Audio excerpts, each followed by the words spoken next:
Chapter 2085. Yi Qian, who wanted to leave right away, understood the meaning behind Ho Zi's burning gaze. He quickly found an excuse that he could not stay for dinner. In exchange, Ho Zi smiled satisfactorily and Xia Yiwei looked disappointed. Yi Qian was sitting on pins and needles. Even the videotape of Yi Ying did not attract her attention. Compared to Ho Zi and Xia Yiwei's calmness, Yi Qian was still slightly inexperienced. Ho Zi quickly calmed down. The awkwardness just now did not affect him at all. He explained generously, "Your sister Yiwei and I are not young anymore. Old Master and Old Madam have clearly asked us to have 2 children every 3 years. In order not to disappoint them, we have to hurry up during the holidays." It would have been better if she did not explain. Once she did, Yi Qian became even more embarrassed.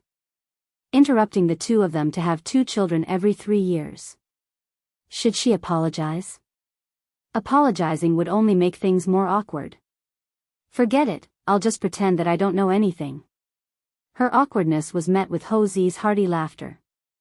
Old Six's wife was an interesting person. She did not even frown when she was being ruthless. However, when she talked about adult topics, she was so innocent that he wanted to tease her. Forget it, he was going to make fun of her today. With Sixth Brother's protective nature, he would definitely return the favor. His laughter finally resolved the awkwardness in Yi Qian's heart and the awkwardness on his face. Okay, let's not talk about it anymore. If we continue, I'm afraid your face will be so red that you can make pancakes. Come, have a cup of tea first. He picked up the cup of tea beside him and elegantly took a sip. The awkwardness in Yi Qian's heart dissipated. He looked at the mafia boss in front of him, who had lost his usual flirtatious demeanor and was only left with a mature and elegant demeanor. He felt that he did not seem as ruthless as he did when they first met. The 40-year-old Ho Zi had the indifference of someone who had experienced 1,000 sails and sat leisurely in the bamboo forest. Of course, this was just a facade that could easily mislead people. As soon as the real Ho Zi opened his mouth, his voice was piercing, and his indifferent expression hid a murderous aura. He shook the videotape that had just been sent back from France and said with a smile, "This videotape is full of Director Ye's precious daughter's romantic nightlife when she was studying abroad in France. You can take a look." A video of Yi Ying's nightlife in France?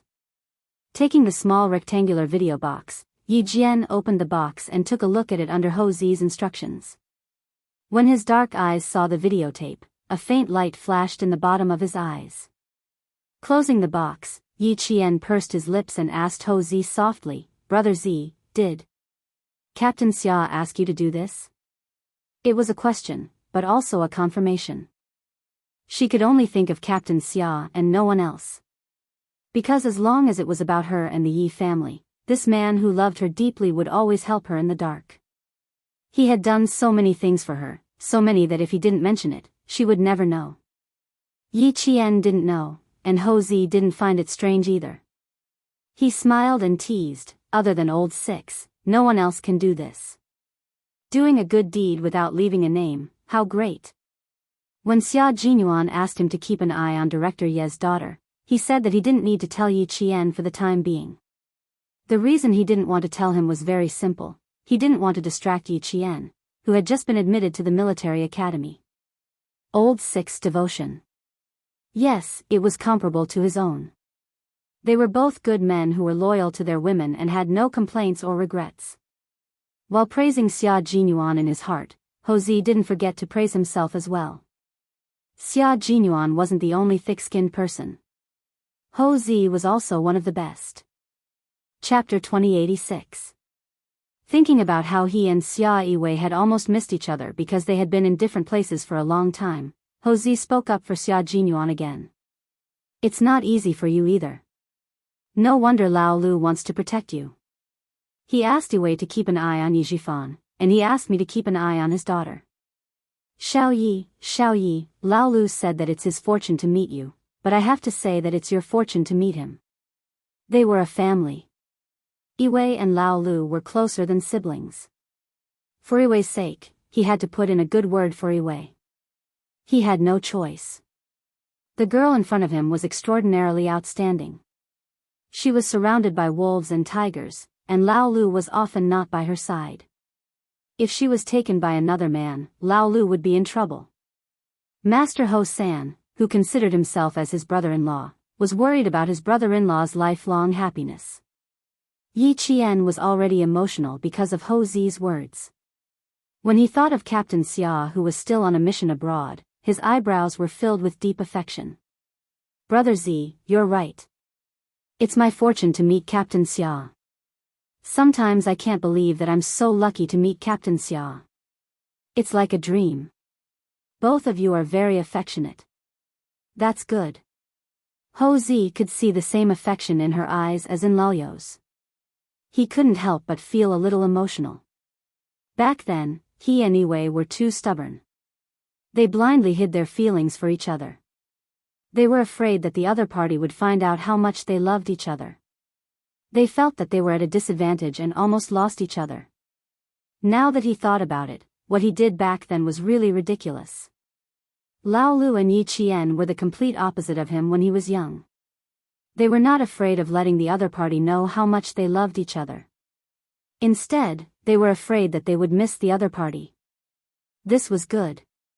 They were much better than when he was young.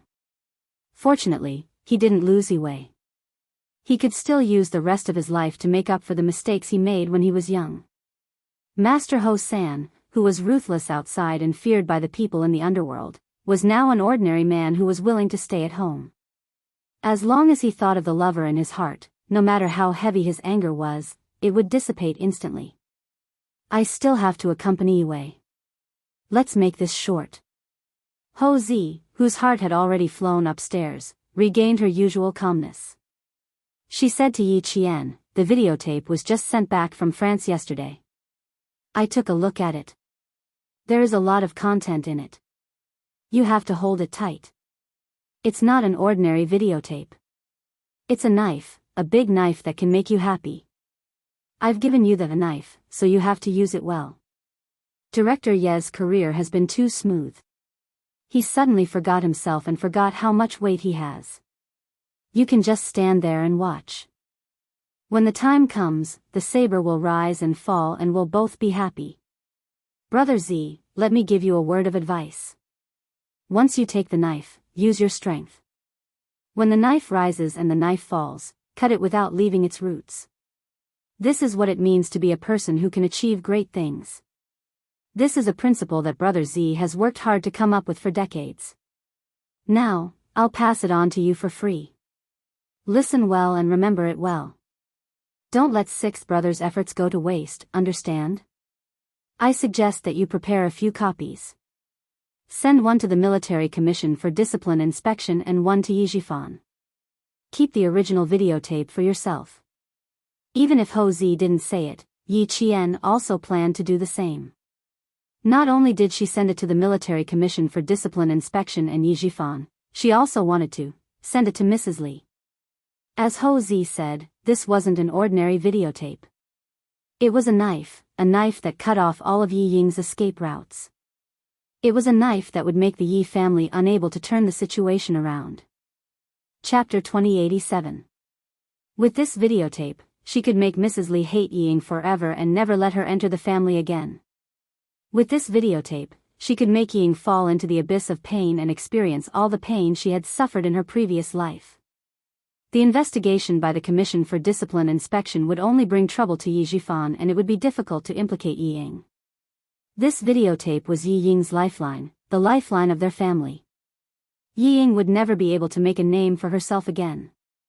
At Ho Zi's house, Yi Qian prepared a total of 4 copies of the videotape. She planned to send one to Commander-in-Chief Xia, one to Mrs. Li, and let Ho Zi keep the master tape. She would take the last one with her. She would not let Captain Xia's efforts go to waste.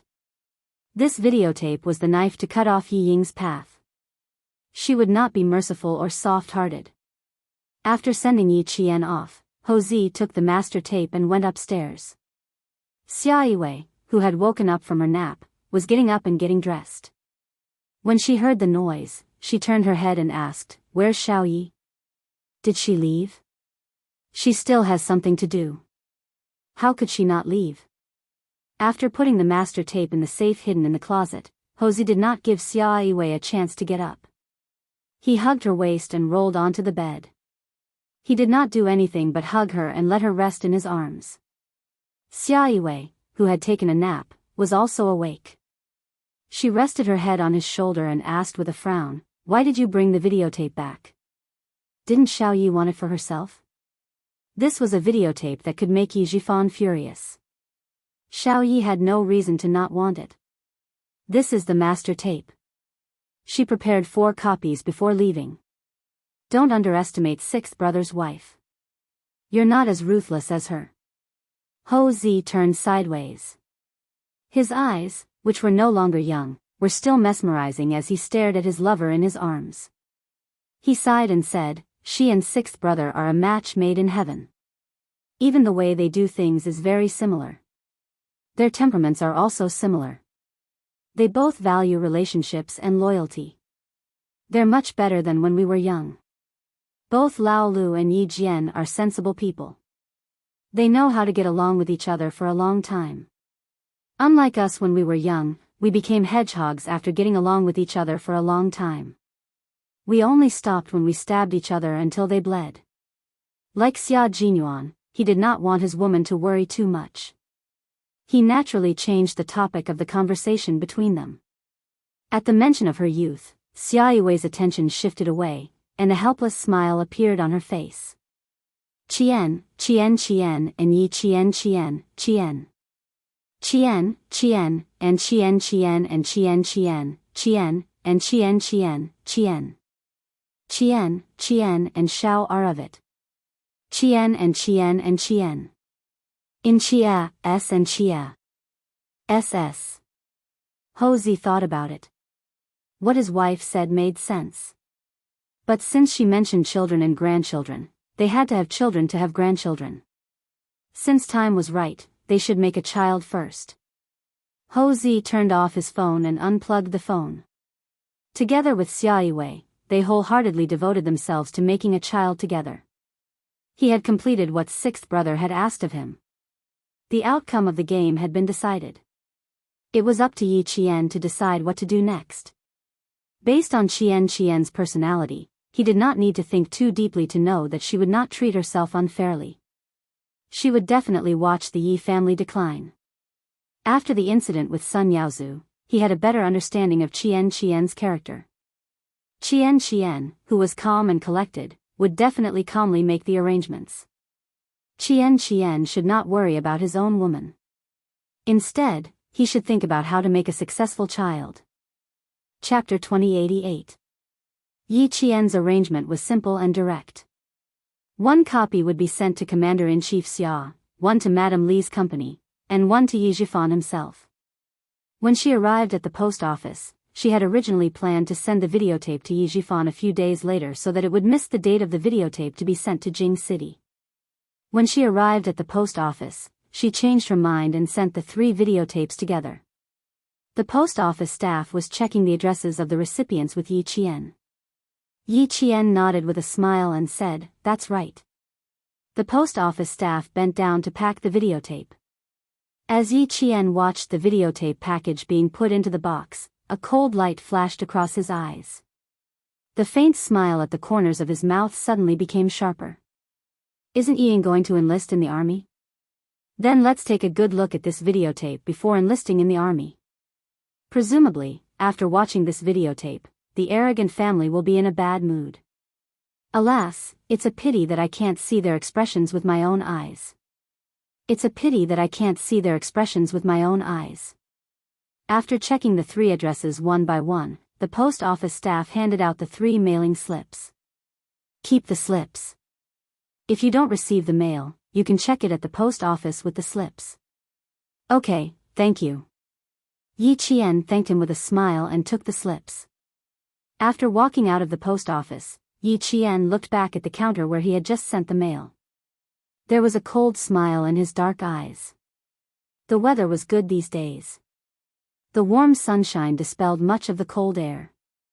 Many pedestrians sat on the stone benches to bask in the sunshine and enjoy the warmth of the sunshine. Yi Qian covered his forehead with his hand and looked up. His gaze passed through the shiny leaves and met the sprinkling sunshine. A smile that was brighter than the sunshine appeared on his beautiful face. Such good weather. Yi Ying, enjoy it. When he withdrew his gaze, the mobile phone in his pocket vibrated. Yi Qian looked at the caller ID and picked it up with a smile. Do you want to tell me that you're in Nan province now? On the other end of the phone, Song Jiqiu covered the phone tightly and looked at the person who had asked her to make the call. She laughed and said, "Brother, how do you know her so well?" "I want to lie to her. I've been with her for a year." "Of course, I know her better than you."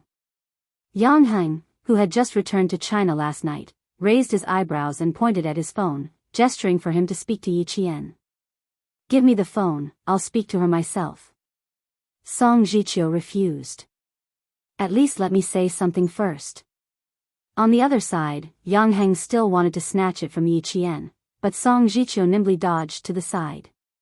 She smiled in a low voice and said to Yi Qian, "Classmate, it's really not good that you are so smart. Now I don't know where to start the following words. Do I need wisdom to guess that you'll be spending the new year in the southern province? Before the holidays, you said that you would return to southern province for the new year." Yi Qian nimbly jumped onto a bus headed for the suburbs. Now that she had settled the matter, she had to return to the sniper training base. "I'm going back to school on the 16th. What time are you leaving?" He paused for a moment before continuing, "Which kid are you playing with? It sounds quite lively." Song Jiqiu, who was running and hiding in the living room, laughed out loud.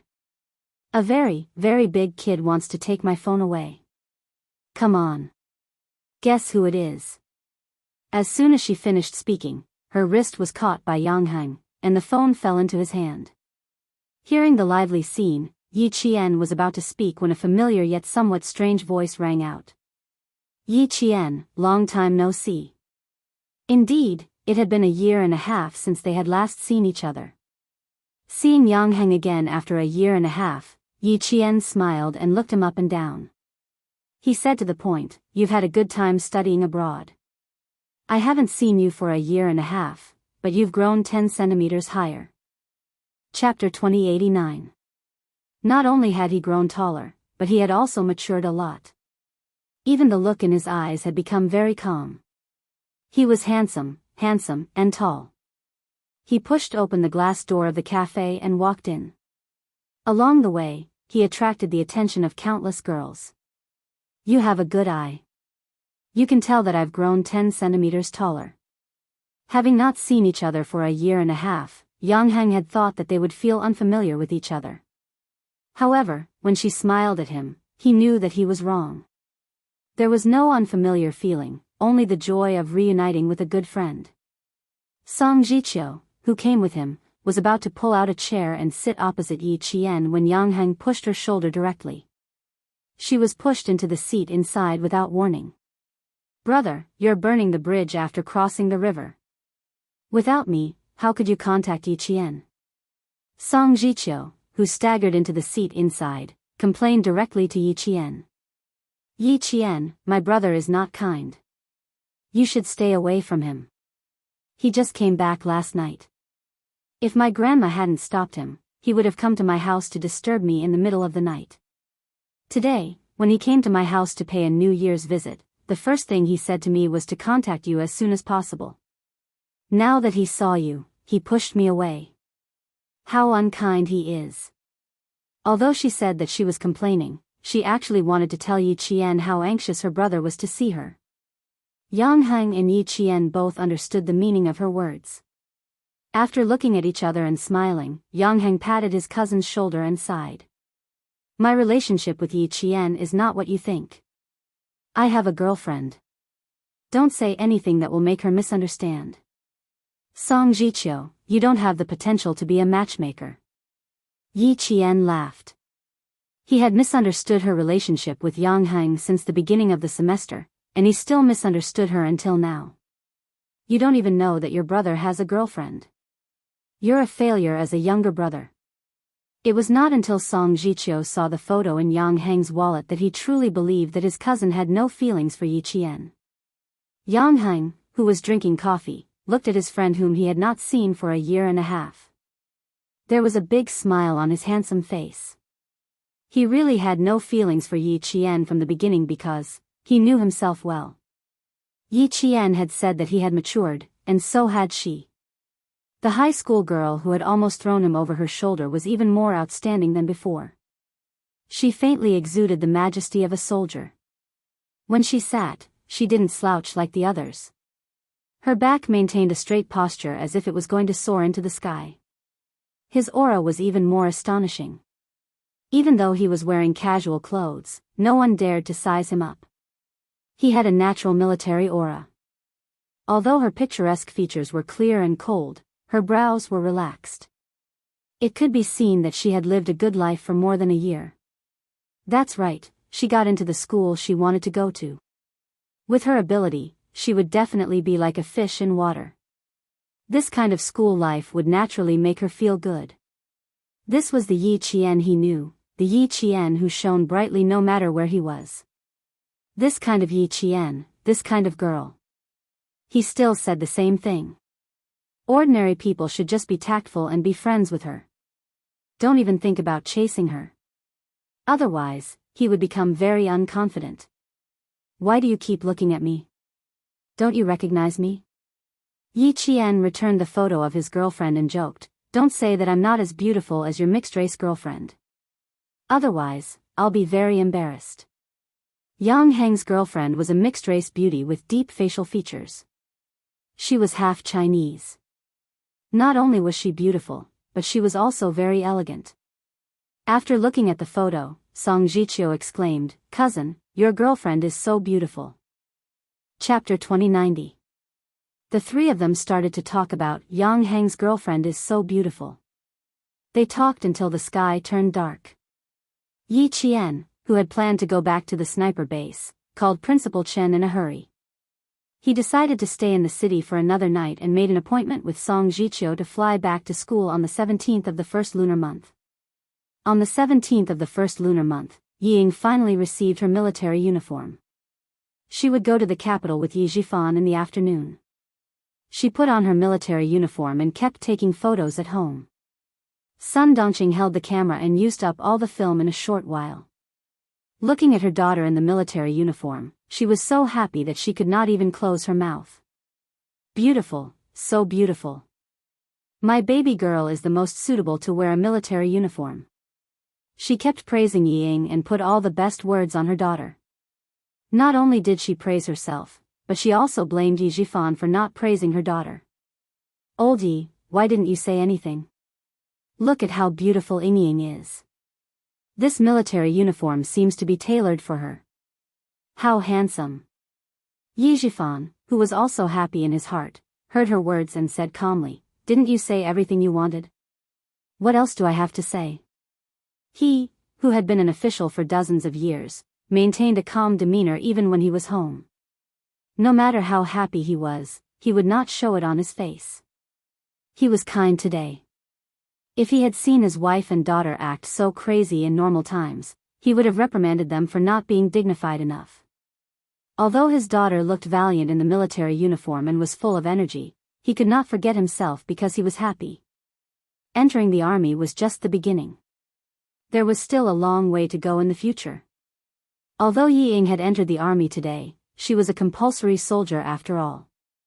Compared with Yi Qian, who had graduated from the military academy and was at least a second lieutenant after graduation, Yi Ying was much worse.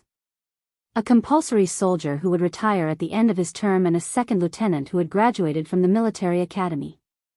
Anyone could see the difference between the two. Thinking of Yi Qian, Yi Zhifan, who was leaning on the sofa, felt a little relaxed. He could not help but sit up straight. Looking at his wife and daughter, who were so happy that they forgot themselves, Yi Zhifan, who had been smiling, looked a little cold. He was almost overjoyed. Sun Dongqing said, oh you always praise everyone in the meeting. Why don't you say anything when it comes to your daughter? Don't you remember that our daughter went to the capital this afternoon? It will be difficult for us to see her again. Yi Ying had already noticed the change in her father, but she didn't think too much about it. She was overjoyed when she saw that Yi Jifan didn't seem to be interested, so she turned around and sat on the sofa. She hugged his arm and said coquettishly, "Dad, praise me too. You're better than Mom at praising people. Just listen to her mother's praises. She's pretty, good-looking, and handsome. You must have praised him differently. He's really good." Yi Jifan, who was no longer happy, pointed at her shoulder and said coldly, "Even if it's now, it won't be too late for me to praise you when you have a star here." That one sentence made the smile on Yi Ying's face disappear. During this period of time, she had learned about the military rank system in our country and knew what it meant to have a star on the shoulder. She was smart, so she quickly understood what Yi Jifan was trying to say. Sun Dongqing also knew this, but she didn't want to see her husband's mood dampening, especially when she saw her daughter, who was about to join the army, looking so wronged. She immediately said, "If you're so capable, why don't I see you wearing a military uniform and getting a few stars?" Chapter 2091. The more she spoke, the angrier Sun Dongqing got. She threw the camera in her hand onto the sofa and yelled, "All you do is criticize our daughter here and there. Yi Jifan, do you think our daughter can't compare to that wretched Yi Qian? Let me tell you, Yi Jifan. My daughter is amazing. So what if she has Xing Xing? When she finds a son-in-law who is a general, let's see if you can still say that she can't compare to Yi Qian." Every time Yi Jifan scolded Yi Ying, Sun Dongqing would jump out to defend her, as if someone had stepped on her tail. She was afraid that her precious daughter would be criticized. Yi Jifan saw that she was being foolish again and yelled, "I'm just reminding our daughter not to get carried away. Don't forget that Yi Qian has a higher starting point than her. You only know that our daughter is wearing a military uniform, but do you know what military rank Yi Qian has after graduating from the military academy? Do you know what kind of soldier our daughter is? She's an art soldier and a compulsory soldier. What about Yi Qian? She's an officer. Even if she's a basic officer, she's still an officer with a position. What do you know? You only know how to yell all day long. You're still daydreaming about finding a general as a son-in-law. Sun Dongqing, keep your mouth shut. It won't be too late for you to be smug when our daughter really climbs above Yi Qian." Yi Jifan would only be wary when he thought of Yi Qian and constantly remind himself not to underestimate Yi Qian. Sun Dongqing, on the other hand, was the complete opposite. Whenever Yi Qian was mentioned, she would only get angrier and lose her mind. She still didn't know that her family was about to face a storm. When she heard her husband mention Yi Qian again, she went all out. She glared at him and yelled, "Yi Jifan, I finally understand. You just don't like us, mother and daughter. Fine, since you think that Yi Qian is better than Ying, then acknowledge her as your daughter. Stop being such a wet blanket and scolding Ying all day long. Ying will have Madame Li's help in the future. It doesn't matter whether you're there or not. She'll find a general to be her son-in-law in the future. Don't bask in Ying's glory and live your own life." To Sun Dongqing, her daughter, Yi Ying, was her pillar of support. Now, she believed that Yi Ying had found someone to rely on. Compared to Yi Qian, who had no one to rely on, Yi Ying was many times stronger. Her words implied that the mother and daughter would no longer rely on their husband. Yi Jifan was enraged when he heard this. He slammed his palm on the coffee table and shouted angrily, "Are you tired of living? You want to make trouble with me?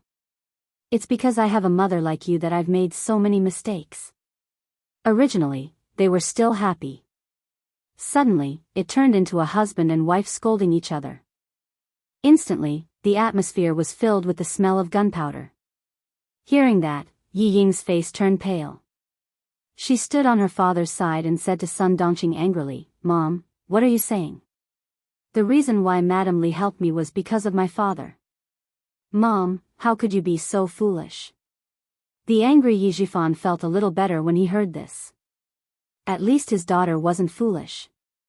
Yi Ying's anger was extinguished by Sun Dongqing. She said angrily, "It's because your father thinks that you're not as good as that wretched girl, Yi Qian. That's why I'm angry. How is my daughter not as good as that wretched girl?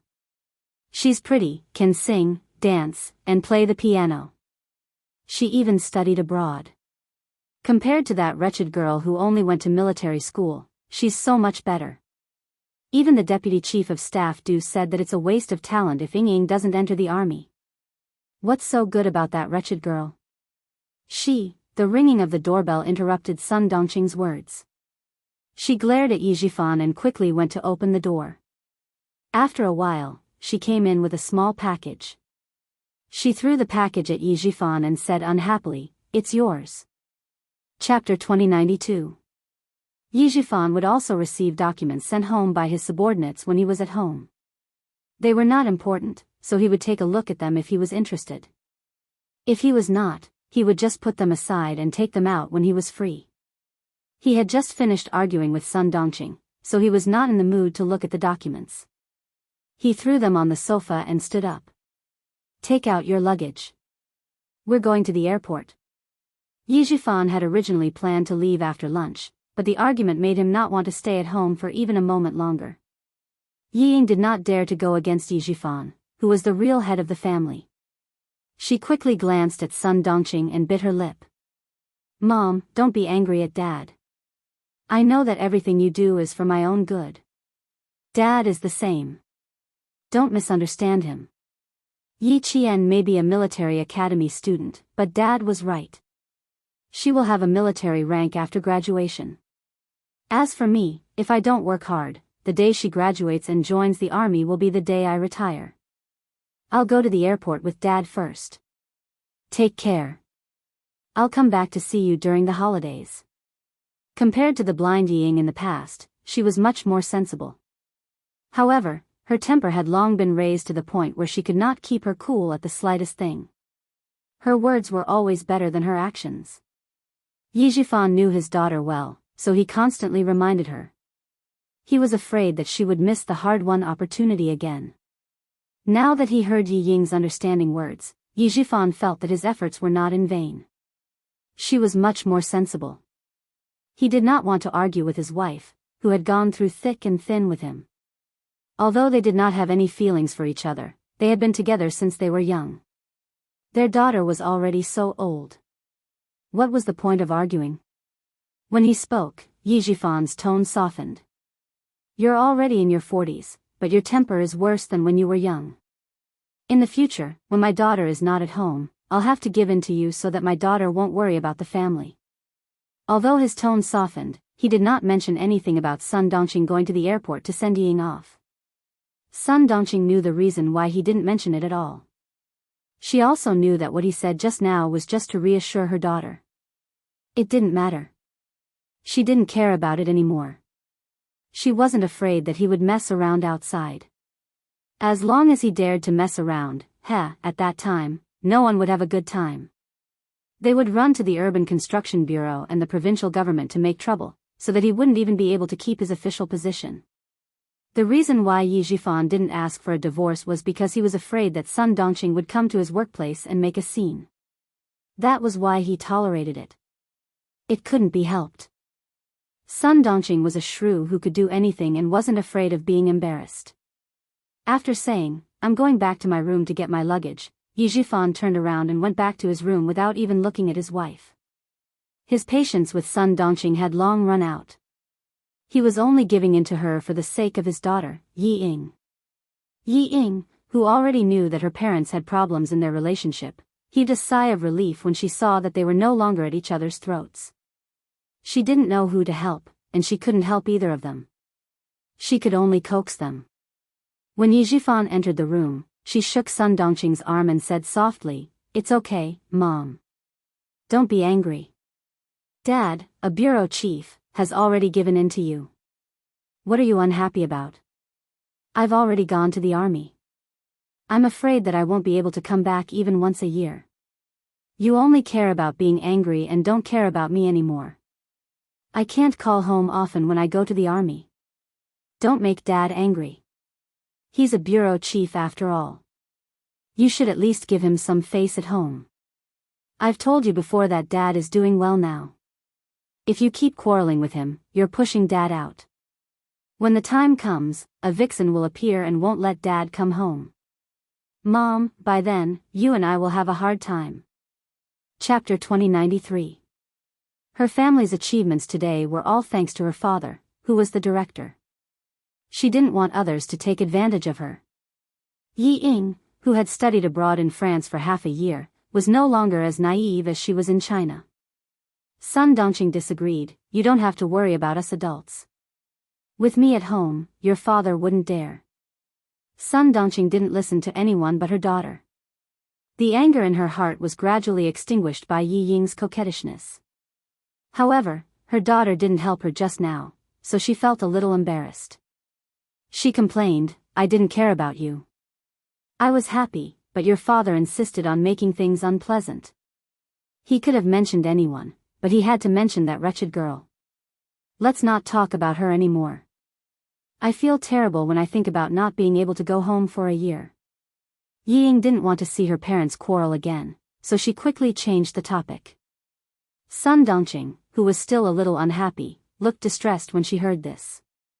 She looked at her delicate daughter lovingly and reminded her, Ying, you have to take good care of yourself in the army. Don't let yourself be wronged. You have to eat well and sleep well. Don't make things difficult for yourself. Don't fight for the hard work. Just do it. Yi Jifan, who was coming out of his room with his luggage, heard this. His face, which had just calmed down, became gloomy again. Don't fight for the hard work? Did she think the army was her home? Did she have to be picky? Ying, come and get your luggage. He interrupted her directly to prevent himself from getting angry again. He immediately ordered the driver to go upstairs to get the luggage. He didn't give Sun Dongqing a chance to say anything stupid. He said to her coldly, I'll tell you when we arrive in the capital. Then he quickly brought Yi Ying downstairs. When they got in the car, Yi Jifan mentioned Yi Qian again. He had to let Yi Ying know how far she was from Yi Qian. Without Sun Dongqing's interference, the father and daughter's conversation remained calm.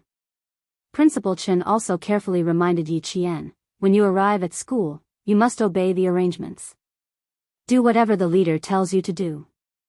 Learn more, observe more, and do more. Don't avoid the important things. It's not easy to get the title of excellent student. You're not the only one who wants it. There are many excellent students who want it. Ying, as long as you do your best, you have a clear conscience whether you get it or not. I have the troops here to take care of you.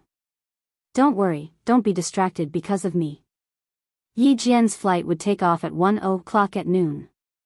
She would meet Song Jiqiu at the airport and go back to school together. Headmaster Chen insisted on taking her to the airport. Since the car he took was the jeep of the sniper base, Yi Jian did not stop him. If you're afraid of getting tired from eating, then you're not a good soldier. I remember all of that. You make me happy again. Someone in the front shouted, Yi Qian, in the crowd. Principal Chen immediately found the direction of the voice. He pointed at two tall figures walking over and asked Yi Qian with a smile, are they your classmates? Yi Qian also saw them. He waved his hand and answered, yes. The boy on the left is Song Jiqiu. He's my classmate. The other one is Yang Heng. You've met him before. He's studying in Australia now. Across the crowd, Headmaster Chen looked the two boys up and down, which made Song Jiqiu's heart tremble. Chapter 2094. Later, Song Jiqiu described Principal Chen's eyes to Yi Qian in this way. It was like a bullet going through the center of the eyebrows and killing with one shot. It was like being on a battlefield. This was the eyes of a world-class sniper, sharp, calm, and deadly. Yang Heng did not feel like being shot by a bullet. He only felt that it was difficult for him to breathe under such a gaze. It was difficult for him to take a step forward. In fact, Principal Chen withdrew his gaze quickly. He did not expect that such a glance would make the two boys feel so stressed. Seeing that the young men were a little nervous, he did not linger. After Yi Qian took the ticket, he left with the soldiers. Young people had their own way of getting along with each other. If he continued to stay, it would only make them feel uncomfortable. It's so stressful. I don't dare to speak loudly. After Principal Chen got in the car and left, Song Jiqiu turned around and said to Yi Qian, "It's like meeting the chief. I'm so nervous that my palms are sweating." Hearing this, Yang Heng nodded in agreement. After taking a breath, he fanned himself with the ticket to get rid of the suffocation caused by the difficulty of breathing. He said to Yi Qian, "You can check in now. Let's go in first." Yi Qian did not know that Yang Heng was going with them. Seeing this, he could not help but ask casually, "Is your boarding time similar to ours?" She thought that Yang Heng was going to another city. "Yes, I'm boarding at the same time and on the same plane as you." Yang Heng, who did not tell her, waved the ticket in his hand. He raised his eyebrows and looked at Yi Qian, who was surprised. He laughed loudly and said, "Do you need to be so surprised? I'm your parent. I'm sending you two back to school. Come on. It's obvious that you want to go out to play." Song Jiqiu exposed her cousin's lie without hesitation and said to Yi Qian quickly, "Uncle knows that my brother has a mixed-race girlfriend and threatens to break off their relationship. My aunt is afraid that the father and son will fight, so she uses her connections to get a ticket. He's not sending us back, but escaping to take refuge." Director Yang was also a somewhat inflexible father. When he found out that his son had found a foreign girl and lived together with her, he was so angry that he pulled out his belt to teach his disobedient son a lesson. Mother Yang was so scared that she broke out in a cold sweat and hurriedly let her son escape from the limelight. When Yang Heng heard this, he said that it would be better to go to his cousin's military academy. Mother Yang didn't say anything and asked her old classmate to get her son a ticket. She sent her son out of her husband's sight. When Yi Qian heard this, he laughed a little unkindly. "There are so many beautiful women in our country, yet you don't like them and insist on finding a foreign girlfriend. You even moved in with her in advance. Yang Heng, do you think that our country is as open-minded as overseas? If you live together before marriage, what if one day you separate from your foreign girlfriend? Wouldn't you be irresponsible?" No wonder Uncle Yang is angry. With Yang Heng's help, the tense atmosphere caused by Principal Chen suddenly dissipated. The three of them chatted and laughed as they passed a group of people who had just entered the airport and went to check in. A slim and tall woman in the crowd suddenly raised her head and looked to the left. She seemed to have heard Yang Heng in Yi Qian's voice just now. "Get the ticket first, then go to the restaurant next door to have lunch. After a short rest, go to check in."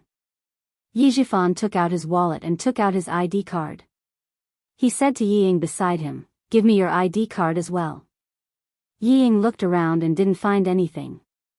She took out her ID card and said, "Dad, I seem to have heard Yi Qian's voice just now."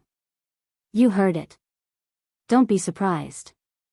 Having said that, Yi Zhifan also looked around and didn't find anything. He took Yi Ying's ID card and went to get the ticket. Chapter 2095. Yi Ying did not give up. She looked around and saw a familiar figure passing by the security check gate. She fixed her eyes on it but did not find anything. "Are you still looking for her? If she is here, you can say hello to her generously. Moreover, it is not surprising that she is here. It is the beginning of the semester. It is normal for her to go to school by plane. It is abnormal for her to go to school by plane. The plane ticket is so expensive. How can she afford it?" Yi Ying did not dare to say it out. She was afraid that she would be blamed again. She looked at the security check again and left.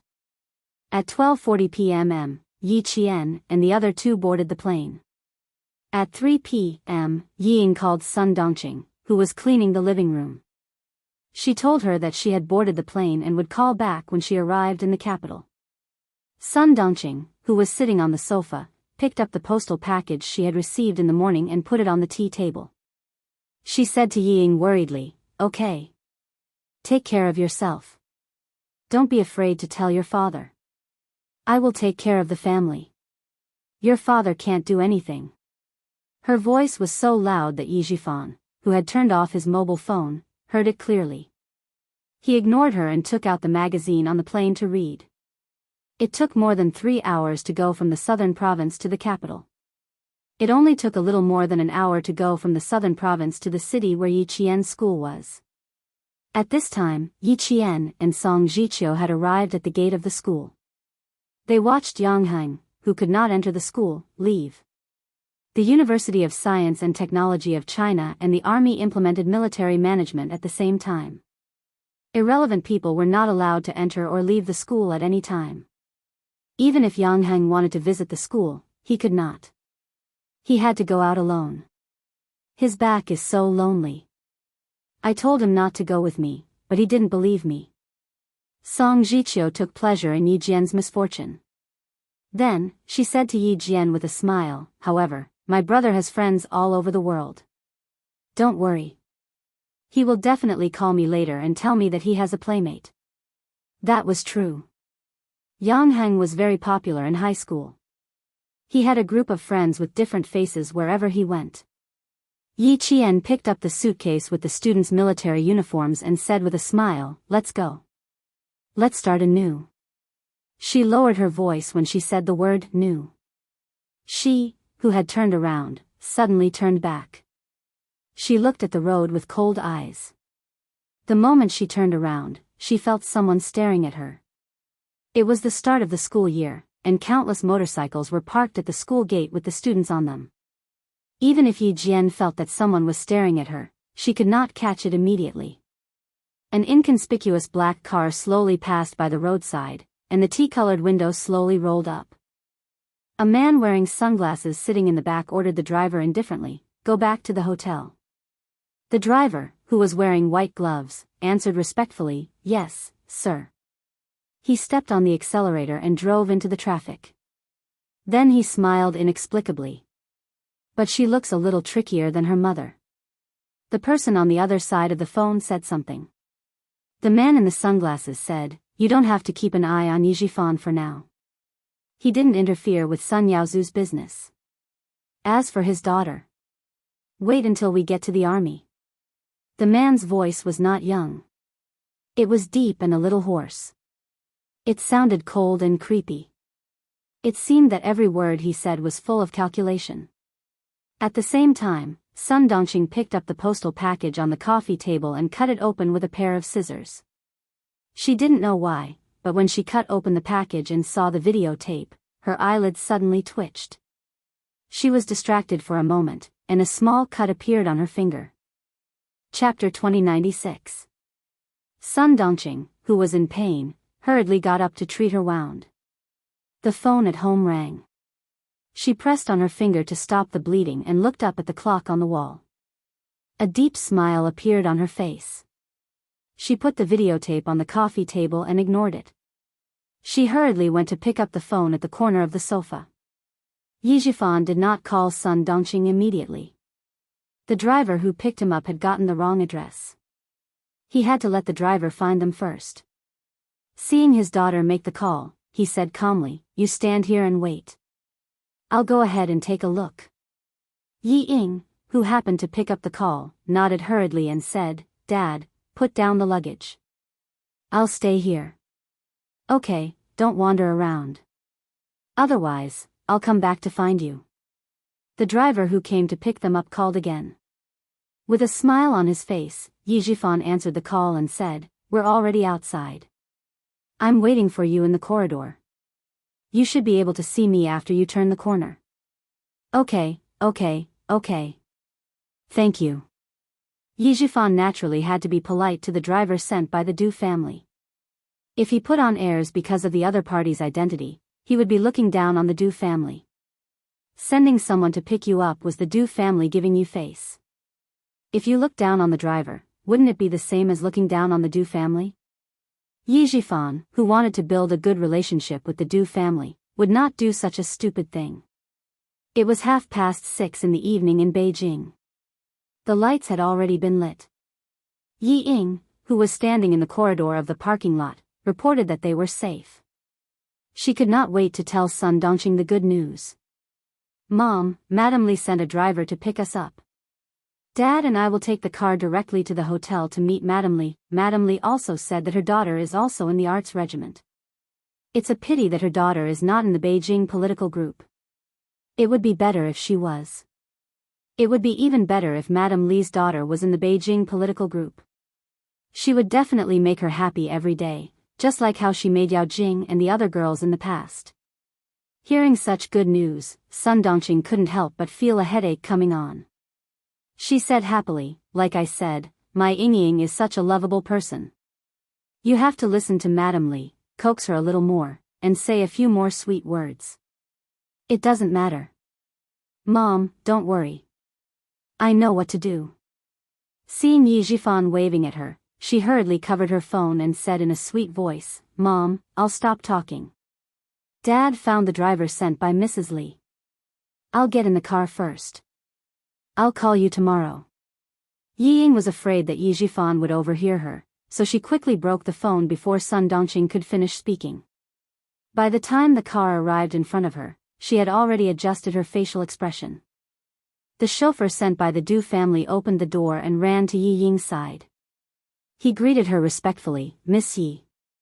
He first opened the door for her to get in, and then put the luggage in the trunk. Yi Ying, who had gotten into the car, was so surprised that she felt a little unnatural. It was really like the chauffeurs on TV who invited rich ladies into the car.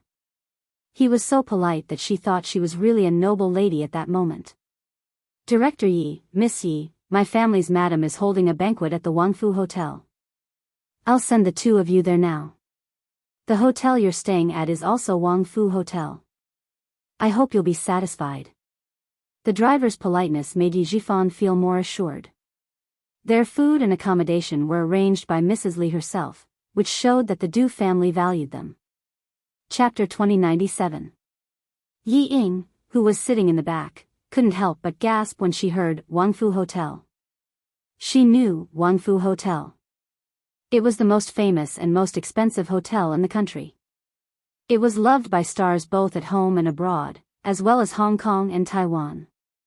Even the cheapest standard room cost more than 10,000 yuan for a night.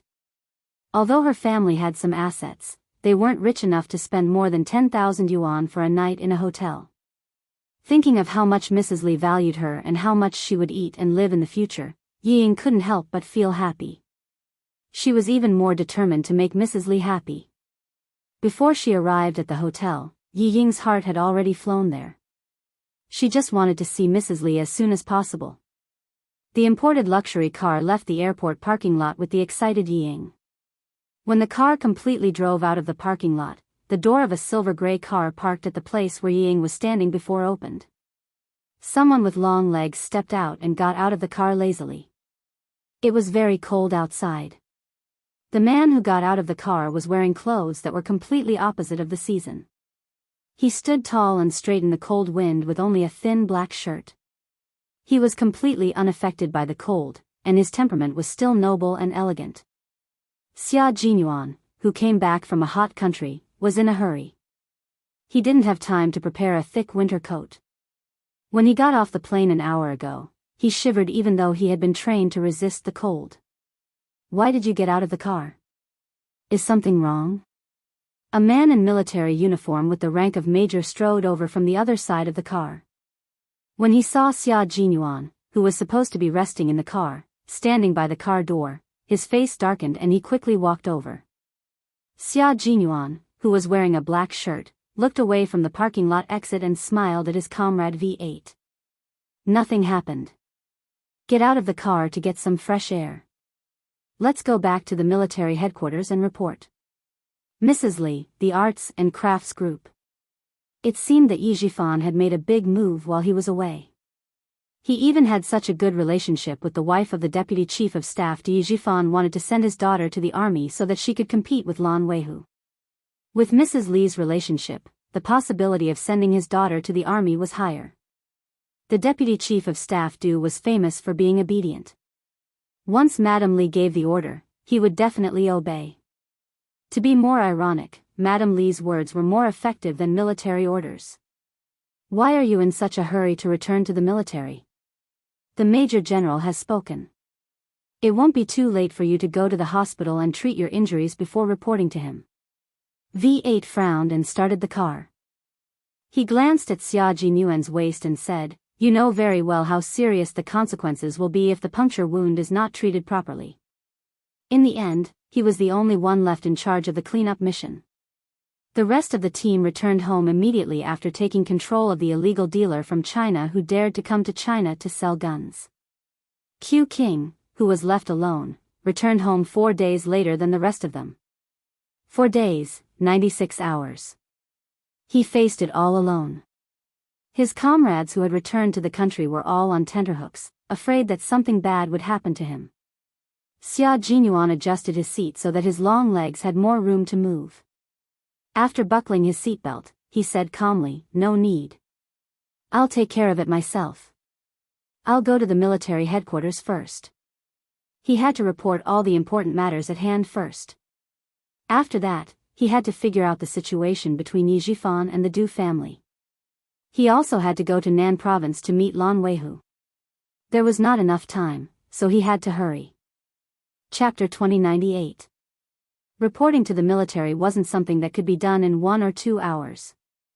Arriving at the military at 8 o'clock would take at least until the wee hours of the morning.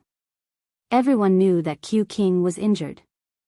If he didn't treat his wound first, everyone would be worried. V8, who came to pick him up, was ordered by the Major General to send Xia Jinyuan to the hospital for a thorough examination. It wouldn't be too late for him to go to the military after his wound was properly treated. Xia Jinyuan was thinking about Yi Jifan and the Du family, so he didn't want to waste too much time on himself. V8 saw that he was determined to go to the military, so he stopped the car on the side of the road and said to Xia Jinyuan, "Before I came out, the Major General ordered me to send you to the hospital and treat your wound before returning to the military. Since you don't want to cooperate, you can explain it to the Major General yourself." He couldn't persuade him, so he could only ask the Major General for help. Xia Jinyuan was a little helpless when his comrades stopped him, but he couldn't say that he didn't want to go to the hospital and went straight to the military academy for Yi Qian. Seeing that he was really going to call the Major General, he reached out his long arm and quickly snatched the phone from V8. "Don't get distracted, just focus on driving. I know my own wound. Do I need you to remind me if there's really a problem?" The wound did have some signs of inflammation, but it wasn't serious. He could take a few antibiotics to suppress it first and deal with the urgent matters at hand before treating the wound. Xia Jinyuan, who listened to Yi Qian's entire conversation, didn't think about going to Wang Fu restaurant himself. Although he put Yi Qian's personal affairs first, they could never be compared to the mission. No matter how important the personal affairs were, they had to be put aside when it came to the mission. Right now, he really wanted to go to Wang Fu restaurant directly and ask about the situation. He also wanted to immediately call Xia Yiwei and Ho Zi to ask about the situation, but he knew his mission and responsibility. He knew which was more important when it came to business or personal affairs. V8 couldn't change his captain's decision since his phone was stolen. In the end, he chose to compromise and drove the car back to the military. Major General Yang looked at his trusted subordinate who was dragged over. He angrily slammed his hand on the desk and yelled, "Nonsense! Do you still want to live?" As he cursed, his hands did not stop dialing the internal line and immediately asked the guards to call a military doctor over. He wanted to see for himself how serious his injuries were. Then, he questioned V8. "I told you clearly that you must bring him to the hospital for a checkup. You ignored my order and brought him to the military. Can you take responsibility if anything happens to him?" Just as V8 was about to say that it was his fault, Xia Jinyuan said, "Major General, it's not my comrade's fault. I was the one who insisted on returning to the military. He didn't want his comrades to be implicated because of his decision." Jun Yen was slightly tired as he explained in a deep voice, "I have an urgent matter to report. I must return to the military first." As he spoke, he unbuttoned his black shirt and pulled out a thin, white strip that was about the length of chewing gum from his chest. "Memory stick. I got it from the surveillance camera in Antonio's office. There's a very important conversation in it. The translation is in Chinese, and it mentions a certain border outpost in our country twice. A notorious arms dealer mentioned a border checkpoint of our country. What did this mean? It meant the seriousness of the situation. Major General Yang took the memory stick from a camera company in 1999. It was used to store video and other media. He looked sharply at Xia Jinyuan. What do you suspect? Before he could say anything, Major General Yang's face was as dark as water. Chapter 2099. Xia Jinyuan calmly looked at the Major General, whose expression was getting more and more serious, and slowly voiced his suspicions. The firearms and ammunition that Antonio sent to various countries included all kinds of transportation methods. As far as I know, Antonio successfully took over the border checkpoints of 2 Western countries and 1 South Asian country and used them as a safety line to cover the transportation of firearms. I've only been with Antonio for a short period of time, but I already know that there are problems with the border checkpoints of 3 countries. This shows how big his firearms business is. Currently, there are always traces of firearms dealers in the war-torn countries of Wei Su, Acre, and Iran, as well as Antonio. The more wars there are, the more the firearms dealers earn. They illegally transport weapons and endanger the safety of a country. I can't help but think deeply about it. His words made the Major General's brows furrow even tighter. What are you trying to say? Just say it. Right now, I suspect that the Chinese businessman who was escorted back to China had a route at the border, Xia Jinyuan said directly. V8, who hadn't left, showed an incredulous look on his face when he heard this. It was as if he had heard something shocking and couldn't believe it at all. King Q meant that if we didn't completely solve this problem, our country would become a war-torn country? Wasn't that a little too much? There was a brief silence in the office, and then the Major General shouted angrily, Xia Jinyuan. His suspicion made the Major General furious, and his heavy military power came straight at him. It was as if the air was being compressed, and it was as heavy as a heavy stone falling down. Do you know what you just said? If you dare to suspect those soldiers, I'll be the first to come after you. The Major General's understanding was different from V8's, but he did partially guess the meaning of Xia Jinyuan's words. In the face of the Major General's anger, Xia Jinyuan didn't show any fear and replied in a deep voice, Major General, I know very well what I said. I really do suspect that, and now I'm only reporting my suspicions to the military. Whether things are as I suspect, the military still needs to investigate. The businessman who was escorted back to China transported illegal weapons to China through layers of checkpoints. Major General, how many ways do you think he went through? How many people have benefited from it? Also, I won't suspect the comrades stationed at the border. They're loyal to their duty and protect the country. They even sleep with steel guns in their arms. Major General, they've sacrificed enough. As a soldier, I don't want to hear about any soldiers who wear the same uniform as me sacrificing themselves at the border. Xia Jinyuan, who had an injury on his waist, could not stand for a long time. Facing the Major General's cold gaze, he pointed to the guest sofa and said with a smile, Can you at least give me a seat to dry my body? He was, of the Major General. And, mentally. The Major General wanted to throw the documents on the table directly at the face of the guy who was still in the mood to smile with him, but it was just a thought. He really couldn't bear to throw it. Of the he was. Aren't you trying to show off your ability? Why? Can't you stand for a while? While he said that, his eyes signaled for V8 to go over and help him. He didn't want to cause any problems. Chapter 2100. This kid had always been a tough guy since he was young. He never screamed unless he was pushed to his limits. Could it be that he was seriously injured? The Major General thought of Xia Jinyuan's usual behavior and his expression became particularly grave. Just then, there was a knock on the door. The guards had arrived with the military doctor. Come in. The Major General, who no longer pursued Xia Jinyuan's words, immediately raised his voice. After the military doctor entered, he pointed at Xia Jinyuan and said anxiously, Doctor, hurry up and take a look at him. V8, who helped Xia Jinyuan sit down, said softly, "Captain, your courage is as big as your reputation. You managed to make the Major General's mood fluctuate with just a few words. You're amazing. You flatter me." Xia Jinyuan's thin lips curled slightly. While the Major General was instructing the military doctor, he lowered his voice and said, "Brother, I've implicated you just now. Find an excuse to leave. Don't stay here any longer." V8's arm stiffened and his voice trembled. "Brother, is the injury on your waist serious?" "It's a little serious and it's a little inflamed." Xia Jinyuan told his comrade honestly and comforted him with a sympathetic gaze. "That's why I reminded you to find an excuse to leave so that the Major General won't be angry with you." "Then I really have to thank you for your reminder." V8 gritted his teeth and helped his comrade sit down. He said to the Major General, "Major General, I have something to deal with here. Can I leave first?" The Major General did not hesitate and waved his hand in agreement. V8 did not stay for a second and strode away. Soon, the military doctor removed the blood-stained gauze.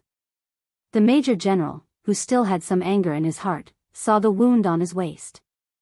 At that moment, the last trace of anger in his heart was extinguished instantly along with the bloody wound. It was a very serious wound that went straight through the side of his waist and came out from the back of his waist. Although the wound had been stitched up, there were signs of inflammation around it.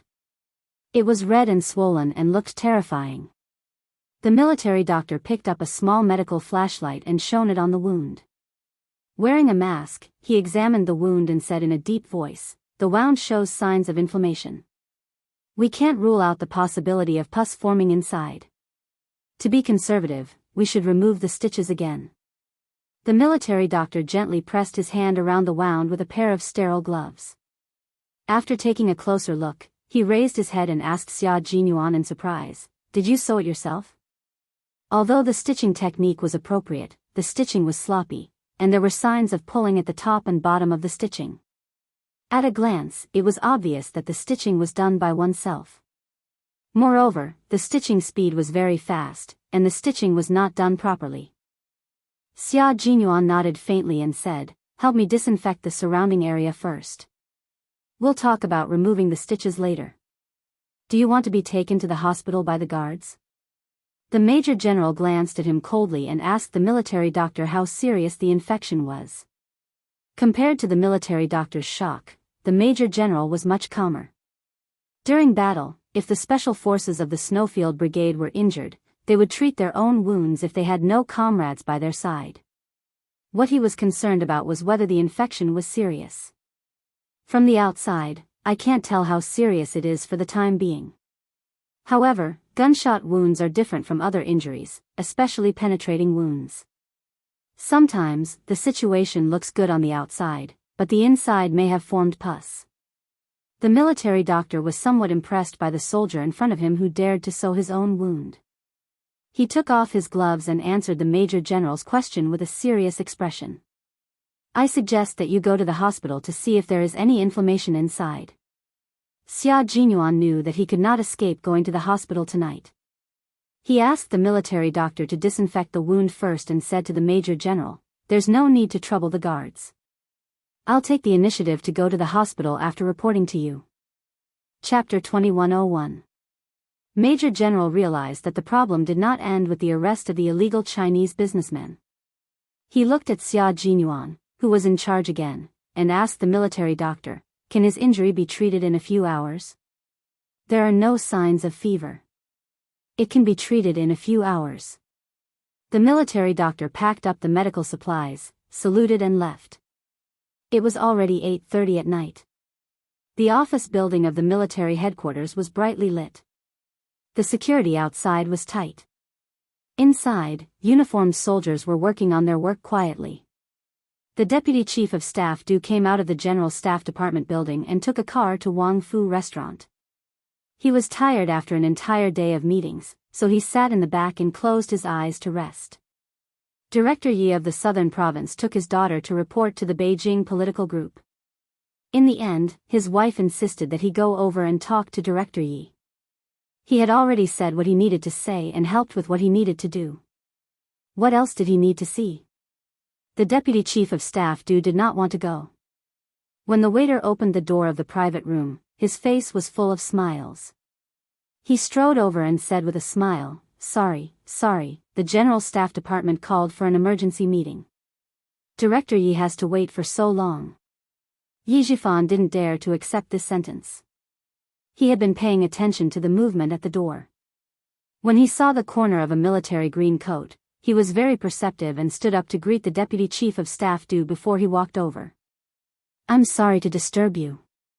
Please forgive me. He did not forget to remind Ying to get up quickly. Mrs. Li liked the father and daughter's eyesight. People should have good eyesight. Otherwise, they would appear clumsy. Okay, you two don't need to chat. Old Du, let the waiter serve the dishes. Director Yi saw that you did not come and insisted on waiting. I couldn't persuade him, so I had to serve some desserts for Ying to eat. Mrs. Li, who was wearing a gold velvet cheongsam with a rich peony flower embroidered on the collar, smiled and invited the two to sit. She personally poured a cup of tea for her husband and said elegantly, the two children have not arrived yet. The new year has just ended. I really don't know what they are busy with. I want to find someone to eat with, but there is no one to accompany me. Ying is the best. She is obedient and sensible. She knows that I want to talk and chat. See, before you came, it was this child who kept me company to relieve my boredom. Hearing this, the deputy chief of staff laughed even louder. He looked at the young lady beside his wife and nodded approvingly. She is indeed obedient. Director Yi has taught her well. If it was Jai, tsk, at most, 10 minutes. Yi Ying, who was flattered in her heart, tried hard to suppress the corners of her mouth that wanted to curl up. She lowered her head shyly as if she couldn't bear the compliment. Her voice was a little soft, but she didn't sound petty as she replied, You're flattering me. Madam is knowledgeable. It's my fortune to be able to talk to Madam. Hey, why are you so cute? I am still outside, but I can still hear you through such a thick door. The one who spoke was Du Jai. Dressed in a military uniform, she walked in with an arrogance that Yi Ying envied. It was the kind of arrogance that could only be possessed by someone who was confident. Chapter 2102. Before meeting Du Jai, Yi Ying was already envious of Mrs. Li. Now that she saw Du Jai in person, there was not only envy in her heart, but also jealousy that she couldn't suppress. If she grew up in the Du family, she definitely wouldn't be worse than Du Jai. Definitely not worse. She remembered that there was a sentence written in a book, birth determines everything. In the past, she didn't really believe it, but after seeing Du Jai, she really believed it. Birth does determine everything. In terms of appearance, she definitely wasn't worse than Du Jai. However, she didn't have Du Jai's arrogance between her eyebrows. In terms of temperament, she and Du Jai each had their own merits. One was arrogant, while the other was gentle. However, she didn't have the confidence of Du Jai. She also didn't have the elegance of Du Jai even when she was just carrying water. This kind of Du Jai made Ying deeply jealous as soon as she appeared, but she didn't dare to show it at all, for fear that Mrs. Li beside her would notice it. Since Du Jai came in, Mrs. Li couldn't care less about Yi Ying, who was trying to make her happy just now. She revealed a deep and loving smile and directly joked, I can't finish talking bad about you even if I talk bad about you for 3 days and 3 nights. I dare to say it in front of you, but I dare to say it behind your back even more. Your mother is right. You are the most disobedient. If your mother and I don't talk bad about you, who else would we talk bad about? Compared to his eldest daughter, the deputy chief of staff doted on his naughty but considerate youngest daughter more. After joking, he introduced her to Yi Jifan. Chief Yi, this is my daughter, Jai, who always gives me a headache. Jai, come and say hello to Uncle Yi. He pretended to criticize, look at you, you don't even know how to be polite. You don't even know how to say hello when you come in. When Du Jai came in, it was her home ground. She took off her military cap and put it on the table. She smiled and said, You didn't introduce him. How would I know who he is? She stretched out her hand and took the initiative to shake Yijifan's hand. Hello, Uncle Yi. I'm Du Jie. The bad things my parents said just now were all lies. Please don't believe them. She was generous, decent, and experienced in dealing with people. Yijifan could tell at a glance that Ying was not as good as her. He had been an official in the southern province for a long time, but he had never met a superior who had a daughter of the same age as his daughter. Even if there was one, it would be the daughter of a subordinate who was inferior to him. In comparison, he felt that his daughter's temperament was outstanding. Now, compared with the daughter of the deputy chief of staff Du, Yijifan could not help but sigh with emotion. He said to Mrs. Li and the deputy chief of staff Du, "When I see Miss Du, I really understand the meaning of the saying, dragons give birth to dragons, phoenixes give birth to phoenixes, and the son of a mouse can dig holes." In one sentence, the three members of the Du family were praised. Du Jie said in her heart, "It's a bit interesting." Then she took the initiative to talk to Yi Ying when Mrs. Li introduced her. "She's really well behaved. I don't dare to speak loudly. Besides, she's even more beautiful than my mother said." Yi Ying was a little flattered.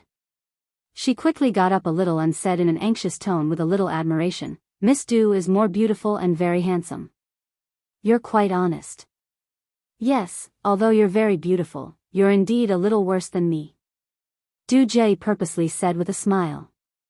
The pair of eyes that looked at Yi Ying were as bright as diamonds, shining brightly.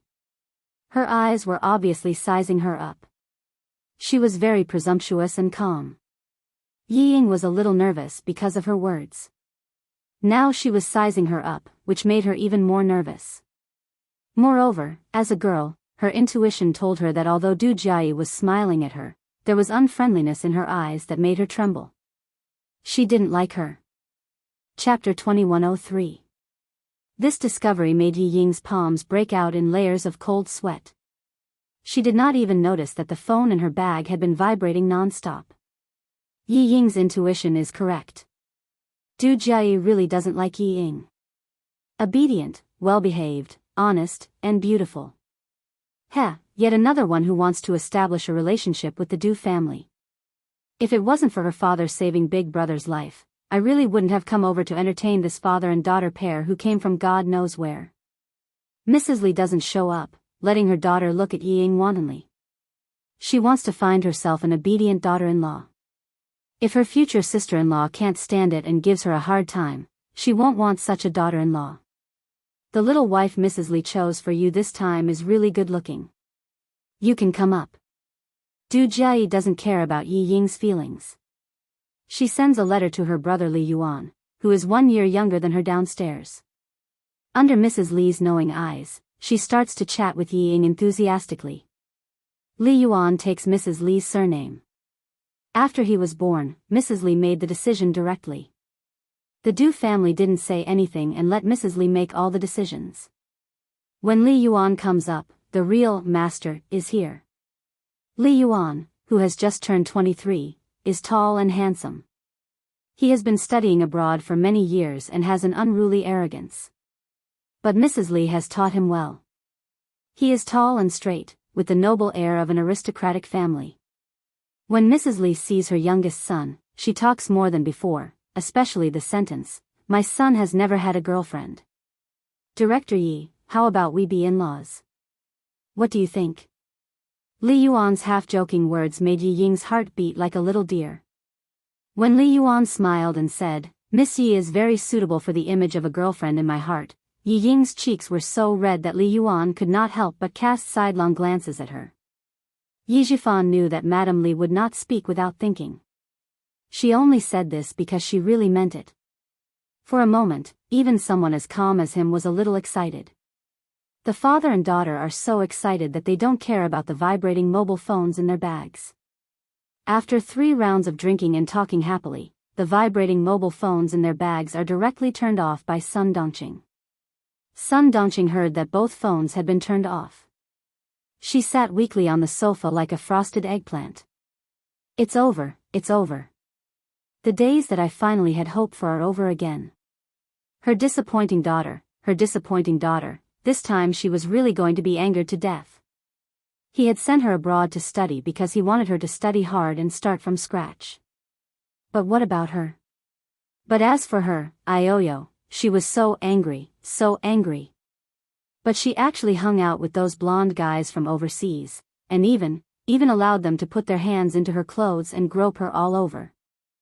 She even curled up on the sofa with the two men and kissed them here and there. She was infuriated. She didn't look like a student at all. She was just a slut. Sun Dongqing, who was shocked by the contents of the videotape, was really angry. Although she always defended Yi Ying, she was a woman who came from the countryside. What she hated the most was debauchery. The things that she couldn't bear to see the most, her daughter had done them all. Everything was done. God damn it. The whole family was disgraced. Sun Dongqing, who couldn't get through to her husband, burst into tears. It was too embarrassing. Too embarrassing. After such a shameful thing happened, she wanted to take a rope and strangle herself to avoid being criticized behind her back. Sun Dongqing called the phone again and again, but it was always turned off. She was so angry that she screamed and jumped. Suddenly, she rushed back to her room and rummaged. She wanted to go to the capital. Chapter 2104. Sun Dongqing didn't think about anything else. She just wanted to bring her daughter back from Jing City as soon as possible. It was okay if her daughter was humiliated at home, but she couldn't let her daughter embarrass herself outside. That was all she could think of. The most important thing now was to bring Yi Ying back from Jing City. She didn't think that Yi Ying was about to enlist in the military, nor did she think that the videotape might have been sent to more people. Sun Dongqing found her ID card. She only brought her wallet and mobile phone. She didn't bring any other luggage. She locked the door and went to the airport. She didn't dare to ask the driver to send her home. She was afraid that the driver would notice something wrong from her face. She even covered her face with a thick checkered scarf to take a taxi.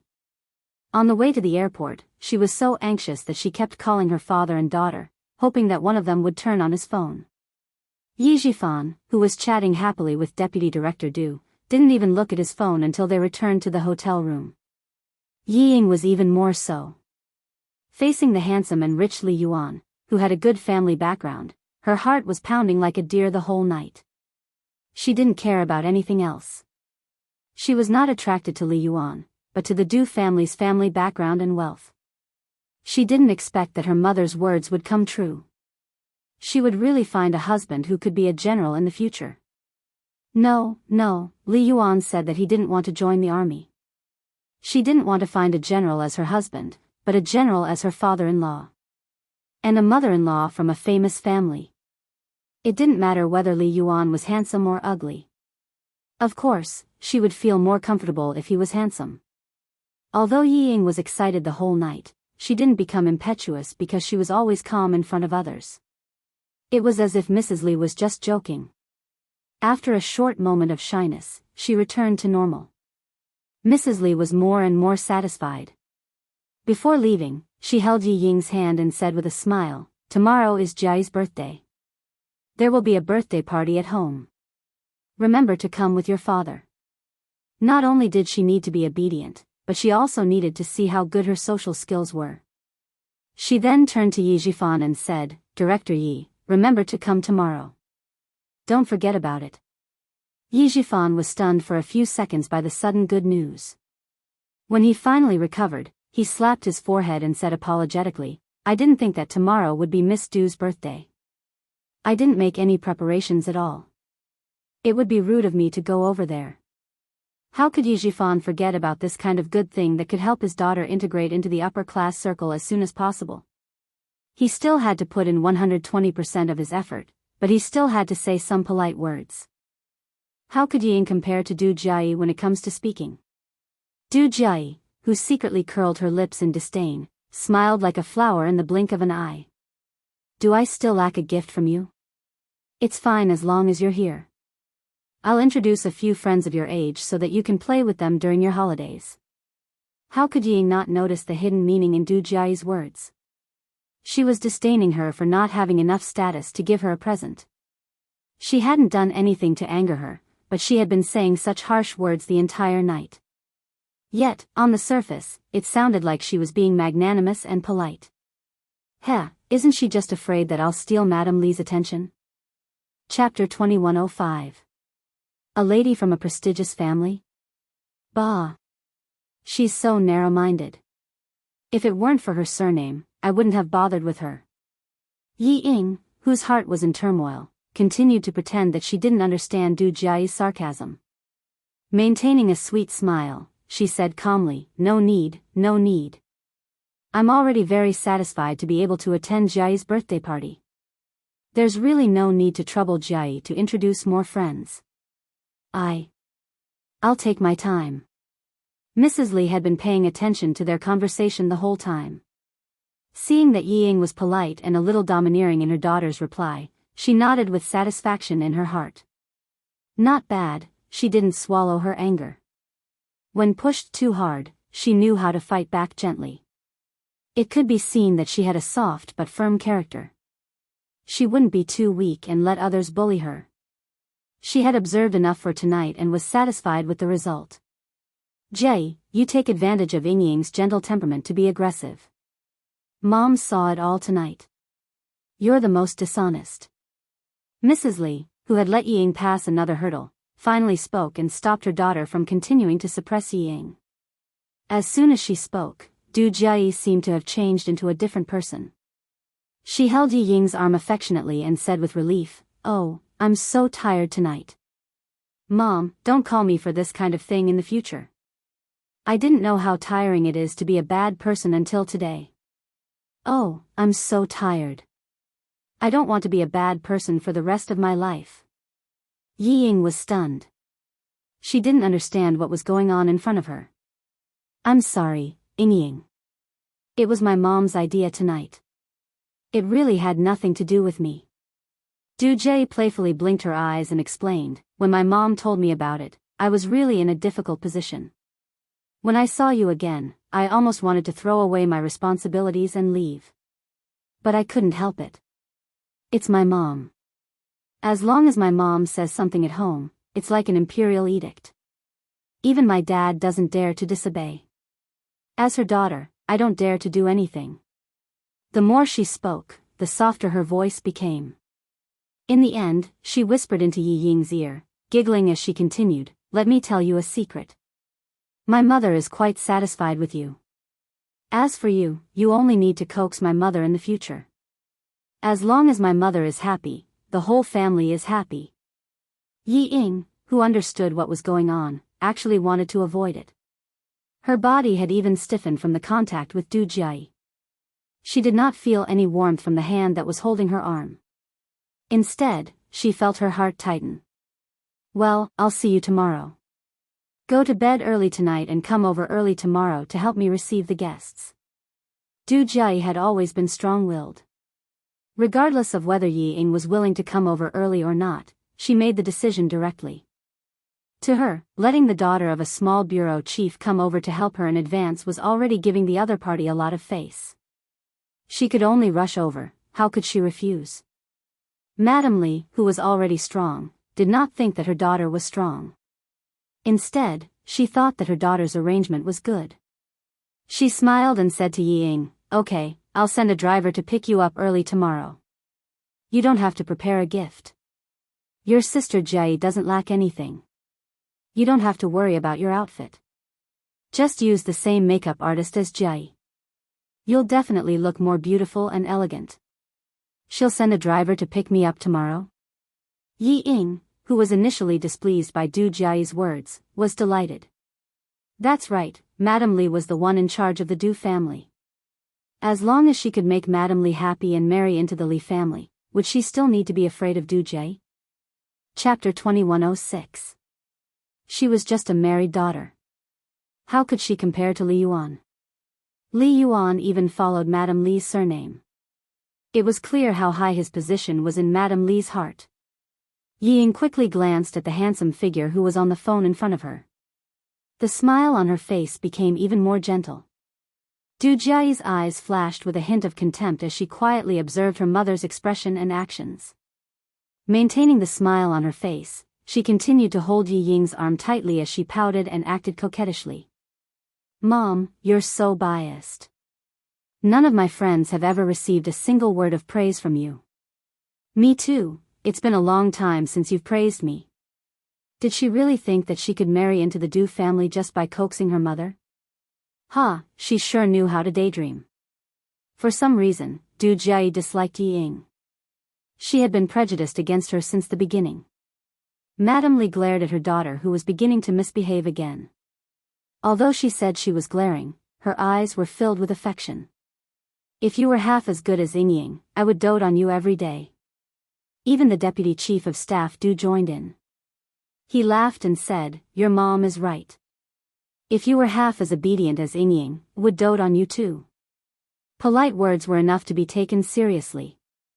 Yi Zhifan quickly flattered back. The atmosphere was so pleasant that everyone's faces were filled with smiles. Du Jiayi looked at Yi Ying, who was getting more and more uncomfortable, and sighed. Ying, your arrival has caused my status to plummet. I don't care anymore. I'll leave the important task of making my mom happy to you in the future. The intimate and witty words made the three adults laugh even louder and louder. Yi Ying had no idea what Du Jiayi was thinking. Her whole body was bearing the weight of Du Jiayi's body. She tried her best to smile naturally and said gently, Jiayi, you're making me happy. It's my fortune to be able to make Madame Li happy. Du Jiayi was sometimes cold and sometimes hot. The things she said, the things she did, and the expressions she showed were all different. Her words were obviously sarcastic, but it just made the adults laugh loudly. Yi Ying couldn't help but feel afraid of such a Du Jiayi. She couldn't help but feel more envious and jealous. In the face of power, Yi Ying was not as arrogant as she was when facing Yi Qian. Even if Du Jiayi was rude to her, she was willing to endure it. After the Du family of 4 got into the car and left, Yi Ying gritted her teeth as she stared at the back of the car. Her fingers were tightly gripping the corner of her shirt as she silently vented her anger. Yi Zhifan, who had appeared out of nowhere, looked at his daughter's fingers, which were fiddling with her clothes. His eyes were dark as he said, this is Du Jiayi's confidence. She dares to do this because she has the ability to look down on you. The reason why you don't dare to talk back is because she has enough reason to look down on your identity. Yi Ying, what does it mean to be above others? A person above others dares to say what they want to say and do what they want to do. Even if others feel uncomfortable, they can only accept it. Yi Ying, whose eyes were red, bit her lower lip tightly. She looked up at her father and reluctantly put down her pride. She gritted her teeth and said, I know. That's why I can only endure it for now. I can only endure it until I can marry into the Li family. Madame Li was just joking. Did you take it seriously? Yi Zhifan's cold voice interrupted Yi Ying's beautiful dream. What kind of family is the Du family? Are they afraid that they won't be able to find a daughter from a prestigious family to be their daughter-in-law? Yi Ying, stop dreaming. You should think more about how to make use of Madame Li's love to fight for a place in the military. See if it's possible to transfer to a military academy and become an officer with a military rank. Chapter 2107. Yi Ying's beautiful dream had just begun, and before she could get to the right place, Yi Zhifan poured a bucket of cold water on her. Yi Ying almost shed tears. Although she thought it was possible, she did not dare to say it out loud. She could only think about it in her heart. Go back to your room and have a rest. Get up early tomorrow and wait for the driver sent by Mrs. Li. It's good to go to the Li family early. I think Mrs. Li will introduce you to the wife of the governor who is close to her. As long as you can rely on the Du family, Yi Ying, your marriage will not be too bad. Yi Zhifan did not dare to think about his daughter marrying into the Du family. He only wanted to get Mrs. Li's help. Thinking that Mrs. Li will send a driver to take her to the Du family tomorrow, Yi Ying felt a little better. Yi Ying went back to her room and took a bubble bath. It was not until she went to bed that she found that her phone was out of battery. She plugged it in but did not turn it on. She went to bed directly. Yi Jifan was afraid that something would happen in the bureau, so he charged his phone and turned it on. As soon as he turned it on, countless text messages beeped. It was either the home phone or Sun Dongqing's phone. There were nearly 30 text messages in total. Yi Jifan, who seldom received continuous calls, calmly called home. No one answered the home phone, and the phone was turned off. He did not have much patience with his wife, so he ignored it and went to sleep. At this time, Sun Dongqing was sitting in the luxury cabin flying directly to the capital. Other passengers had fallen asleep, but she was not sleepy. She was looking forward to getting off the plane as soon as possible with her eyes wide open. In the car, Mrs. Li was asking Li Yuan about his impression of Yi Ying. Li Yuan did not think much about it, nor was he interested. He just said to please Mrs. Li, "She is not bad. At least she is pleasing to the eye. She is not like the women I have seen before who think they are so great. She seems to have a good personality. She doesn't look like someone who will make trouble." "Mom, it is useless to ask Li Yuan. As long as a woman is beautiful, he will like her." Du Jiayi smiled coldly and did not hide her disdain for Yi Ying. "She is not bad looking, but I don't see anything good about her personality. A dog that bites will not bark. People like her are like this. She's not causing trouble because she doesn't dare to cause trouble at my house. She doesn't have the guts." Madame Li had long seen that her daughter was against Yi Ying. Although she didn't say anything, it didn't mean that she didn't know. Hearing her daughter's words, she smiled and looked at her daughter, who had always had sharp eyes. She praised, "Your eyes are indeed more accurate than Li Yuan's. Yi Ying doesn't make trouble, but it doesn't mean that she is really weak. Her character is quite gentle. I admire her forbearance. She's also a sweet talker, just like her father. She doesn't give people the impression that she's trying to flatter them. I just feel that she's a little smart. Considering her age, she's quite tactful in dealing with things. She's much better than the girls your brother has dated before." The deputy chief of staff Du, who was sitting at the front, turned his head and said to his son and daughter, "Your mother is very satisfied with her. You two can just go along with what she says. Your opinions don't count. Dad, you've always been on Mom's side. Turn around and look straight ahead. Don't speak, don't interrupt." Du Jiayi leaned over and raised her hand to cover half of the deputy chief of staff Du's face. She pushed him back and said, "We'll talk about our own things. Just listen to us." Okay. I won't say anything. I won't say anything. You two continue to talk." The deputy chief of staff Du, whose face was pushed back by his daughter, laughed. He never cared about the things at home. It was enough for him to have his wife. If she said it was good, it was good. If she said it was bad, it was bad. Chapter 2108.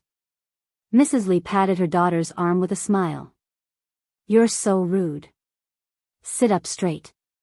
Don't affect the guards driving. I haven't finished yet." Du Jiayi sat back with a smile and continued to say what she disliked about Yi Ying. "I don't like her very much. It feels like she's pretending. She blushes all night and she's so shy. It's as if I'm so thick-skinned. I don't like her. And, Mom, didn't you notice that her eyes were a little flirtatious?" When Li Yuan came in, she quickly glanced at him and lowered her head. "I really thought she was shy at that time. But in the end, you said you wanted her to be Li Yuan's girlfriend." "Ha." Du Jiayi snorted softly with a mocking look on her face.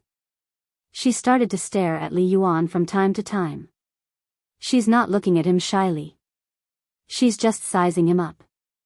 Does she want to see if Li Yuan is good enough for her? She's just the daughter of a little director. What right does she have to think that Li Yuan is good enough for her? Du Jiayi's words had a great impact on Mrs. Li. After a long time, she nodded and said, "You're all young people. Looking at young people with the eyes of young people, sometimes you can see more clearly than adults. Hearing what you said, it's possible that Yi Ying deliberately behaved well in order to leave a good impression in front of me. But Although Mrs. Li agreed with her daughter's words, she did not directly deny her love for Ying. But she's really gentle and filial. You can see it from her pouring tea for Yi Jifan from time to time. She turned to ask Li Yuan, who was not interested, "What about you? What do you think?" Her daughter's thoughts were important, but it also depended on her son. "As long as she's good enough for you and my sister, I have no objections." Li Yuan shrugged indifferently. Yi Ying's beautiful face flashed in his mind, and his eyes were a little more interested. Her father is not bad. Southern Province is a rich province. I want to go there to develop my career. If I have Yi Jifan's guidance, it should be smooth. Du Jiayi rolled her eyes at Li Yuan. Do you need Yi Jifan's guidance to develop your career in Southern Province? Isn't it enough for you to have uncle's guidance? Eldest uncle, second uncle, and third uncle can also help. Do we still need Yi Jifan? Sister, you're dreaming. Uncle will only help Li Jinyan. Why would he help my mother? It was already good enough that he didn't go against his mother. Third uncle doesn't want to count on him either. He's been hiding abroad for so many years. What can he do to help me? At the mention of his grandfather's family, a layer of darkness appeared in Li Yuan's eyes. With eldest uncle and second uncle around, what can we do? If you don't even try to fight for it, how do you know you can't do anything? Third uncle was forced to retire from the army and go abroad by first uncle. Now you can join forces with third uncle, right? There's also first aunt. She's his second wife, and she can't wait to get rid of Li Jinyan. Don't you know that you should join forces with first aunt? Hearing this, Li Yuan glanced coldly at Du Jiayi, who had simplified the matter. No matter how much eldest aunt wants to get rid of Li Jinyan, she won't help me, who also wants to divide the Li family. What are you arguing about? All of you, shut up. Madame Li glanced at her son and daughter angrily. The smile in her eyes was replaced by dark clouds. Your second uncle will be here tomorrow. Don't talk about his past. Also, spend more time with your grandmother. She loves you too the most. Chapter 2109. Du Jiayi doesn't dare to make trouble when Mrs. Li is angry. She secretly glares at Li Yuan, who caused her to be criticized, and feels depressed. Thinking of her grandfather's family, Du Jiayi purses her lips and holds Mrs. Li's arm gently. She says softly, "Mom, don't be angry. My brother and I know what to do. We won't embarrass you and third uncle in front of eldest uncle and second uncle." Why was it said that daughters were considerate? In fact, it meant that daughters were attentive. Her daughter immediately comforted her when she saw that she was angry, but her son didn't. Men were not so attentive and cared about personal gains and losses. Mrs. Li sighs and pats her daughter's shoulder gently. "I'm relieved that you are sensible.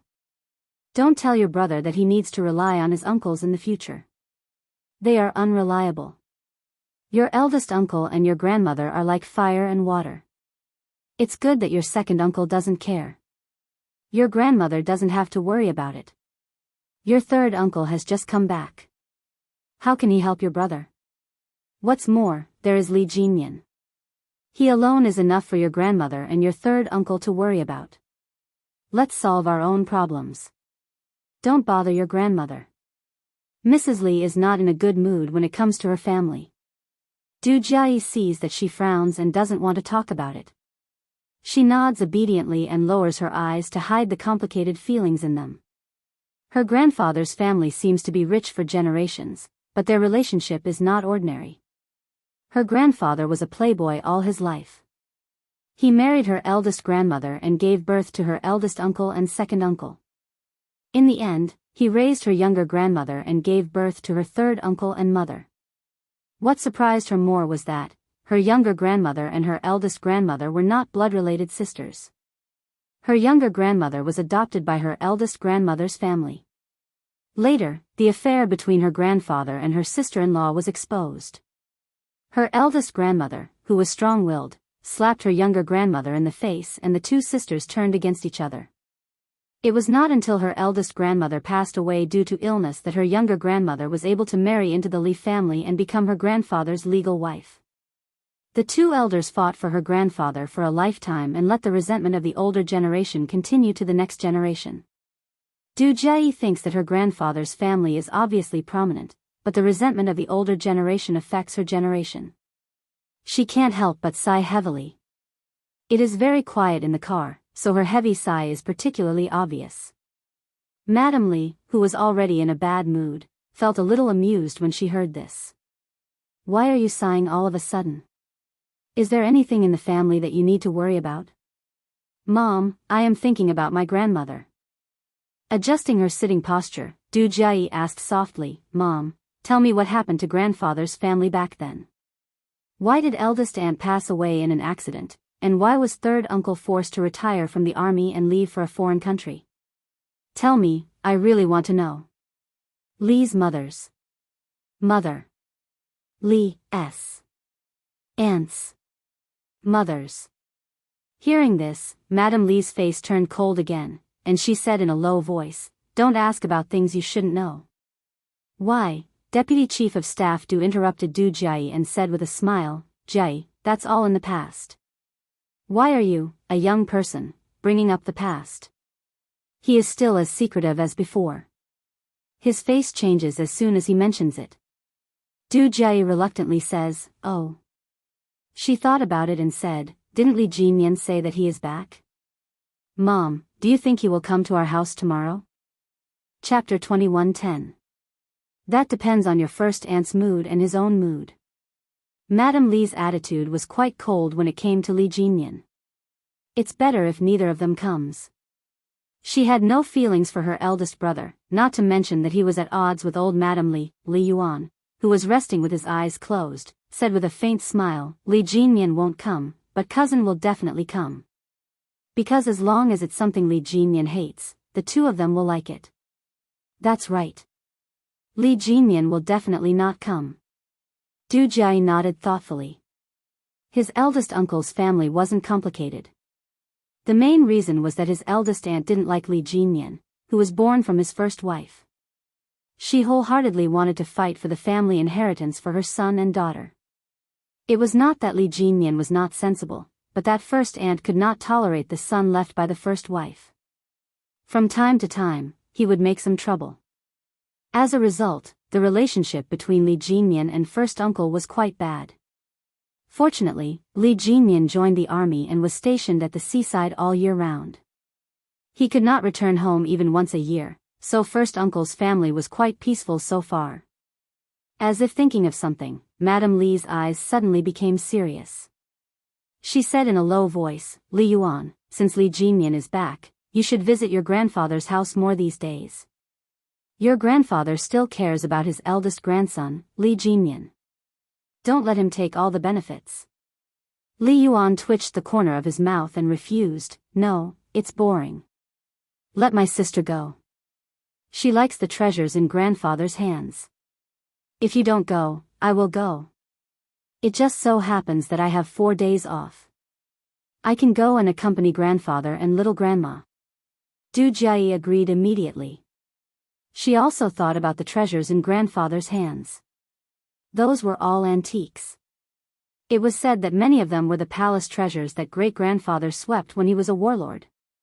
Little grandma, who wanted to take out the treasures in grandfather's hands, would definitely be happy for her to go. Madame Li nodded, That's fine. Don't provoke Li Jinyan in the future. Although your grandfather also wants to leave good things for me and your third uncle, Li Jinyan is the eldest grandson of the Li family after all. Although your grandfather dotes on you, he will never do more than his eldest grandson. The family whispered from time to time in the car and only stopped when they reached home. Li Jinyan, who had just returned home, was now sitting on an aged sofa made of yellow pear wood. He had a cold expression on his face as he chatted with the two elders.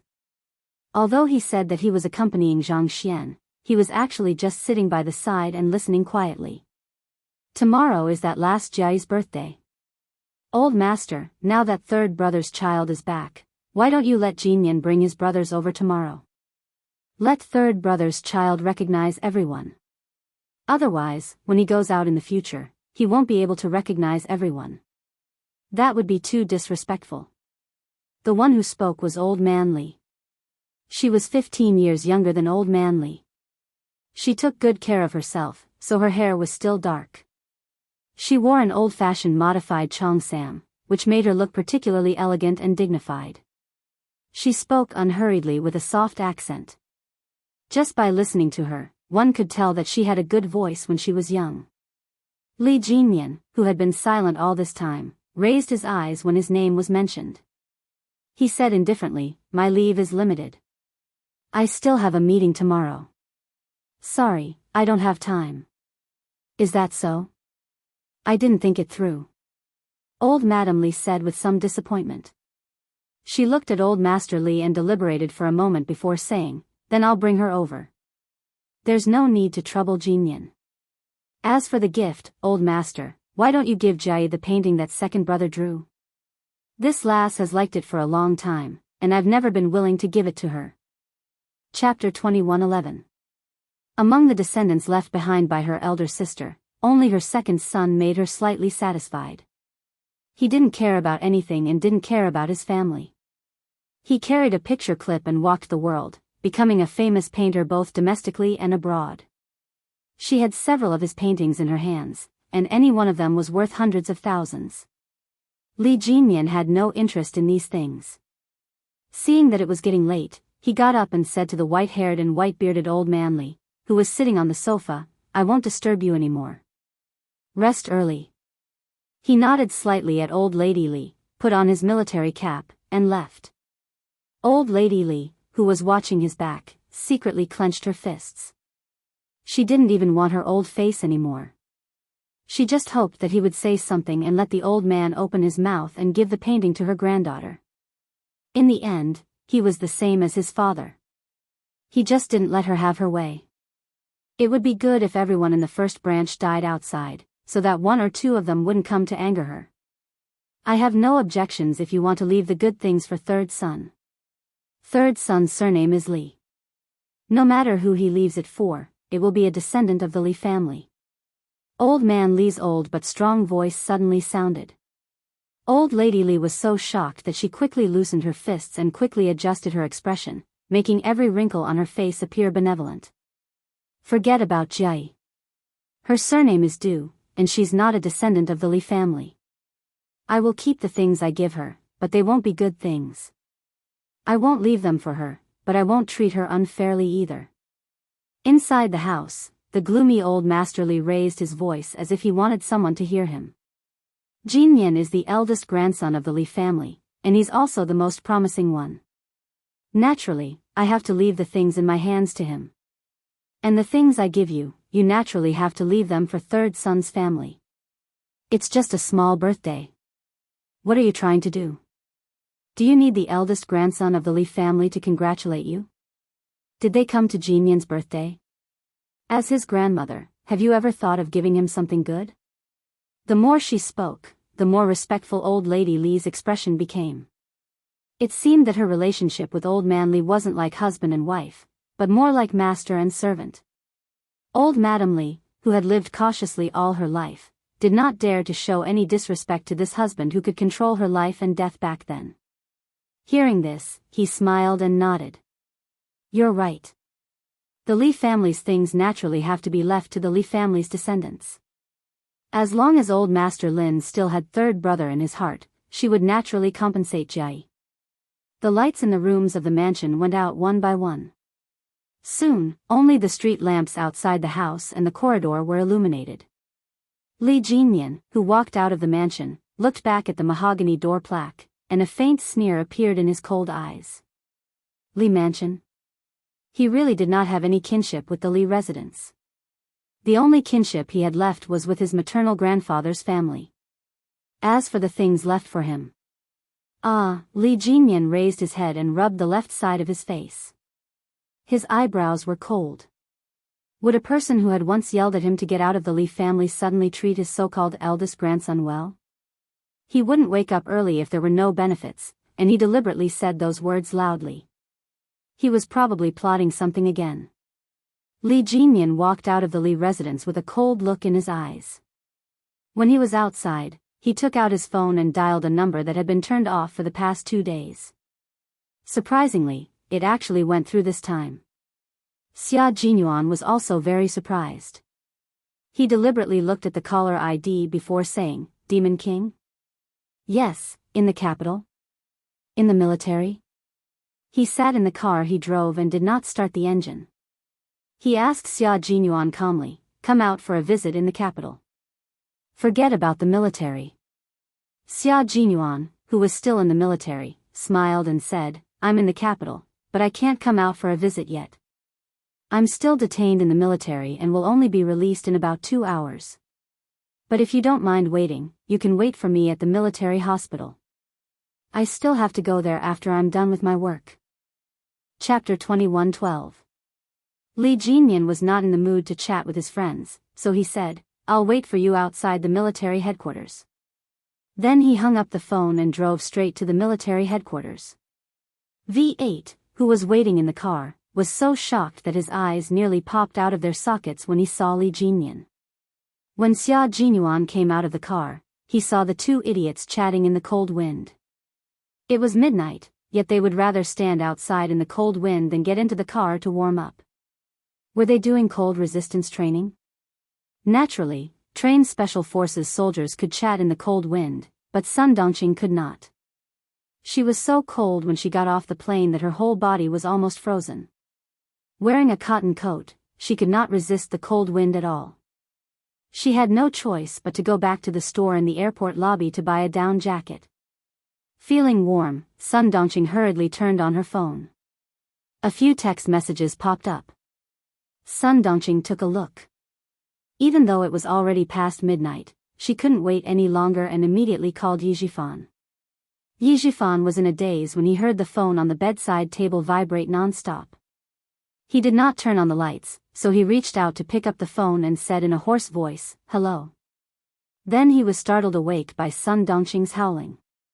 Old Yi, something big happened. Something big happened to Ying. Yi Jifan's eardrums hurt from her piercing voice. He frowned and said in a deep voice, "Ying is in Beijing with me. What could possibly happen to her? You must be confused from sleeping too much. Sun Dongqing, can you stop making a fuss all day long? Someone sent a video to our house. It was the package I received yesterday. I thought it was material for you."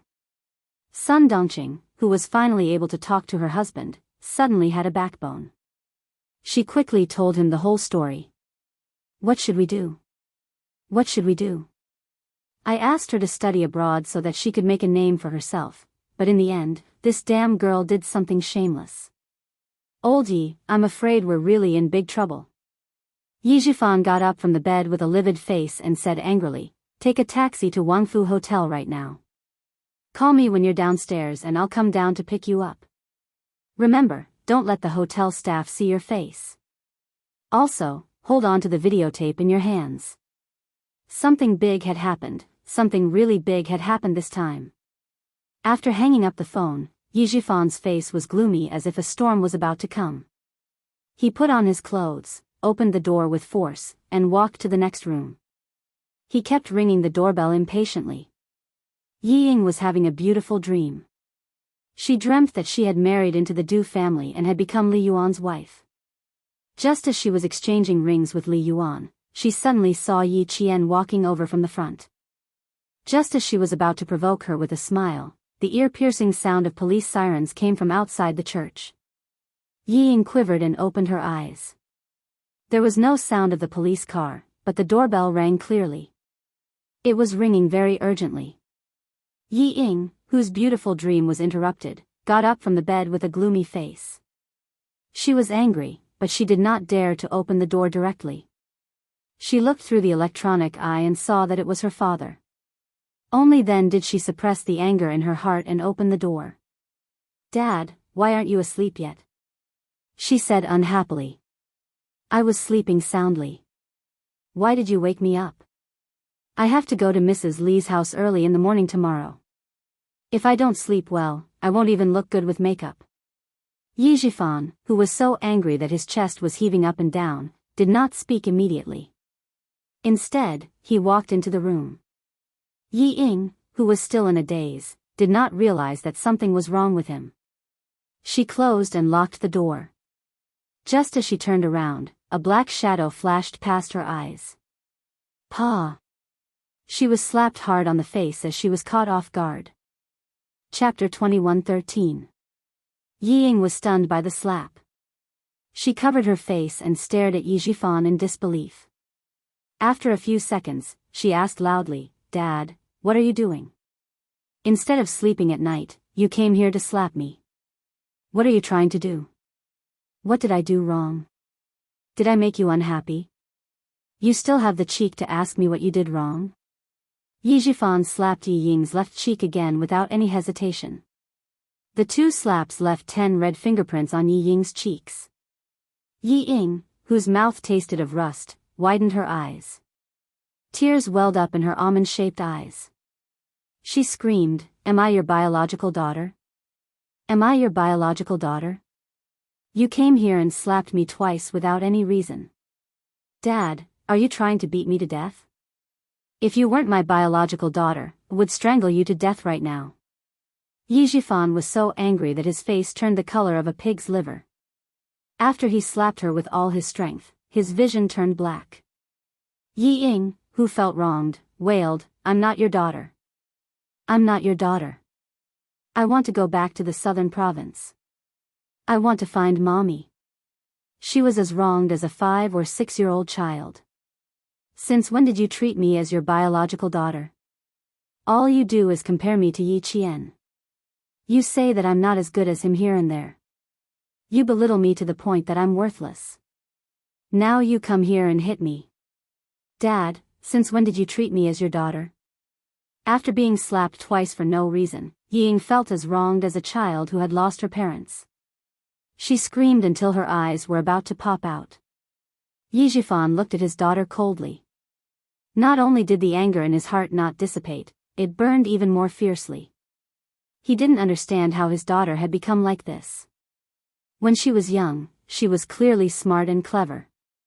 She was like a jade carving that was loved by everyone. At that time, he thought, forget it. If I don't have a son, so be it. If I have a smart daughter, as long as I nurture her well, she will be better than other people who secretly give birth to a son. He really thought so back then.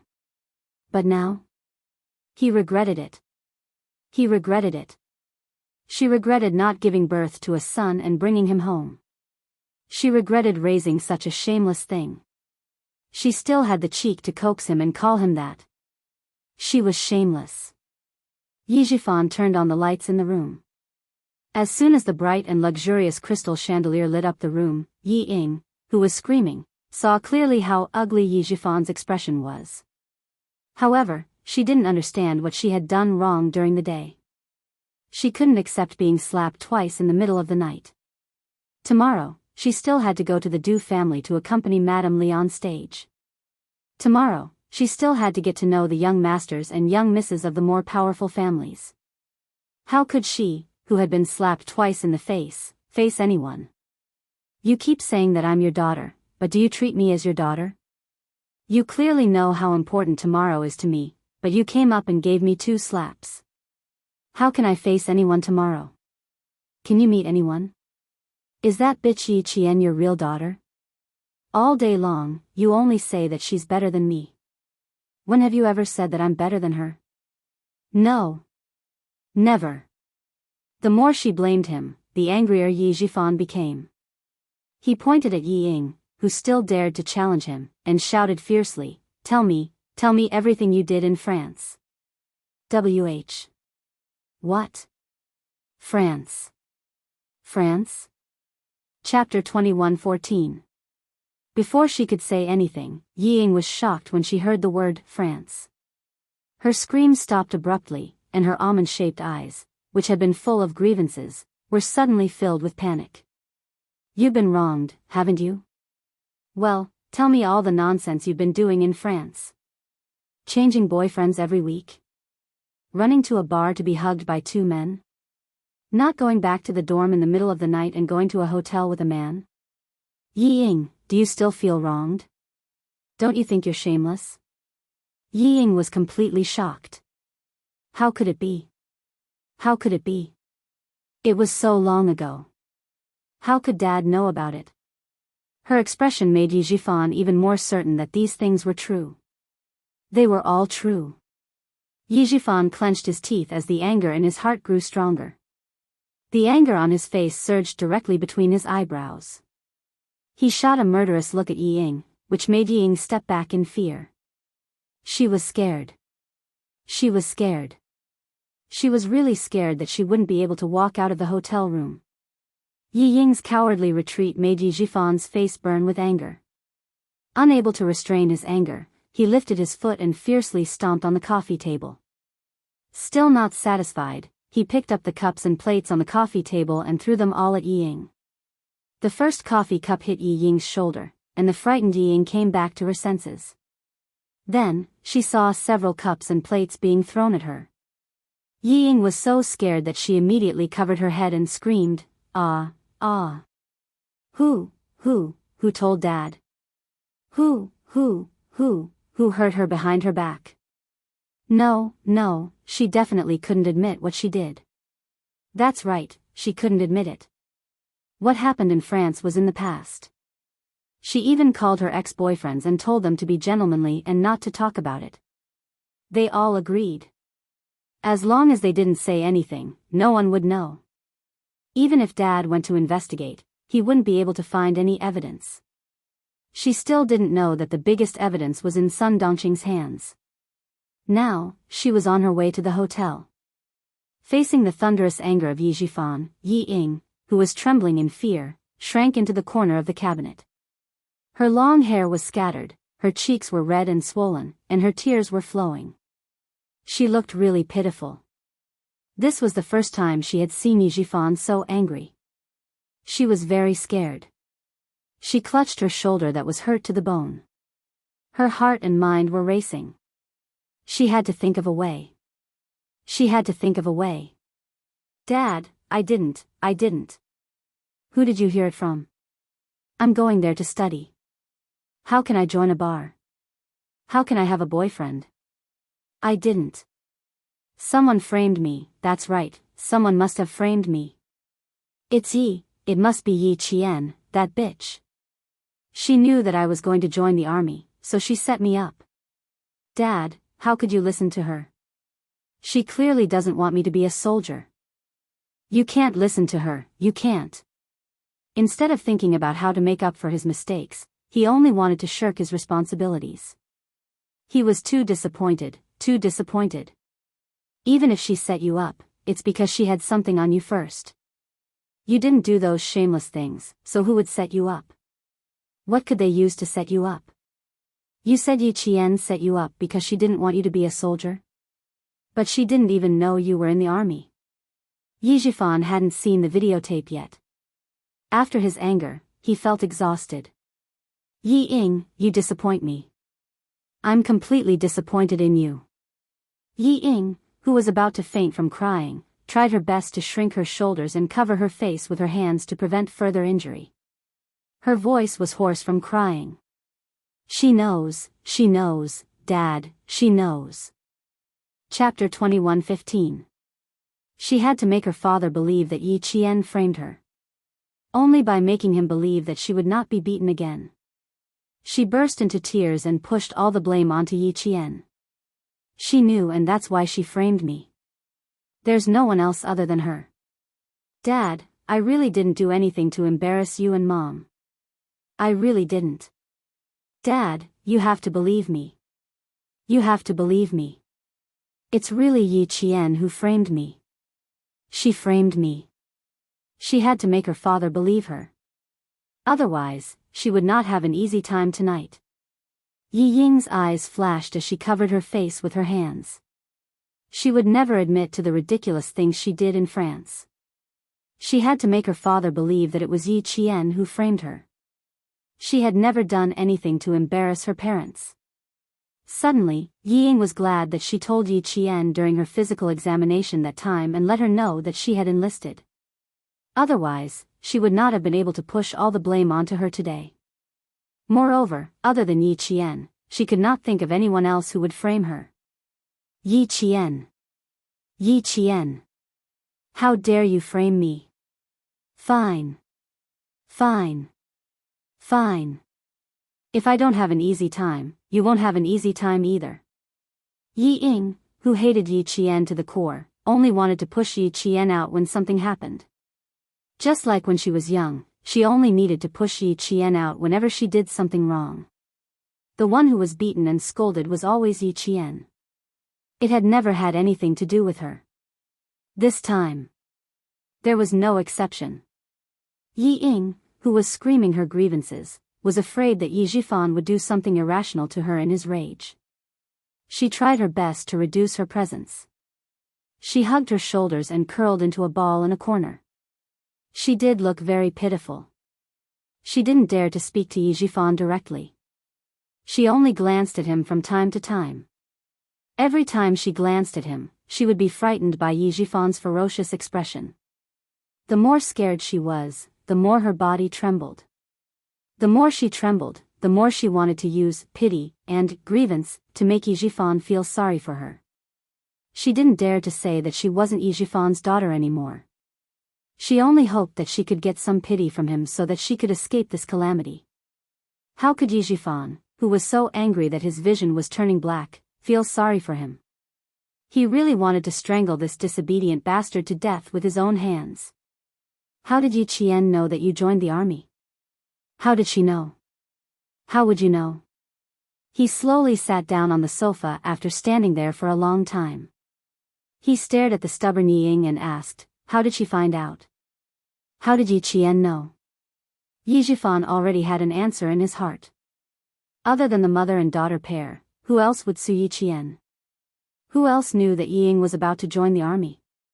To be safe, he didn't even mention it to his colleagues at the bureau. Yi Ying sobbed, tears and snot flowing down her face. I told Mom. Last time, during the physical examination, Mom and I bumped into Yi Qian. We couldn't help but tell him. He had repeatedly warned her not to tell anyone before she actually joined the army. In the end, the mother and daughter pair told Yi Qian. At this moment, Yi Zhifan seemed to have aged a lot. But even if Yi Qian knew about it, she didn't have the ability to get her hands on the videotape unless she had someone backing her up. But would there really be someone like that willing to help Yi Qian? She sent the videotape directly to his home. Did she send it to other places? Did she send it to other people? Or did she send it to his colleagues? What about the provincial government? Chapter 21:16. No, he couldn't just suspect Yi Qian. The most suspicious people should be his political opponents who were trying to sabotage him. Only they had the ability to get their hands on the videotape. However, they weren't trying to sabotage him. They were openly telling him that they had the videotape of his daughter's scandalous deeds. If Yi Ying was innocent and upright, why would they try to sabotage her? A fly wouldn't stare at a flawless egg. He had left evidence that could be used against him. Who could he blame? So, you suspect Yi Qian of sabotaging you? Are you trying to tell me that you didn't do anything that would embarrass the adults in France? Yi Zhifan's gaze was cold as he asked in a low voice, do you dare say that you didn't do anything that would make you a laughingstock and embarrass you? Raise your head. Look at me and answer. Do you dare say that you were sabotaged? Do you dare to say it? Yi Ying's fingers were trembling violently. She didn't dare to raise her head or say it. However, she had to raise her head and say it. She removed her hands from her face and dug her fingers into her palms. I didn't. It was Yi Qian who sabotaged me. Other than him, who else would go to such great lengths to sabotage me? Fine. She was still stubborn even at this point. The look in her eyes said it all, but she still pushed all the blame to Yi Jian. Yi Zhifan, whose blood was boiling, nodded coldly. Okay, I hope you can continue to be stubborn later. He was too disappointed. He was really too disappointed. She dared to do it but didn't dare to admit it. She didn't know how to solve the problem. She was so stupid that she only knew how to frame others. Fine. She didn't have any skills. Other than talking, she didn't do anything else. She was useless. She was just like her mother. Yi Jifan's chest was heaving up and down. He panted heavily and didn't say anything else. Yi Ying, who was trembling in fear and crying, didn't dare to get up. She huddled in a corner and hoped that time would pass quickly. When Sun Dongqing arrived at the hotel, it was almost 4 o'clock in the morning. When she saw Yi Jifan's gloomy expression, she was furious. Where's the disgrace? Where is it? I must teach her a lesson tonight. The thing that she hated and hated the most was done by her own daughter. Hugging, and even getting a room. How could she have such a cheap daughter? That videotape was a slap to her face. Her face was burning hot. It really hurt.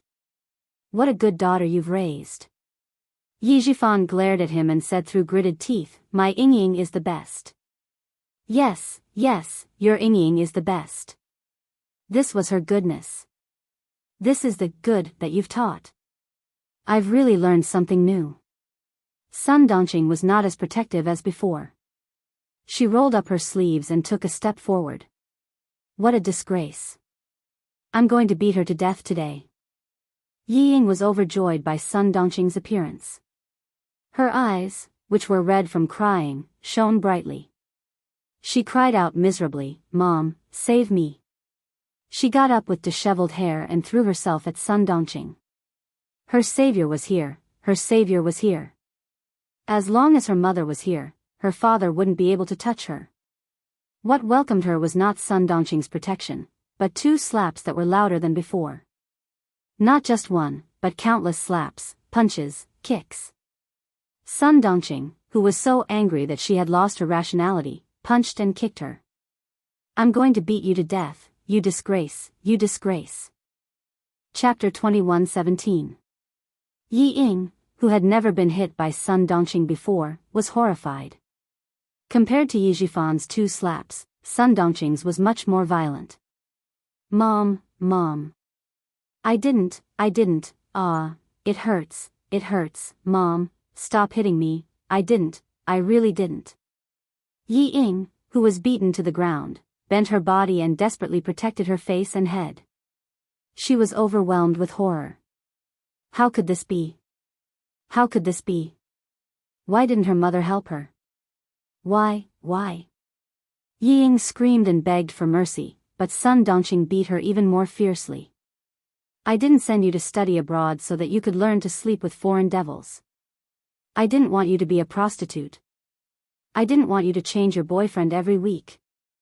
I'll beat you to death, you shameless thing. You can live a good life, but you have to humiliate yourself. If you want to find a boyfriend, fine, I won't stop you, but you should find me a boyfriend like Mrs. Lee's son. Find a foreign devil to sleep with? Shameless thing, who did you learn this from? Who did you learn this from? Just as Sun Dongqing was about to kick Yi Ying's head, Yi Jifan, who was expressionless, frowned and grabbed his wife who had lost her mind. That's enough. If she continued, she might really beat Yi Ying to death. Sun Dongqing was a barbarian and a shrew.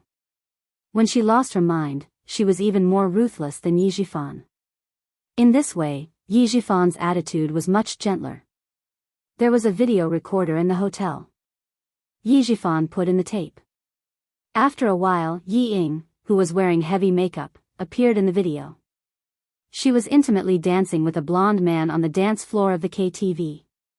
After seeing this scene, Yi Jifan, who was so angry that the veins on his temples bulged, closed his eyes. It wasn't a trap.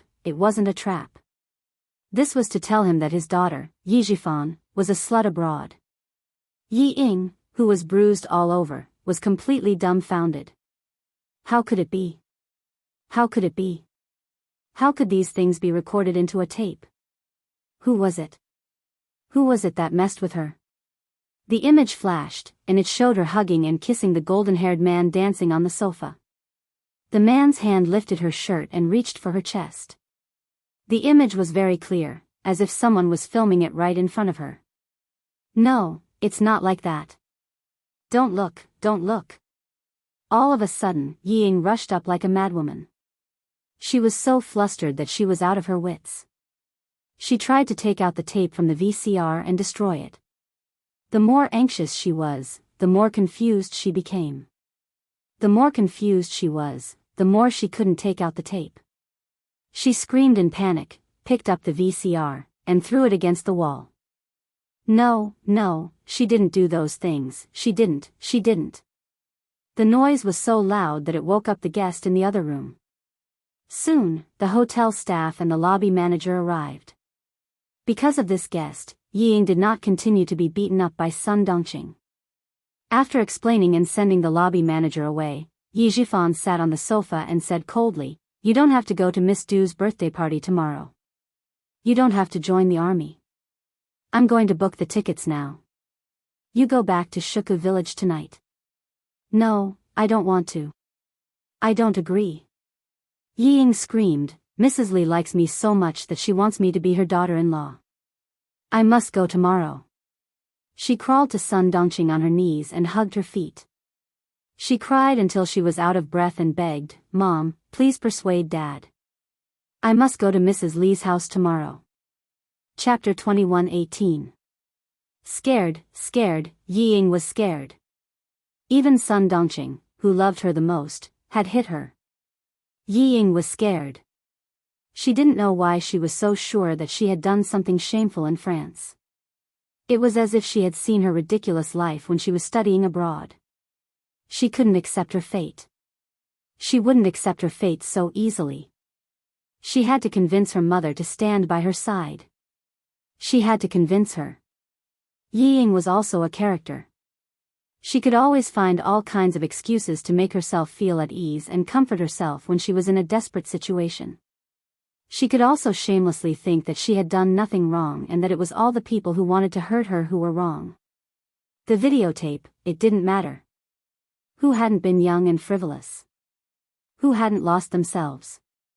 Li Yuan, just like Li Yuan. He was also studying abroad. She didn't believe that he hadn't had a few girlfriends. Hugging Sun Dongqing's legs, Ying felt like she was hugging a piece of driftwood that wouldn't let her drown. With a red and swollen face, she kept saying, "Didn't you say that if I wanted to find a boyfriend, I should find a boyfriend like Mrs. Li's son? I have a chance. I really have a chance. Mom, Mrs. Li really said during dinner that she wanted me to be her son's girlfriend. It's true. I didn't lie to you. I didn't lie to you. I want to go. I must go. If I don't go, I won't have a chance. Mom, I'm begging you. Please help me. I'm your daughter. You love me the most. Please help me. Please help me."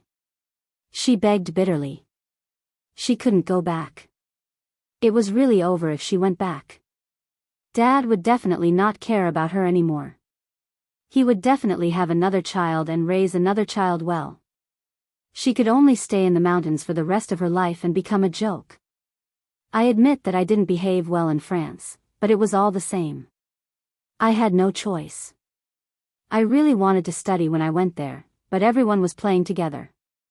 If I didn't join in, they isolated me and said that I was pretending to be noble. They even blocked me. Mom, I was scared. You and Dad threw me abroad and thought that I would have a good life. Wrong, it was all wrong. I was scared. I was really scared. But what could I do? When I didn't stay with them, they ganged up on me. Mom, you don't know how scared I was for the past week. They locked me in the toilet, locked me out of the dormitory, changed my shampoo to detergent, and threw my clothes into the toilet. What can I do? I don't want to be bullied. I can only be like them. I was forced. She put the bullying incident on herself and made herself the target of bullying. The more Ying spoke, the more she believed that she was forced to do so. Sun Dongqing had never heard of this before. When she heard Yi Ying's words, she was furious. She turned around and focused on them that Yi Ying mentioned. Why didn't you tell us? My daughter, they are forcing you to your death. Looking at her daughter whom she had doted on for 20 years, Sun Dongqing, who had beaten and scolded her, felt her heart soften. She thought that her daughter had abandoned herself, but in the end, she was forced to do so. Being forced and abandoning oneself were two completely different things. That was because she did not protect her daughter well. No matter how shameful her daughter was, it was her parents' fault. Old Yi, you. Sun Dongqing, whose attitude had softened, was about to speak when she was coldly interrupted by Yi Zhifan. Forced you? Yi Ying, you can lie to your mother, but do you think you can lie to me? Chapter 21:19. As soon as Yi Zhifan opened his mouth, Yi Ying panicked. I found you a prestigious French university, not some random university. Force you? Yi Ying, you can lie to your mother and yourself. No one can force you. You're the one who degenerated. Every word made Yi Ying feel like she was falling into an abyss. Her heart sank to the bottom. Sun Dongqing, who was holding Yi Ying's shoulders tightly, knew that her husband would not lie to her about this. Then, her daughter was lying to her just now. Mom, Mom, Mom. Yi Ying did not dare to say that her shoulders were hurting. She knew that only by crying out in pain could Sun Dongqing's heart soften. She was thinking quickly about how to get away. Yi Zhifan, who had decided to give up on Yi Ying, pressed on. Sun Dongqing, do you think the other party only has one videotape? Can you guarantee that they didn't send more videotapes to my station? My colleague? Do you really think it's just a videotape? Sun Dongqing, can you grow a brain? Now, someone doesn't want your daughter to enter the army. Do you understand? He pointed at the videotape that was broken by Yi Ying and growled darkly. Can you guarantee that the other party won't send the videotape to the army after Yi Ying enters the army? She did not know. She only knew that her daughter had done something shameful. She had to teach her a lesson so that she would not do something shameful again in the future. As for other things, she did not think about it. After being reminded, Sun Dongqing panicked and stammered, no, is there really no other way? We can only go back to the village. What do you think? Yi Zhifan, who had a headache that was about to explode, quickly rubbed his temples. Ideas came one after another. If they could not find the person who sent the videotape, Yi Ying would not be able to leave the village, let alone enter the army. As for marrying into the Du family? Don't even think about it. Once the videotape fell into Mrs. Li's hands, the whole family would be finished. Yi Ying, who was crying so hard, saw that her mother's attitude softened. She immediately continued to plead, there is a way, there is a way. As long as Mrs. Li treats me well, no one will dare to offend our family. Mom, I will marry into the Du family. Believe me, I will definitely marry into the Du family. Li Yuan has a good impression of me. He even asked me to look for him when I'm free in the future. He'll take me out to play. The deputy chief of staff Du also agreed. Mrs. Li also asked Li Yuan to take care of me. Mom, did you hear that? She wants me to marry Li Yuan, right? Sun Dongqing felt that her daughter's words made sense, but when she saw Yi Zhifan's ferocious expression, she swallowed her words. If it was any other matter, she would still dare to argue with her husband, but this matter made her so angry that she wanted to beat her disobedient daughter to death, not to mention her husband who was an official. In the face of Yi Ying's attempt to escape, Yi Zhifan sneered. Before the videotape, he actually had the idea of marrying his daughter into the Du family. After all, Mrs. Li's words were too tempting. What about now? Not anymore, not even the slightest bit. Now he only hoped that he could bring Yi Ying back to his hometown as soon as possible and let the person who sent the videotape see his sincerity. Sun Yaozu's sudden death was investigated by the Southern Province Police as a case of bodyguard kidnapping his employer and murder after failing to extort money. Now it was his family's turn to be unlucky. It was possible that someone was targeting him and did not want him to continue his career. They wanted to kill him completely. Chapter 21:20. If his daughter was useless, he could find another surrogate, but he could not lose his position. The person behind the jade instructed him to build a relationship with the Du family, so he definitely did not want to see him fall out with the Du family. After weighing the pros and cons, giving up Yi Ying was the best choice. As Yi Qian said, for his career, Yi Jifan would definitely disown his family. Whoever stopped him, he would be ruthless, even if his own daughter stood in his way. Yi Jifan, who had made up his mind, said coldly, "Mrs. Li has a good impression of you." Yi Ying, you think too highly of yourself. If you sent the videotape to Mrs. Li's house, what do you think will happen to you? Yes, Mrs. Li did reveal that she wanted her son to marry you, but did you live up to her expectations? No. You left such a big weakness for others to use against you. This is a bomb that will blow up our whole family and make us lose everything. If we did not have a relationship with the Du family, this videotape would at most make our whole family lose face. But now, once Mrs. Li watches the videotape, she will not let you go, and she will not let me go. Sun Dongqing, if I am finished, my whole family will be finished. The power of the last sentence was no less than a bomb thrown into Sun Dongqing's heart, blowing away her stupidity and miraculously understanding the predicament in front of her. Now that she had completely understood what Yi Ying meant, she howled and punched Yi Ying's shoulder hard. What sin have I committed to give birth to such a disgraceful thing like you? It is not easy to find a general's wife who likes you, you actually. Sun Dongqing, who was sad from the heart, punched Yi Ying and then punched her own chest hard. Her heart was so painful. Such a good opportunity, gone again. Seeing that her father would not help her, Yi Ying, who was desperate, cried and got up. "Mom, don't be angry, I was wrong. She hugged Sun Dongqing and suddenly said in a low voice, "Mom, if you don't help me, Dad will not want you, and he will not want me." Sun Dongqing, whose body suddenly stiffened, heard her daughter say, "Dad is only in his early 40s, the golden age for men. As long as he wants to have children, with his official position, there are many young and beautiful women who want to give birth to his children. Mom, you must help me go to the Du family. I can't be fooled by Dad. He didn't want me to go because he was afraid that he would offend the Deputy Chief of Staff Du. Madam Li likes me. Mom, I'm confident that I can win her heart.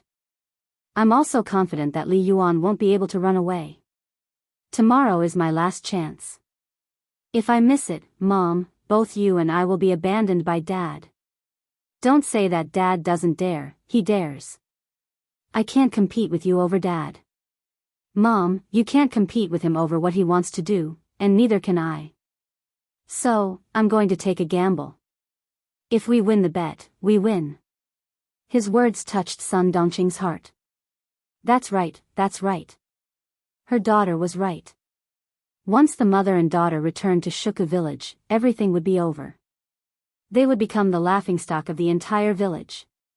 But what should he do? She didn't have any other ideas and could only let her daughter figure it out herself. The mother and daughter hugged each other. Yi Jifan, who had a splitting headache, didn't say anything else. He glanced coldly at Yi Ying, got up, and said to Sun Dongqing, "Look after her. I'll go back to my room and book tickets for you two to go home." He didn't know that when he went back to his room to book the tickets, Sun Dongqing and Yi Ying left Wangfu Hotel in a hurry. He also didn't know that the mother and daughter had caused a huge disaster. Chapter 21. It was 5:00 in the morning, and the cold wind blew through the capital city. Occasionally, there would be some noises on the streets, and after that, there was only the quiet street lights waiting for dawn. Yi Ying did not dare to stay any longer. She staggered into a taxi with Sun Dongqing and gave the driver the name of a chain hotel in the country. She desperately wanted to escape from Yi Jifan's control. What should she do tomorrow? She did not have a solution now. "Mom, I have to put ice on my face to reduce the swelling. Forget about my body, I'll wear a long-sleeved dress." Yi Ying quickly spoke to Sun Dongqing in dialect after getting into the taxi. What should she do next? She did not have a solution now. She had to go to the Du family and attend Du Jiai's birthday party first. Then, she took out her phone and quickly sent a text to Li Yuan. The text basically said that her mother was worried and came over. She did not know why she quarreled with her father. She failed to stop them and was accidentally injured. In short, she tried her best to explain the injuries on her body and face. Sun Dongqing glanced at the text and saw that she was a little embarrassed. Her expression made Yi Ying narrow her eyes. Deep resentment flashed through her swollen eyes. Not only did she hate Yi Jifan, but she also hated Sun Dongqing. Sun Dongqing, who was wrapping ice in a towel, did not notice and said, "How could I not know that Mrs. Li really wanted you to be her daughter-in-law? When I saw the videotape, I was so angry that I almost fainted. Ying Ying, whether you were forced or not, you did such a thing." Speaking of the videotape, Sun Dongqing was angry again. She pressed the ice in her hand on Yi Ying's face.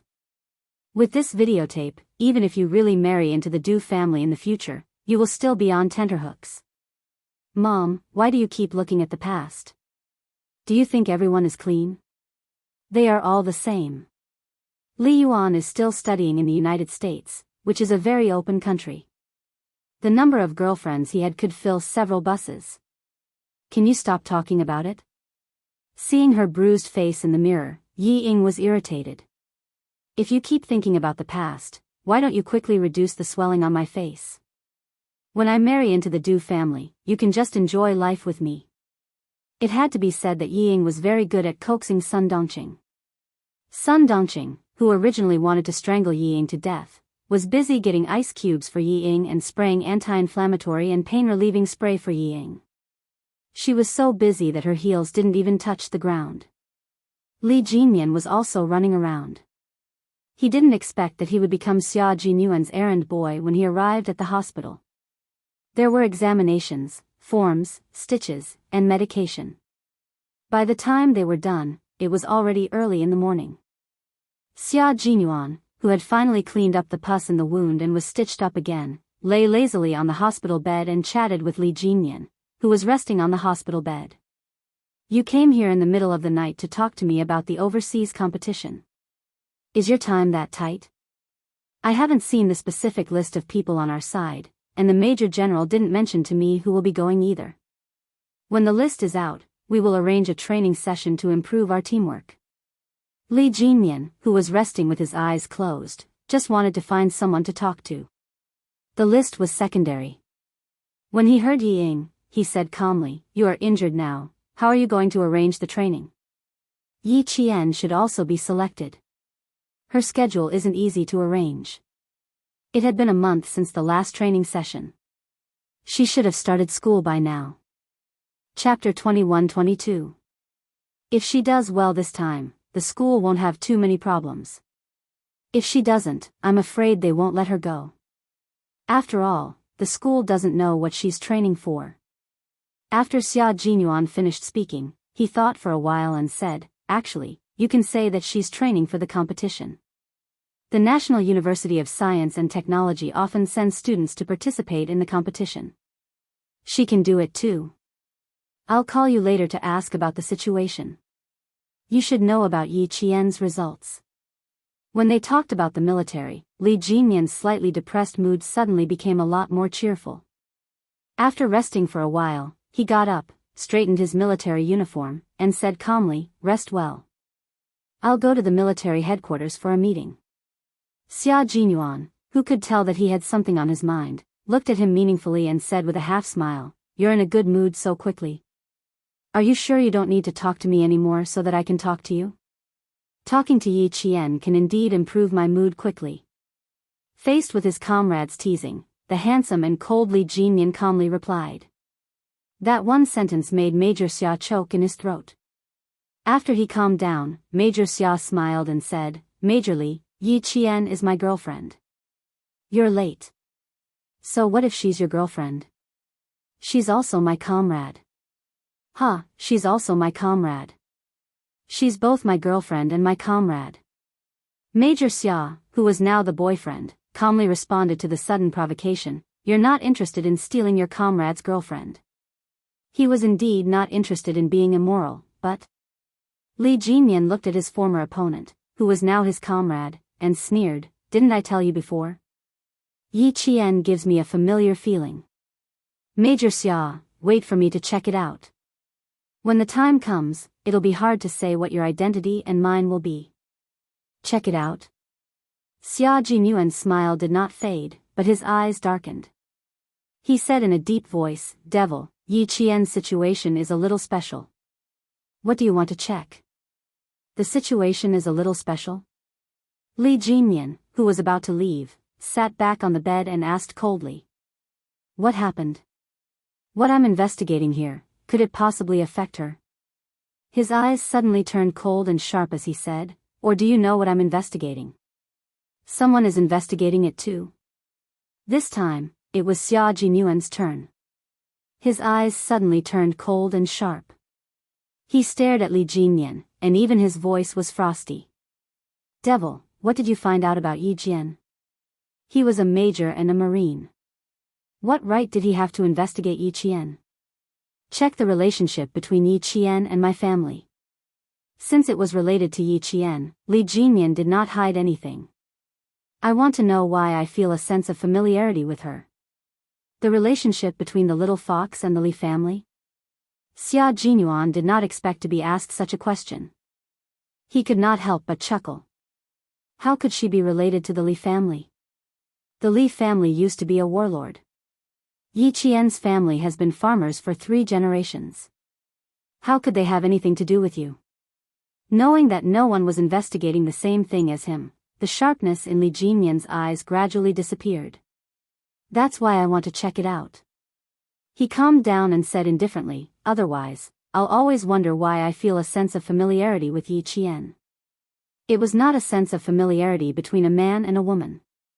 At first glance, he felt a sense of déjà vu, so much so that he misunderstood that he might like Yi Qian. When he found out about the relationship between Xia Jinyuan and Yi Qian, he did not feel sad, nor did he feel jealous. Instead, he felt relieved. These 2 feelings puzzled him, so he had no choice but to investigate. Xia Jinyuan felt that it was a fantasy. How could it be possible? Chapter 21-23. Demon King, perhaps you can think of the so-called sense of familiarity as a kind of appreciation between the strong. Looking at his stubborn comrade, Xia Jinyuan felt helpless. "I once conducted a detailed investigation on Yi Qian. The military has also investigated her. Devil, I can tell you with certainty that she has nothing to do with the Li family. If she does, the military will definitely find out. The military has detailed information on 3 generations of her family." "You're overthinking it." Li Jinyan only replied calmly to his comrade's advice, "I trust my intuition." "To hell with your intuition." Xia Jinyuan cursed in his heart. Seeing that he was so insistent, he reminded him, "Recently, Yi Qian has been troubled by something. Since you have to investigate it, I hope you can postpone it for the time being. I don't want to complicate matters because of your investigation." "Sure." Li Jinyan nodded. He would definitely be cautious when it came to Yi Qian, but he pursed his lips and asked, "What's troubling Yi Qian? What happened to make you so nervous?" "No, it's not Yi Qian. As for the specific reason, I'm sorry, Devil, I can't tell you. I just hope you can delay your investigation." His intuition told him that Yi Qian had something to do with the Li family. He didn't know what to say. Go ahead, go ahead, go ahead. He wouldn't investigate anymore once he gave up. Li Jinyan, who still had to go to the military, didn't stay any longer. He opened the door and strode out. In the ward, Xia Jinyuan, who had been in a high-intensity battle for more than 10 days, raised his head and rubbed his slightly dizzy temples.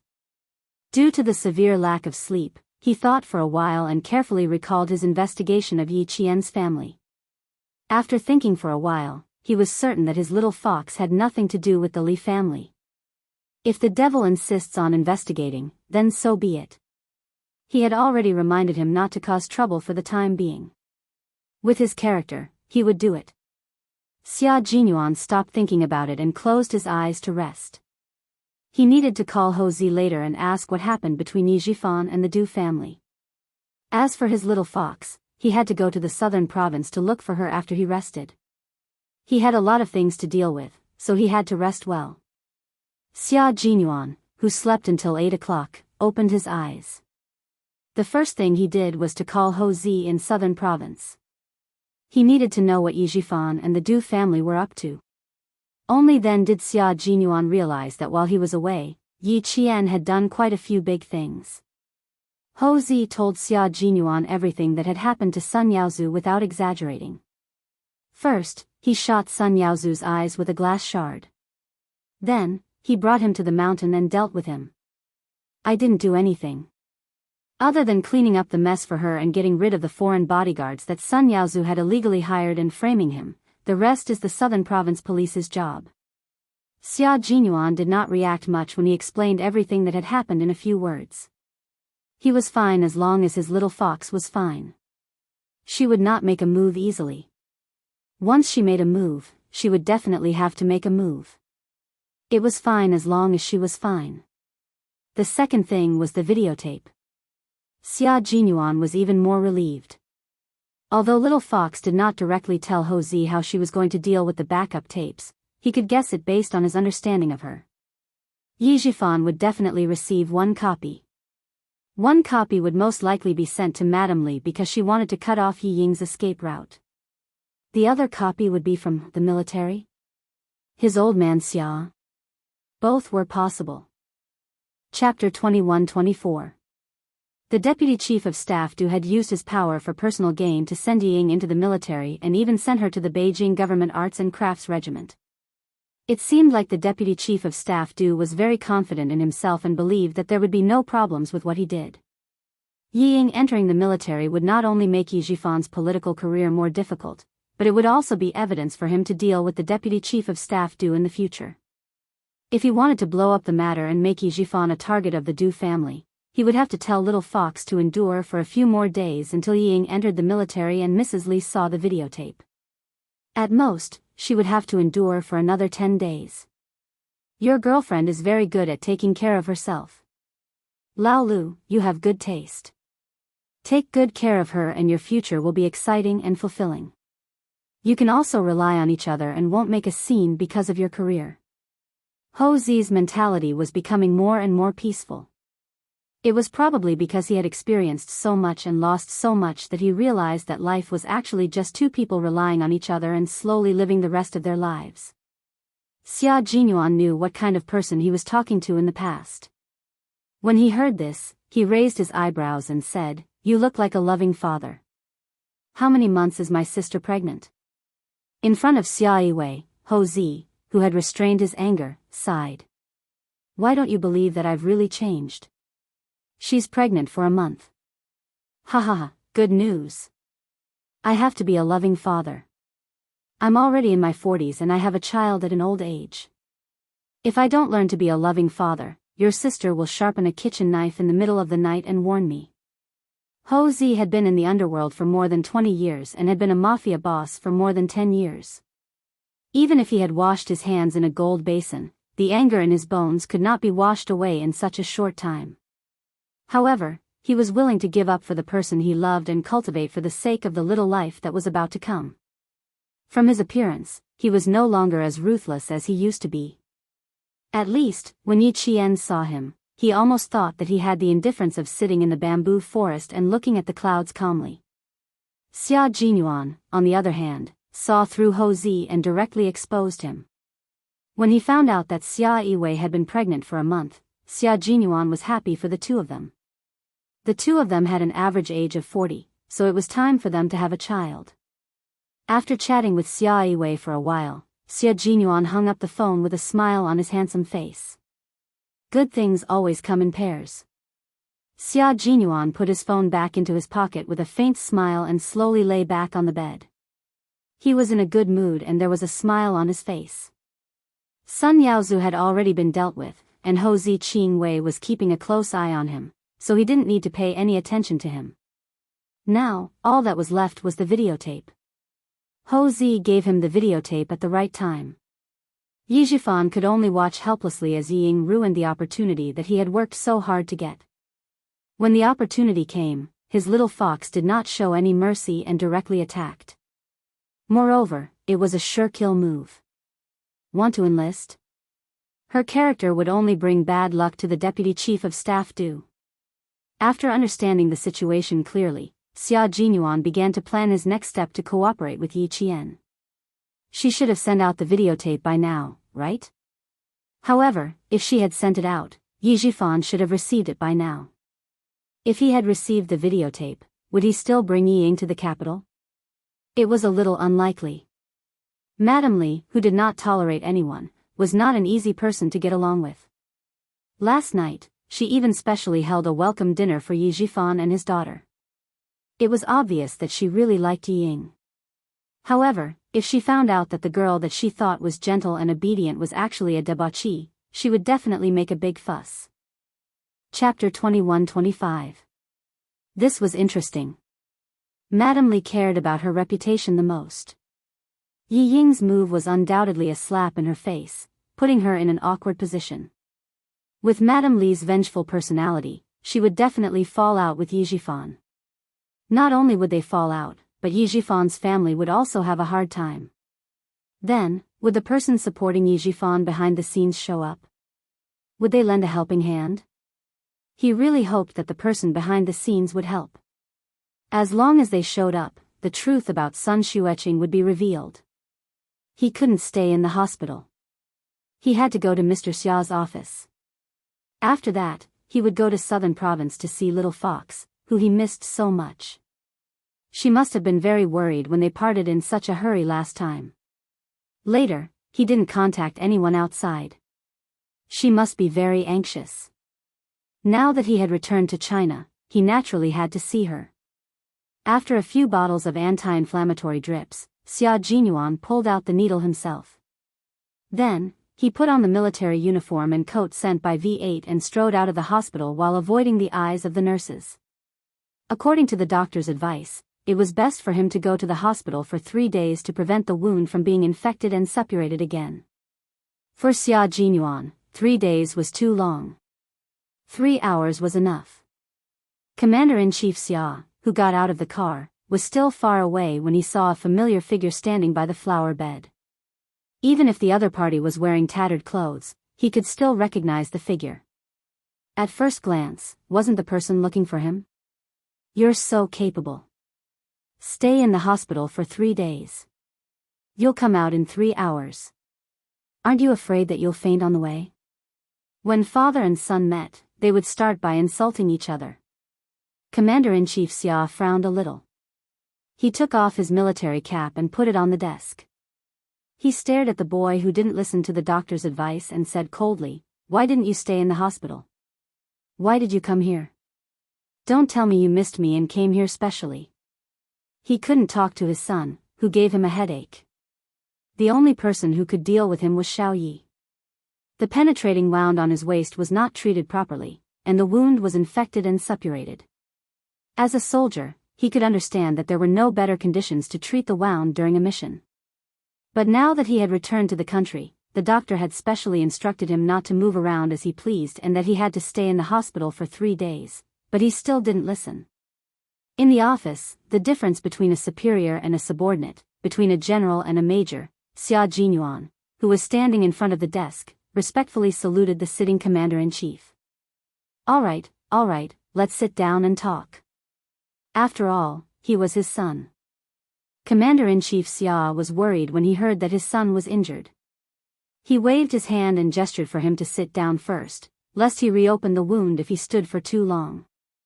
Long story short, you have a meeting to attend at 9:30. Xia Jinyuan, who had wanted to ask a few more questions, immediately explained the purpose of his visit. "I wanted to ask if you received the videotape from Yi Qian." "I've received a copy of the recording." "As for the videotape..." "Wait a moment." Commander-in-Chief Xia saw that his son's expression was cold, so he took the intercom and asked the clerk, "Check if there are any mails from Southern Province. If there are, send them to me now." Mail and parcels that could be sent directly to Commander-in-Chief Xia were checked by specially designated personnel in order to prevent dangerous items from being carried. After waiting for about 5 minutes, the clerk came over with a package that was confirmed to be safe. It was the videotape that Yi Qian had sent to Commander-in-Chief Xia. Commander-in-Chief Xia didn't play it immediately. He directly asked, "What's in it?" Chapter 21-26. It's about the private life of a recruit before she joined the army. This recruit was diagnosed with a heart condition in junior high school, and it was recorded in her personal file.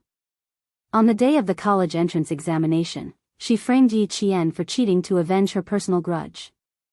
After an investigation by the Education Bureau, this recruit was banned from taking the college entrance examination for 5 years. In less than half a year, this recruit suddenly joined the army again, and it was very likely that she would enter the Beijing Government Arts and Crafts Regiment. The person who helped her to join the army was none other than Deputy Chief of Staff Du Xia Jinyuan, who was reporting seriously, glanced coldly at the videotape. His dark eyes flashed with a cold light. A recruit like this is not qualified to join the army. Deputy Chief of Staff Du not only allowed her to join the army without investigating the matter clearly, he even used special recruitment as an excuse to let her join the army in advance. Commander-in-Chief, if this person really joins the army, once her private life and past actions are reported by the media, our army's image will be seriously damaged. Commander-in-Chief Xia already knew who the recruit he was talking about was.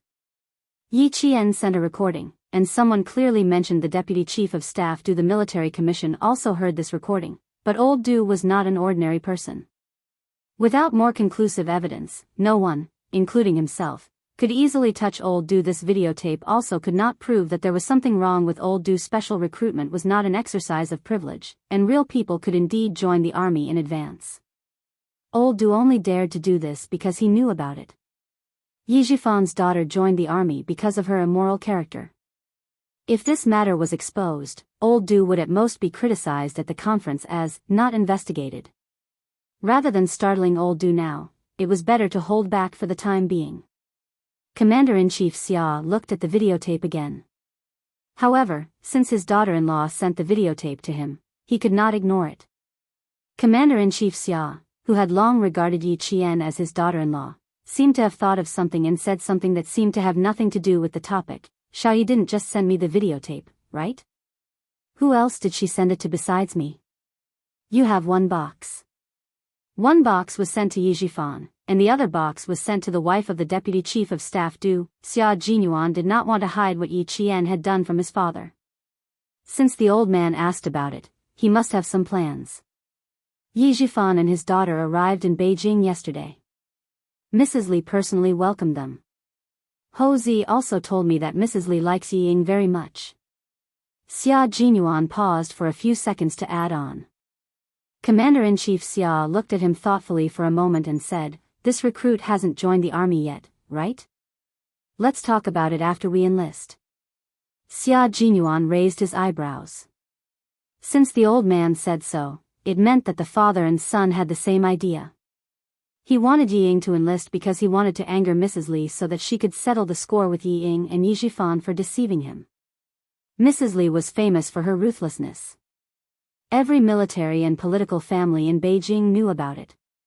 Old man Xia knew that the videotape and Yi Ying joining the army would not make the Deputy Chief of Staff do anything, but he still let Yi Ying join the army first. It was obvious that he had the same idea as him. He smiled and joked, "Yi Qian hasn't even married into our family, Xia, and you're already protecting her. I must tell her how much you care about her." Commander-in-Chief Xia did think so. Yi Jifan was in politics. He could not reach out his hands, so he would let Mrs. Li, who liked to reach out, do it. After losing so much face, old Du's wife would not let the matter rest. Chapter 21-27. If I don't take good care of Xiao Yi, I'm really afraid that another guy with foresight will snatch him away from you. Commander-in-Chief Xia didn't spare any effort to attack his son. In exchange, Xia Jinyuan looked at him indifferently, so Commander-in-Chief Xia didn't mention it. Yi Qian trusted him, and he trusted Yi Qian. If he said too much, the two of them would laugh at him. Well, his son was much more reliable than before, so he shouldn't worry too much. As long as Major General Yang mentioned him, he would add, "Commander-in-Chief, it's all thanks to your hard work back then that Xia Jinyuan became what he is today." In fact, he only did it twice back then, and Major General Yang happened to meet him both times. As for what Xia Jinyuan is today, to be honest, it was all because of Xia Jinyuan's own hard work, and it had nothing to do with him. Now that he had found Yi Qian as his girlfriend, he probably didn't need to do anything in the future. The two of them could solve their own problems by themselves. But now that he could help, he would naturally help. As for old Du, you and Yi Qian are not allowed to interfere. Now, we should focus on investigating Yi Qian's mother, martyr Sun Xueqing. Commander-in-Chief Xia felt that the most important thing was not to bring down Yi Zhifan, but to investigate martyr Sun Xueqing. On the third day of the new year, the military commission asked Yi Qian to come to Beijing. The words military commission made Xia Jinyuan's eyes turn cold. Why did they ask her to come? One of martyr Sun Xueqing's comrades with the surname Kai, who is now the director of a city's public security bureau, is also investigating. He returned to his original unit to take some of the information from the investigation back then. Coincidentally, the military was also retrieving the original information, so they found this director. For the sake of caution, the military asked Yi Qian to come to the military commission to find out how much she knew about martyr Sun Xueqing. Yi Qian was very calm. Originally, the military commission wanted to test her, but she directly told Colonel Tan, who was talking to her, that she suspected there was a problem with martyr Sun Xueqing's sacrifice. She suddenly spoke so bluntly that Senior Colonel Tan, who was questioning her, almost lost his cool. Hearing this, Xia Jinyuan laughed. That's right, his little fox didn't like to beat around the bush, especially in front of the military commission, who was investigating martyr Sun Xueqing. The military disciplinary committee was not an ordinary place. Hiding it would be counterproductive. It was better to say it directly and let the head of the military disciplinary committee see her unreserved cooperation. When Commander-in-Chief Xia thought about what happened that day, a faint smile appeared on his serious face. But soon, he put away his smile and continued to be serious when facing Xia Jinyuan.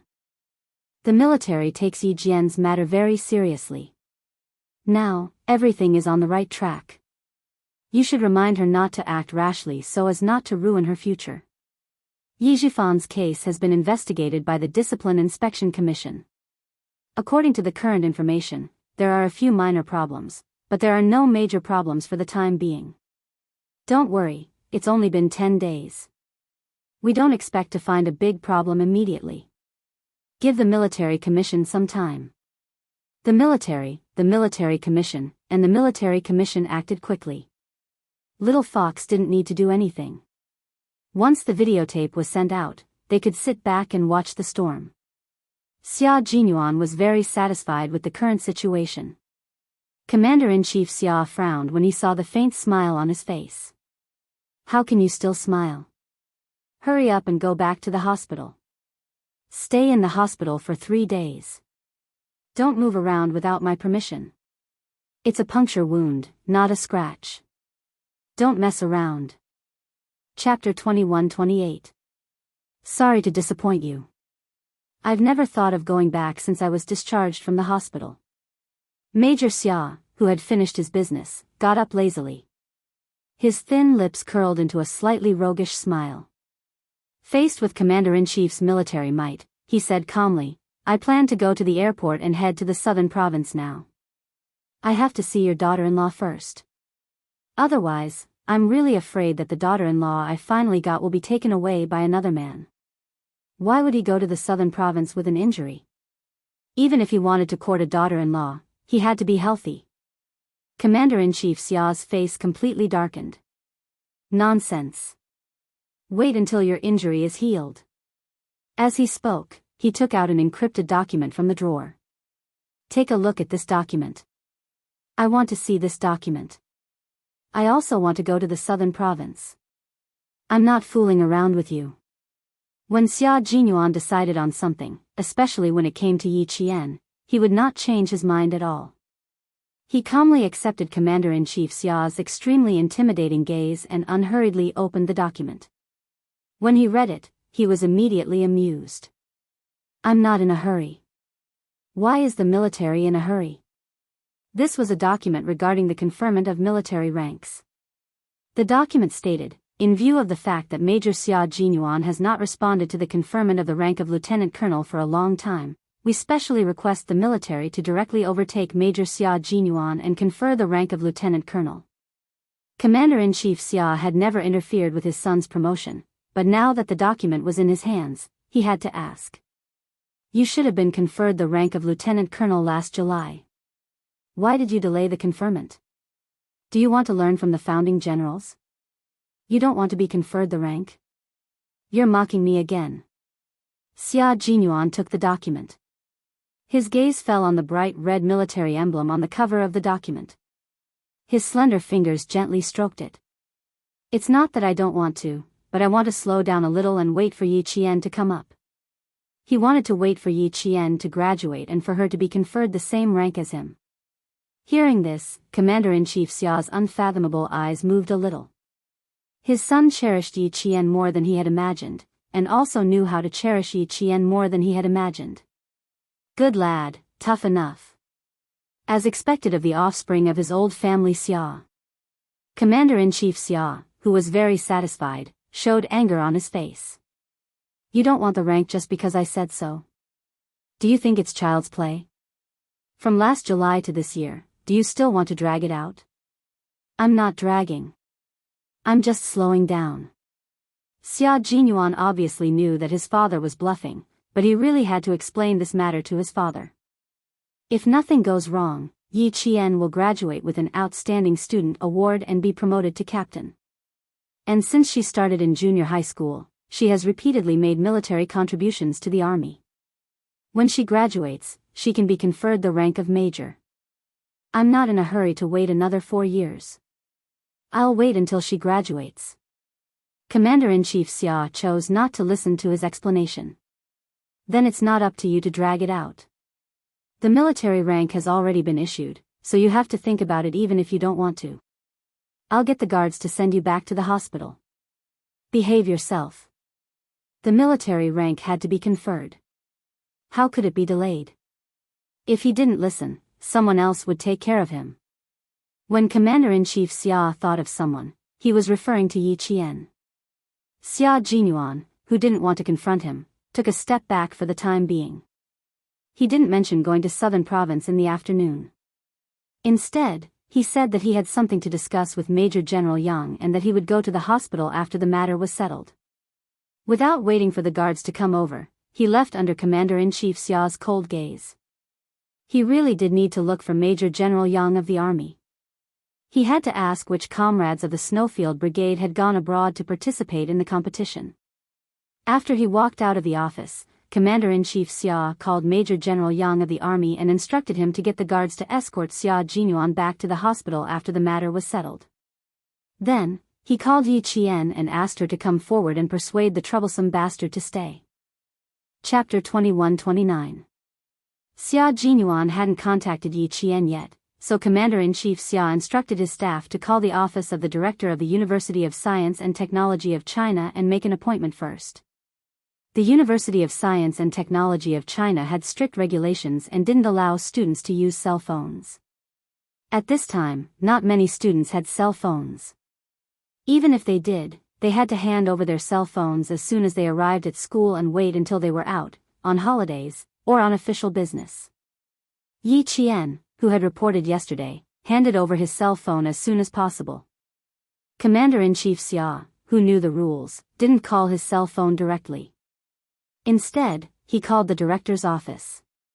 He didn't make the call himself either. He asked his staff to make the call first and then transfer the call to his office. The military called to look for a student. It was none other than Yi Qian, who most of the teachers in the school knew. The director, who knew Yi Qian, looked at the class schedule and asked the teacher to inform Yi Qian after class. Yi Qian was sitting in library number 3 and discussing with several top students from other classes. On the first day of school, the students hadn't gotten over the New Year's atmosphere yet.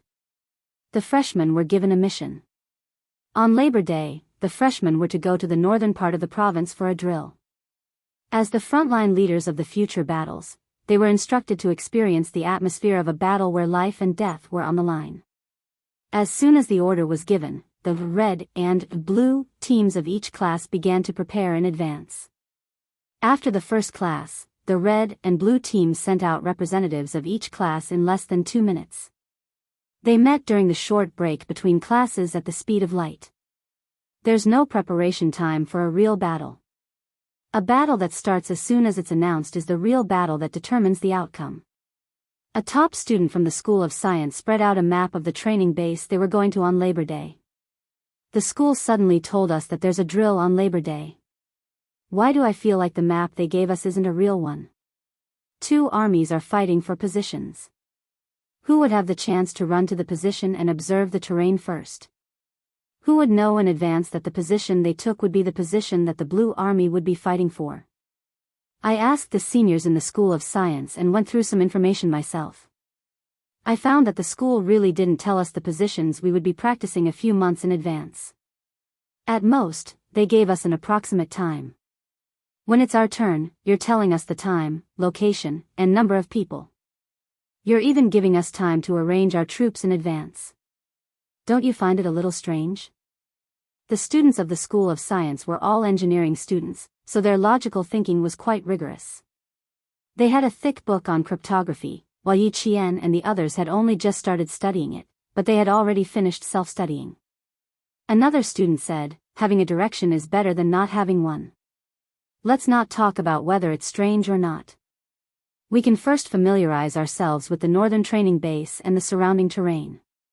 When the time comes, we can carry out the drill anywhere.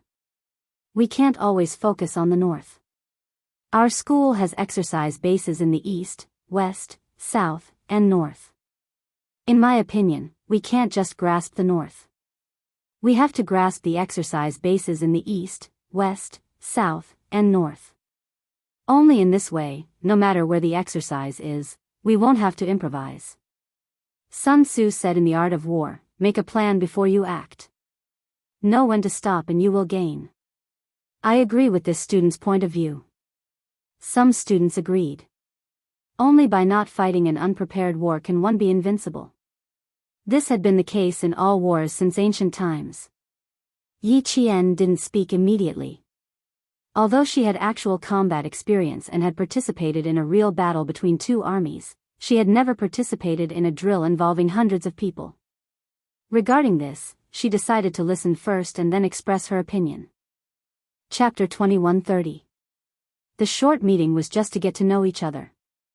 There was only so much time outside of class. They met to get to know each other and set a time for the next meeting before returning to their respective classrooms. At noon, Yi Qian finished her lunch and told Su Wen and He Qing that she needed to go to the dean's office. She told them to go back to their dorms to rest while she jogged to the dean's office. Su Wen looked at Yi Qian's back as she left and lamented to He Jing, I have two fears.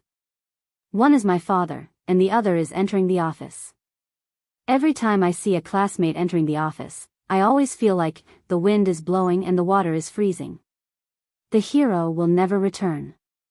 As long as you improve your physical fitness, you will never have the chance to go to the office. He Jing pointed out her classmate's weakness without giving her any face.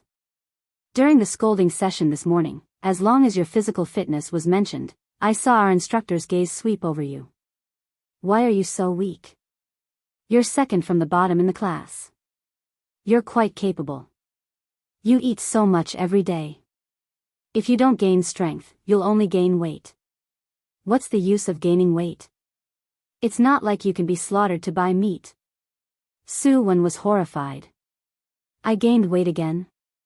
No way. I just went back for the new year and I gained weight again. My father dug me out of bed at 5 in the morning to run. How can I gain weight? Facing the classmate who completely missed the point, He Jing patted her shoulder and sighed with emotion. The wind is bleak and the water is cold. Once a hero leaves, he will never return. Classmate, take care. In the previous semester's physical fitness exam, Su Wen, who had been lagging behind since the start of the freshman's military training, received the lowest score in history. Her instructor and captain were shocked. It could be predicted that Su Wen's life would be tragic this semester. Your grades in the military academy could not be too good, but your physical fitness had to be very, very good. Otherwise, you would only have more miserable days ahead of you. As someone who had not attended classes for a month, Yi Qian naturally did not feel any pressure when she became the top student in the entire school. Last night, The instructor even talked to her and asked if she could spare some time to help the students who were in the bottom 20 in class improve their physical fitness. He also said that there was no need to worry about being too ruthless. They could only blame themselves for being too weak. Yi Qian said she would do her best. Yi Qian, who was running towards the director's office, thought that it was because of this matter.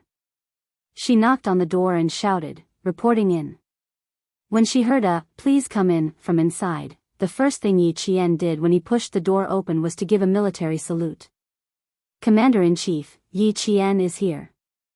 Please wait a moment, I'll pass the phone to her." The hospital director was on the phone. His words made Yi Qian realize who was looking for him. Yi Qian, who had spoken with Commander-in-Chief Xia many times, was not as tense as before. However, when Yi Qian heard Commander-in-Chief Xia's dignified voice, he could not help but straighten his back. "Xiao Yi, sixth brother, has already returned to the country. He even suffered some minor injuries. I stopped him from coming to the southern province to look for you. I hope you can forgive him." Knowing that Xia Jinyuan had returned safely, Yi Qian, who had been heavily shackled, felt the shackles on her heart suddenly loosen. The sound of flowers blooming in spring bloomed from the depths of her heart. However, at the same time, her brows were tightly knitted together. She knew that Commander-in-Chief Xia's minor injuries were not really minor injuries. If they were, Commander-in-Chief Xia would not have specially called her. Chapter 2131. His injuries must be so serious that he had to be hospitalized. Yi Qian, who was a little out of breath, closed his eyes slightly and tried to mentally prepare himself before asking calmly, "Can you tell me how serious his condition is?" He was very calm, but every word was so heavy that it felt like a stone had fallen from the sky and hit Chief Commander Xia. He suddenly realized that he had made such a call. Was it a little inappropriate? Even though Commander-in-Chief Xia was a dignified general, he was also a father who deeply cared about his son. Before he could reflect on his inappropriate call, Commander-in-Chief Xia quickly smiled and replied, "It's okay, it's okay." His waist was pierced, but it avoided the vital parts. He handled it a little carelessly, and the shrapnel left 2 small fragments, which caused the wound to become inflamed. He handled it immediately after returning to China. The doctor suggested that he stay in the hospital for 3 days and get an anti-inflammatory drip. "He just came over and told me that he wanted to visit you in the afternoon, but I didn't agree."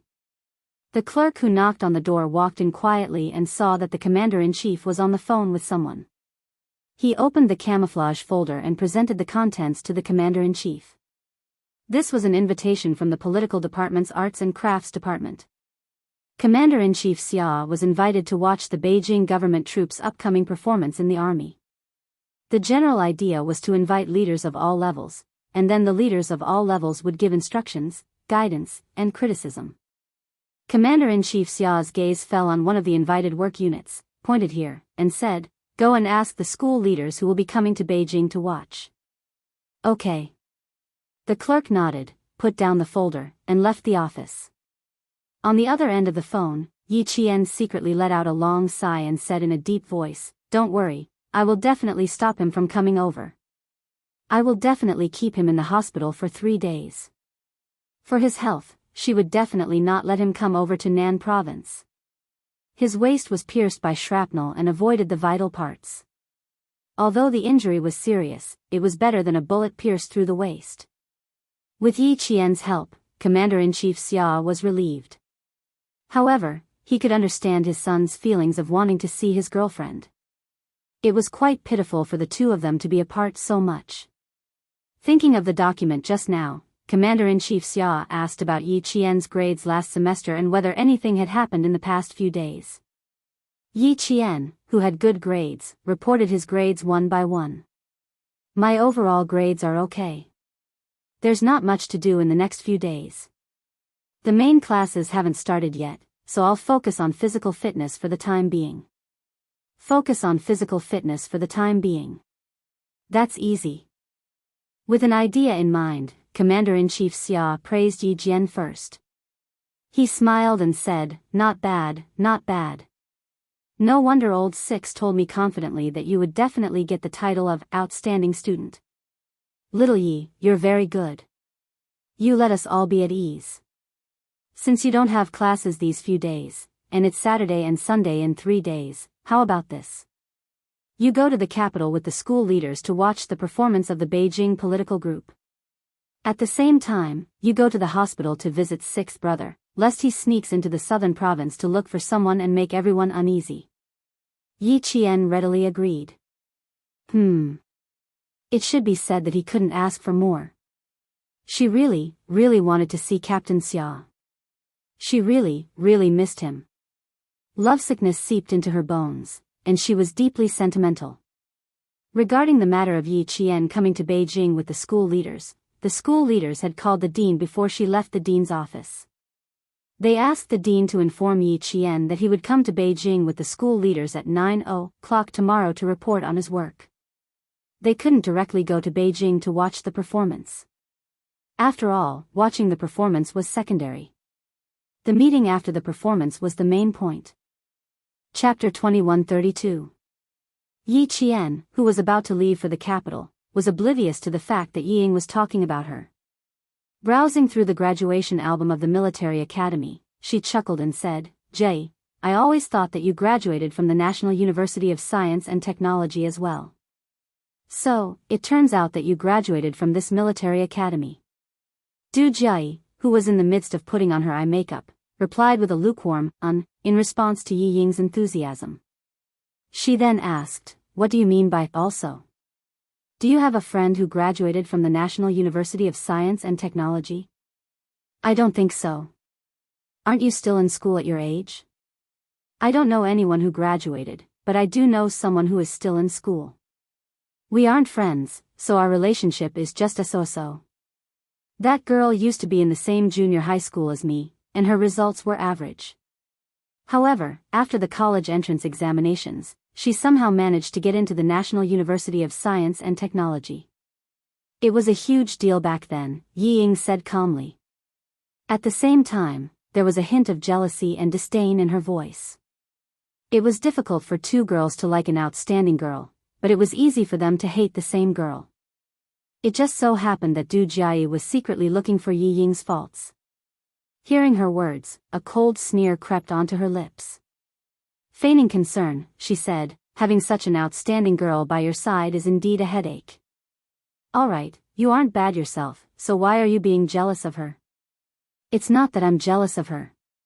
It's just that she used to be really bad. Her results back then were really bad. She was always at the bottom of her class from primary school to junior high school.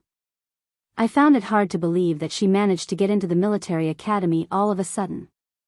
Yi Ying continued flipping through the album as she casually continued speaking. "Take Sis Jiayi for example. Your results have always been good, so it's no surprise that you managed to get into the military academy. On the other hand, from primary school to junior high school, she had to copy my homework every single time. No one gave her any exams, so she was always at the bottom of her class. How can I not be surprised that she managed to get into the military academy during the college entrance examinations? That's indeed a little surprising. So that's what happened. Someone who was worse than me suddenly managed to get into the military academy. Naturally, I would feel a little disappointed, so Du Jiayi said apologetically. Yi Ying continued as if she did not understand, "I'm her relative. We share the same surname and grew up together. I'm happy that she got into the military academy, but I'm also worried. It's fine if he really relied on himself to pass the exam, but I'm afraid that's not the case. At that time, everyone in the village was happy, but my parents were worried, afraid that they would be happy for nothing." If Du Jiayi conveyed her words to the deputy chief of staff Yi Qian, "Oh Yi Qian, what do you think will happen to you?" Du Jiayi, who was not interested, suddenly opened her eyes. She turned to look at Yi Ying, who was sitting on the dressing table to her left. "She has the same surname as you? What's his name?" "Yi Qian." Yi Ying could tell that there was something amiss with her tone, so she thought that Zhang Xian had understood what she was trying to say. With a deep frown, she sighed deeply. "My cousin grew up without parents. If not for my parents raising her, she would have been living on the streets by now. She wasn't the type to study since young. My parents said that it was my uncle and auntie who blessed her that she was able to get into the military academy. They had the same surname, but one was from the military academy while the other was from the army. Am I overthinking things? Do you have a picture of her? Let me take a look. Regardless of whether I'm overthinking things or not, I'll know once I see the picture. Du Jie asked, unwilling to give up. Chapter 2133. Du Jie was far more scheming than Yi Qian, and she was better at hiding things. She didn't want others to know that she knew Yi Qian, and she also didn't want others to see her abnormality. She added lightly, if a gentle and generous girl like you doesn't like Yi Qian, I'm sure that Yi Qian isn't very likable. Yi Ying hoped that Du Jie would stand on her side. Hearing this, she smiled and said, I don't hate her, but I don't like her either. After all, she and I are still family. I also hope that she doesn't do anything wrong and doesn't always think of taking shortcuts. Hearing this, Du Jie almost couldn't help but laugh out loud. What right did she have to criticize others? Wasn't she the same? The two sisters were the same. If the Yi Qian she was talking about was the same person as the Yi Qian she knew, then it really was. Du Jie's eyes darkened as she played with the eyebrow pencil. If it really was the same person, she had to admit that Yi Qian was undoubtedly much better than Yi Ying. However, they had one thing in common, and that was that she didn't like either of them. She was from a small family, yet she wanted to marry into a big family. She was dreaming. As for the other one, she always tried to be brave, but all the male soldiers fell for her tricks. Pfft. Did she think that she was a flower in the army and wanted to stand out and make all the female soldiers feel inferior? Du Jie's mind flashed with the image of a face that was as beautiful as the moon, even if she was dirty. Her eyes flashed with a ruthless look, and her mood instantly sank. Pa! She threw the eyebrow pencil and her hand onto the dressing table. I'm sorry, Miss Du. The makeup artist thought that she had applied too much eye makeup and made Du Jie uncomfortable. She was so frightened that she quickly apologized. Du Jie had a habit of venting her anger on others, but she never did it in front of others. Instead, she liked to play dirty tricks behind people's backs. This matter had nothing to do with the makeup artist, so she didn't need to vent her anger on a mere makeup artist. She raised her hand, indicating that it had nothing to do with her. However, Yi Ying misunderstood. She thought that Du Jie was standing up for her and said softly, Jie, don't be angry. I don't care anymore. I don't have the photos. If you want to see them, I'll see if I can get the photos taken during graduation. Who would look at the graduation photo? It was filled with heads, how could they see it clearly? Can you show me a solo photo? Du Jie glanced at Yi Ying, who was putting on an act in front of her, and the disgust in her heart grew stronger. She really didn't understand what her mother liked about her. Pretentious and pretentious. Although her looks were acceptable, this kind of appearance was completely unrecognizable. Seeing the flash of joy in Yi Ying's eyes, Du Jie immediately understood why Yi Ying had mentioned Yi Qian to her. Earlier, she had mentioned that Yi Qian's grades were not good, but he had suddenly gotten into the military academy. Wasn't this hinting that Yi Qian had relied on cheating to get into the college entrance exams? Now she understood. So this was her true intention. Since you said that her grades might be fake, then we have to check it out. The military academy is meant to groom future military officers. How can there be fish eyes as pearls? Give me the solo photo as soon as possible. I'll ask my father to find out what's going on. Yi Ying was so agitated that she secretly pinched her thigh to suppress her excitement. However, she pinched herself too hard. Her expression of pain and excitement intertwined, causing her sweet features to twist. She panicked and said, there's no need to check, there's no need to check. She's doing very well now. I heard that if she didn't pass the military academy's new training program, she would be rejected. Since she didn't, it means that she's still capable. Chapter 2134. The door of the dressing room was pushed open and Madame Li, who was dressed in a dignified and noble manner, walked in. Yi Ying, who was talking, turned her head when she heard the noise. She hurriedly adjusted her expression and stood up. She stood up gracefully and greeted Madame Li. Madam. Madame Li took in all her expressions. She didn't know what was going on and thought that her daughter had embarrassed Yi Ying again.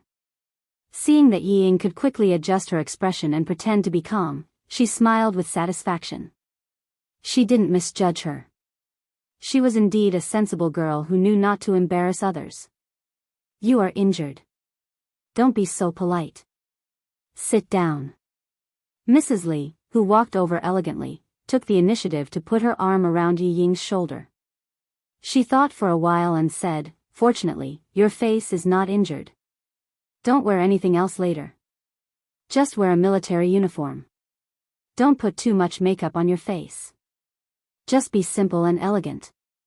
Du Jiayi, who had finished the eye makeup, said with a smile, "Mom, in fact, I don't need to put on too much makeup.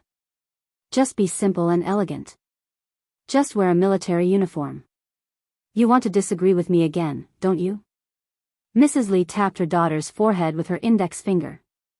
She was in a good mood and joked with the makeup artist. Make her uglier. She will be too ashamed to see others later. The makeup artist hurriedly said respectfully, "Miss Du is born beautiful. She is very beautiful without makeup." Did you hear that, Mom? You have to listen to the opinions of the people and the voices of the people. Du Jiayi, who was smiling like a flower, raised her eyebrows like a girl and pulled Yi Ying into the topic. Tell me, who is prettier, me or Yi Ying? Mrs. Li liked Du Jiayi's coquettishness very much. It was not coquettish, but coquettishness that made her laugh. Hearing this, Mrs. Li looked at her and then at Yi Ying. Each has her own merits. However, Yi Ying is more well-behaved. Look at her. She's well-behaved. Du Jiayi smiled and looked at Yi Ying, who had lowered her head and blushed. She laughed even more clearly. Don't talk about it. She is blushing. She didn't know whether she was blushing because of anger or because she was really embarrassed. Du Jiayi retracted her gaze coldly and began to discuss with Madame Li which necklace would suit the gown better. More than a dozen necklace boxes were opened and placed neatly on the dressing table. Every necklace was expensive, and one of them was the pink diamond necklace. Yi Ying. Beautiful, resplendent, envious.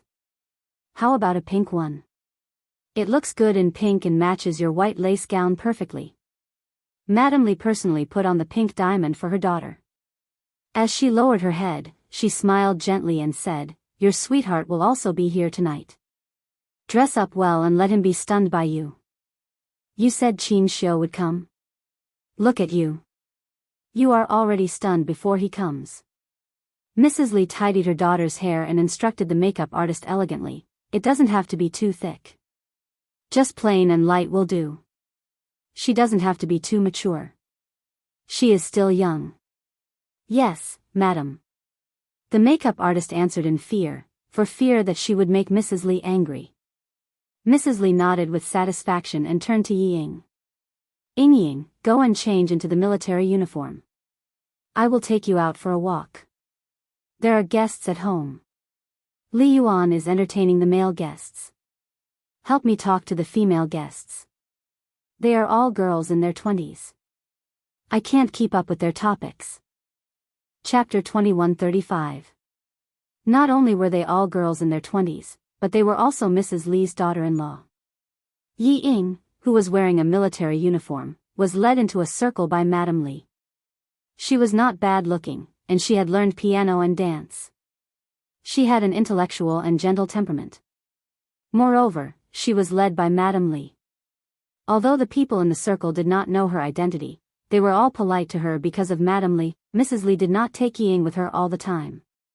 After introducing her to the daughters of several friends in the circle, she went to do her own thing. Although Du Jiayi's birthday party was held by her own family and only friends of both parties were invited, those who came were either rich or noble. They came with their children. In the evening, the hall of the villa under Li Yuan's name was very lively. It's good to be young. Look at them, they are all having fun. TSK, TSK, TSK. If it were us, we wouldn't be able to get out of bed the next day. They are in a good era and have a place to play. In our era, who dared to play? They could be criticized. That's right. At that time, there was no fun or food. Mrs. Lee was better. She was born with a silver spoon in her mouth and was a real daughter of a famous family. Come on, Mrs. Lee, this toast is for you.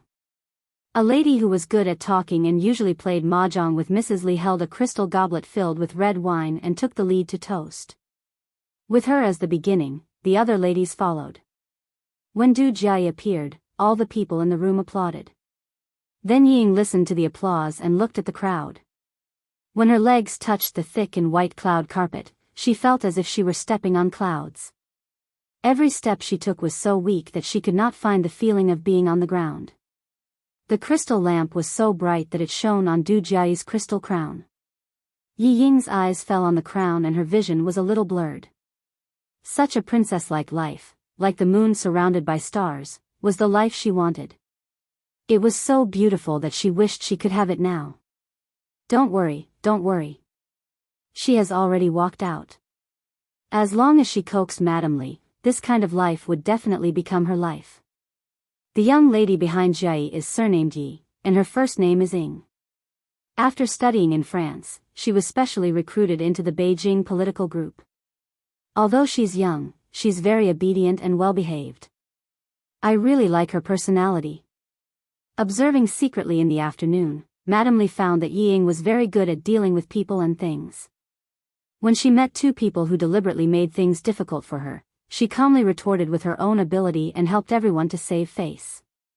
After observing for the whole afternoon, Madame Li felt more satisfied. Only then did she formally introduce Yi Ying to her friends. With her special introduction, Yi Ying's name gradually spread. Before the banquet ended, everyone knew that Madame Li liked a girl from the southern province named Yi Ying. Du Jiayi was very happy at first, but gradually, as time passed, the haze in her eyes became heavier and heavier. Fortunately, she knew how to hide it, so no one could see the unhappiness in her heart. The person she had been longing for did not come, and she had even made preparations early. Yi Ying, who had a few new numbers added to her phone, was very happy. She did not steal Du Jiayi's limelight and stayed by Madame Li's side obediently. Whenever Madame Li asked her a question, she answered generously and gently, which made Madame Li smile. Yi Ying, who was not by Yi Qian's side, was really good. At this moment, Madame Li did not know that she had lost face because of Yi Ying. Chapter 2136. Mrs. Li, who was more and more satisfied with Yi Ying, spent the entire night either with Du Jiayi or with Yi Ying to chat with her friends, Deputy Chief of Staff Du's friends. At the end of the banquet, Mrs. Li even asked Yi Ying to send off the female soldiers from the capital government regiment. They were friends with Du Jiayi, and because of Mrs. Li's introduction, they didn't dislike Yi Ying and didn't have much interest in interacting with her. Even so, Yi Ying was very happy. Yi Zhifan was so angry that he was sent to the hospital. He drank a little too much last night, and in the middle of the night, he was furious because of the videotape. When he woke up and knocked on the door, he found out that his wife and daughter had sneaked out behind his back. Shocked and angry, he searched outside in thin clothes. At noon, he had a stuffy nose, fever, and cough. Why are you angry with Ying Ying? As long as she can make it up to you, everything will be fine.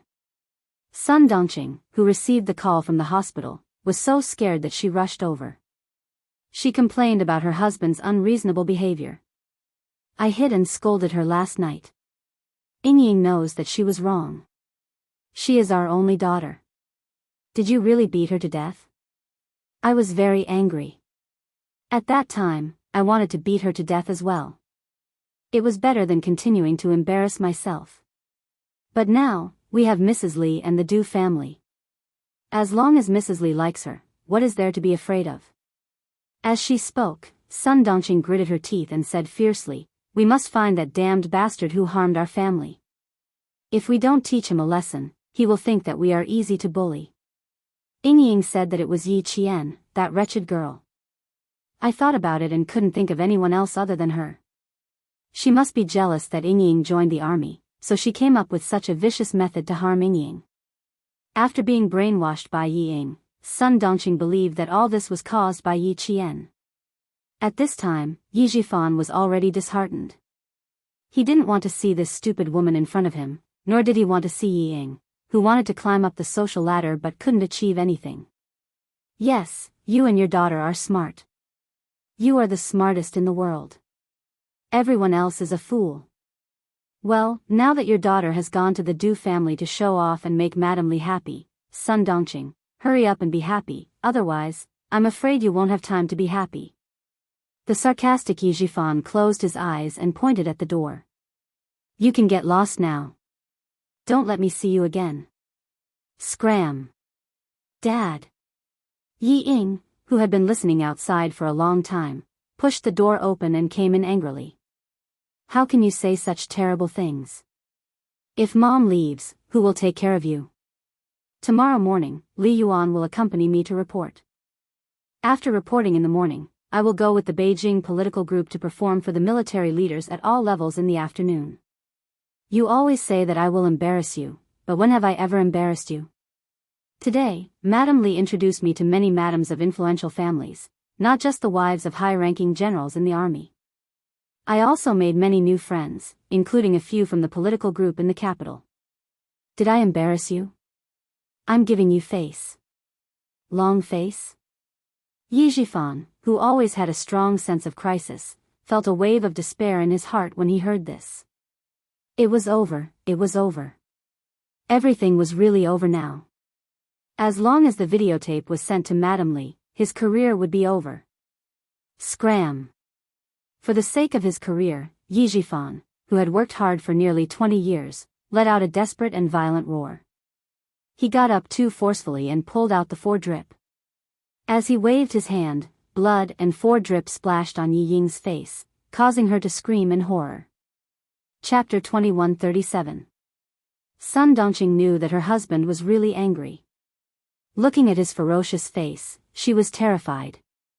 Usually, Old Yi would just endure his anger. He cared about his image and would never do anything that would be unbecoming of an official. He had never been angry with his wife and daughter in public. Now he was roaring and ignoring his health. Sun Dongqing couldn't help but mutter in her heart. Nothing would happen, right? Old Yi would never do anything that would harm the family. No matter how she quarreled with him, he would never say anything bad. Sun Dongqing, who was suddenly scared, comforted her husband for the first time. Okay, Old Yi, calm down. Don't be angry with a child. Ying knows that you are sick and hurried to see you. Just let it go for the sake of her filial piety. Don't you always say that the family is noisy? What are you talking about? Now Ying has won Mrs. Li's favor and Li Yuan sent her to the hospital. Doesn't it mean that Mrs. Li really wants Ying to marry into the Du family? As long as Ying marries into the Du family, what are you afraid of? It's not our family that is afraid, but the person who sent the videotape should be afraid. If he knew that Ying would marry into the Du family, he wouldn't dare to do anything to her. He dares to go against the Du family. As his mother-in-law, how could Mrs. Li let him go? It was rare for Sun Dongqing to persuade her husband, but what she said was still not clear. The reason why she was so confident was that she was sure that Yi Ying would marry into the Du family. She was sure that Mrs. Li liked her daughter and would not let anyone bully her. But what she didn't expect was that Mrs. Li liked Yi Ying only because Yi Ying looked pure, well-behaved, and obedient. Later, she secretly investigated Yi Ying and asked Yi Jifan's colleagues and friends. She found out that Director Ye's daughter was indeed obedient, well-behaved, and didn't have any messy boyfriends. She also found out that Yi Ying went abroad to study at an elite school. Only then did she think more highly of Yi Ying. Mrs. Li's conditions for choosing a daughter-in-law were quite strict. The most important one was that her daughter must be pure and not tainted. Yi Jifan's position as an official, Yi Ying's obedience, and all other aspects combined made Madame Li see him in a different light. But once Yi Ying's true colors were exposed and her dissolute private life was exposed to Madame Li, how could Madame Li help Yi Ying just because she liked Yi Ying? She was not Yi Ying's mother. How could she forgive Yi Ying's deceit so easily like Sun Dongqing? Sun Dongqing thought that Mrs. Li liked Yi Ying as her daughter-in-law, but she didn't expect that Yi Ying. Sun Dongqing, who was immersed in Yi Ying's beautiful dream, only thought of beautiful things and completely ignored the consequences of deceiving Madame Li. Like mother. Yi was. He. Yi Jifan glared at Sun Dongqing with his bloodshot eyes. His wife was still daydreaming about the consequences of her actions. Divorce. Yi Jifan yelled at Sun Dongqing. Go back to the Nan province to file for divorce. Go back to the Nan province now. After shouting, only Yi Jifan's heavy breathing could be heard in the ward. Sun Dongqing and Yi Ying were shocked by Yi Jifan's words. Chapter 2138. This was the first time Yi Jifan had asked for a divorce, and it was under such circumstances. Yi Ying found it unbelievable. After a while, she screamed, "Dad, are you crazy? I'm about to marry into the Du family, and you're asking for a divorce at this time. What are you trying to do? You don't know how much Mrs. Li likes me. Today, she introduced me to some of her best friends and asked them to take care of me. She instructed Du Jiai's friends to take good care of me since they're all from the capital's political group. When I came to the hospital, Mrs. Li didn't even ask the driver to send me. She asked her son, Li Yuan, to send me. Dad, do you know what this means?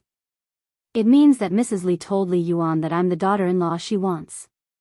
What kind of family is the Du family? I won't talk about the deputy chief of staff Du, and I won't talk about her eldest son either. You know. Let me tell you. Mrs. Li's family used to be a warlord. Mrs. Li has an older brother, who is the leader of your province.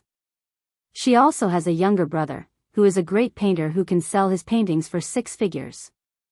Mrs. Li from such a powerful family likes me and wants me to be her daughter-in-law. This is the Yi family's ancestors' matter. You even want to divorce my mother. Fine, as long as you divorce my mother, I'll change my surname to Sun immediately. Sun Dongqing hadn't recovered from her husband's divorce, and her heart skipped a few beats when she was shocked by her daughter's words. What nonsense. Your dad said that out of anger. Divorce? Impossible. If she divorced old Yi, who would she rely on for the rest of her life? Find her daughter? Her daughter had to take care of her husband's family. She would never divorce old Yi. Yi Ying, who was trembling with anger, stubbornly raised her chin and screamed fearlessly, "What nonsense am I talking about? Is he still my father? Is there a father who can't bear to see me do well? No, he's not my father. Other fathers want their daughters to marry well and dress well, but what about him? He's afraid that I'll marry well. Is he my father? Is he my biological father?" Faced with the stubborn mother and daughter, Yi Jifan, who had been so angry that he roared before, calmed down. He had to calm down. Otherwise, he would be as unlucky as the mother and daughter. Sure, I don't want anything after the divorce. I'll give you all my assets. I only need to bring my household register and ID card. I don't want a single cent. I'll leave my wallet to you and your mother. You can change your surname. I'll ask my friend in charge of household registration to change your surname to Sunning. From now on, you can live with your mother and have nothing to do with me, Yi Jifan. I'm not your father, and you're not my daughter. We're even now, and we don't owe each other anything. Before the worst happened, he had to draw a clear line between them. For the sake of his career, Yi Jifan, who was completely disappointed with his mother and daughter, began to disown his family. He was such a person, just as Yi Qian had said. Yi Ying was very stubborn. Hearing this, she sneered and said, "Fine, from now on, I'll be called Sun Ying. I have nothing to do with you." She turned to Sun Dongqing, who had no chance to interrupt, and deliberately said happily to annoy Yi Jifan, "Mom, he finally asked for a divorce. I'm very happy. From now on, you and I don't have to live with his attitude anymore. Mom, Li Yuan and I will take care of you from now on. You don't have a husband to take care of you. It's okay. Li Yuan and I will take care of you." He's just the director of the Provincial City Construction Bureau, so what? I'll ask Li Yuan to get you a higher position. Chapter 2139. Yi Jifan, who was trying to suppress his cough, did not feel any pain in his heart. He only felt that he was going to be liberated. He married Sun Dongqing and raised a daughter who didn't know the immensity of heaven and earth. She was so stupid that she refused to change. This was the biggest failure of his life. He had to divorce her quickly. After the divorce, he could still find a better and younger one. As long as the Du family did not make things difficult for him, he could think of a way for his career. He did not care about the person behind the jade pendant. It didn't matter if they came for Yi Jifan or Yi Ying, he didn't care. He had been an official for nearly 20 years and had never been greedy. He only owned shares in a few companies. Even if the disciplinary committee came to investigate, he was not afraid.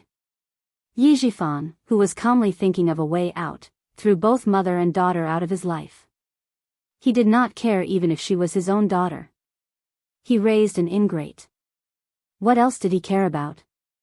Sun Dongqing would never agree to a divorce. This was something that would embarrass her. How could she agree?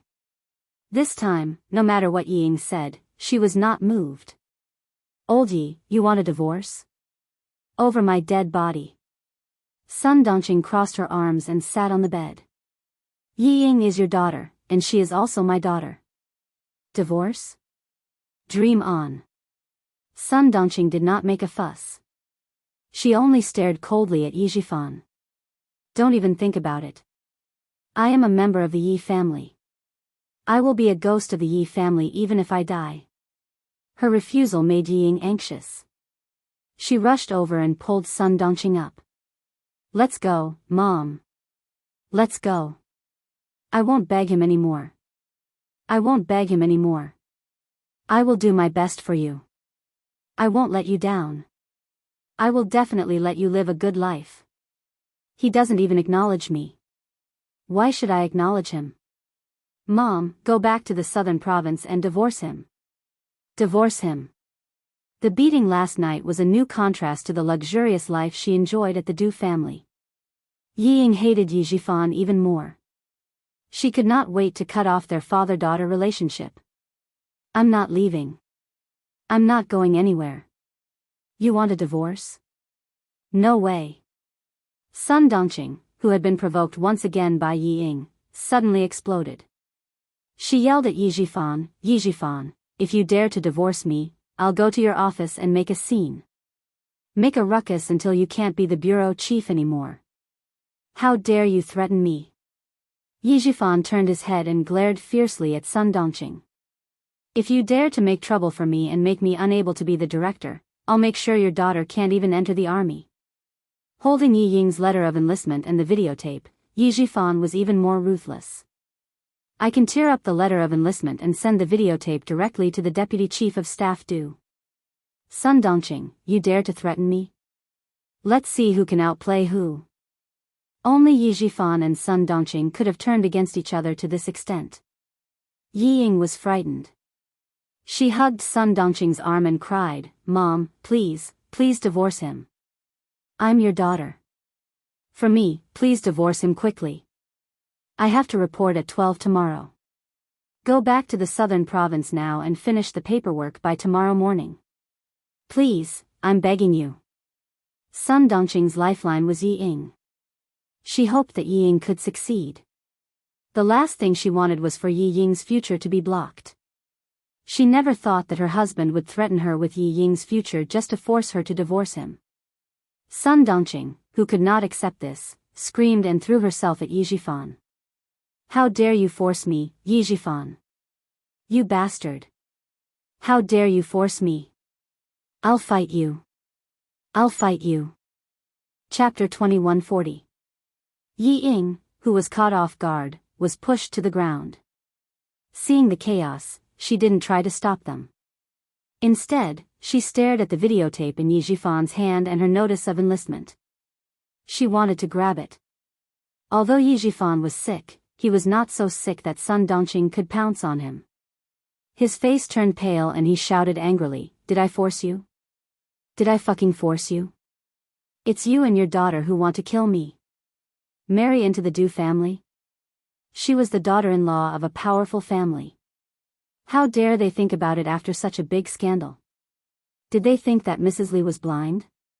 Did they think that she was easy to talk to and would forgive Ying easily? Yi Jifan didn't say this sentence again.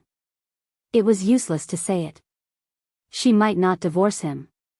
At night, all the wards were quiet. The noise of the family of three had already attracted complaints from patients in other wards. Just as Ying was about to snatch the letter of enlistment back, the nurse pushed the door open and entered with several security guards. What are you doing? Do you think the hospital is a market? If you want a quarrel, do it outside. The security guards rushed in and quickly separated Yi Ying and Sun Dongqing. Yi Jifan covered the back of his hand, coughed and gasped, "My ex-wife brought her daughter here to make a scene. Please help me ask them to leave. Also, my heart is beating fast and my head hurts. My blood pressure may be unstable. Please check it for me. Thank you." Ex-wife? She had become his ex-wife without a divorce? Sun Dongqing was so angry that she pointed at Yi Jifan's nose and shouted, "Yi Jifan, you bastard! When did I become your ex-wife? Threatening your daughter? I'll fight with you, I'll fight with you." Seeing the security guards and nurses come in, Yi Ying felt a little guilty. She was afraid that it would become a joke and reach Mrs. Li's ears. "Mom, let's go first." She got up and tried to support Sun Dongqing, who seemed to have gone crazy, and kept persuading her, "He won't care about us anymore. I told you, he won't care about us anymore. Get divorced, get divorced." One day, she would make him regret driving his daughter out. Yi Ying's eyes darkened as she gritted her teeth. She didn't believe that she couldn't accomplish anything without him. With Madame Li's appreciation, as long as she could marry into the Du family, she would make everyone who looked down on her regret. Sun Dongqing did not want to leave, no matter how much Yi Ying persuaded her. Seeing that there were so many security guards, she acted like a shrew and rolled on the ground. What a heartless man. I've been with him for so long, and in the end, he still wants a divorce. The more she acted like this, the more Yi Jifan hated her. He tried his best to get Yi Ying into the army, tried his best to let the family live a good life, but what happened in the end? No matter how hard he tried, he couldn't stop the mother and daughter's stupidity. They were biting off more than they could chew. If he didn't want to be dragged down, the only way out was to divorce. Yi Jifan, who was sitting on the bed, didn't say anything else. He just pressed on his chest and took deep breaths. He looked like he was having a heart attack. When the nurse saw this, she immediately asked the security guards to take them out. The patient was the most important. It was useless for Sun Dongqing to make a big fuss. The more she disturbed the silence of the ward, the angrier he would be. Yi Ying didn't want to be taken away by the security guards. She glared at Yi Jifan angrily. Seeing his back to her, Yi Ying was so angry that her masseter was trembling. She scolded the security guards, "I'll go by myself. Get out of my way." When Sun Dongqing saw the security guards coming to drag her away, she screamed, "Hit me! Hit me! The security guards are hitting me.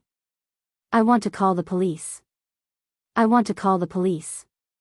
The security guards responded quickly, "Okay, it's good that you call the police.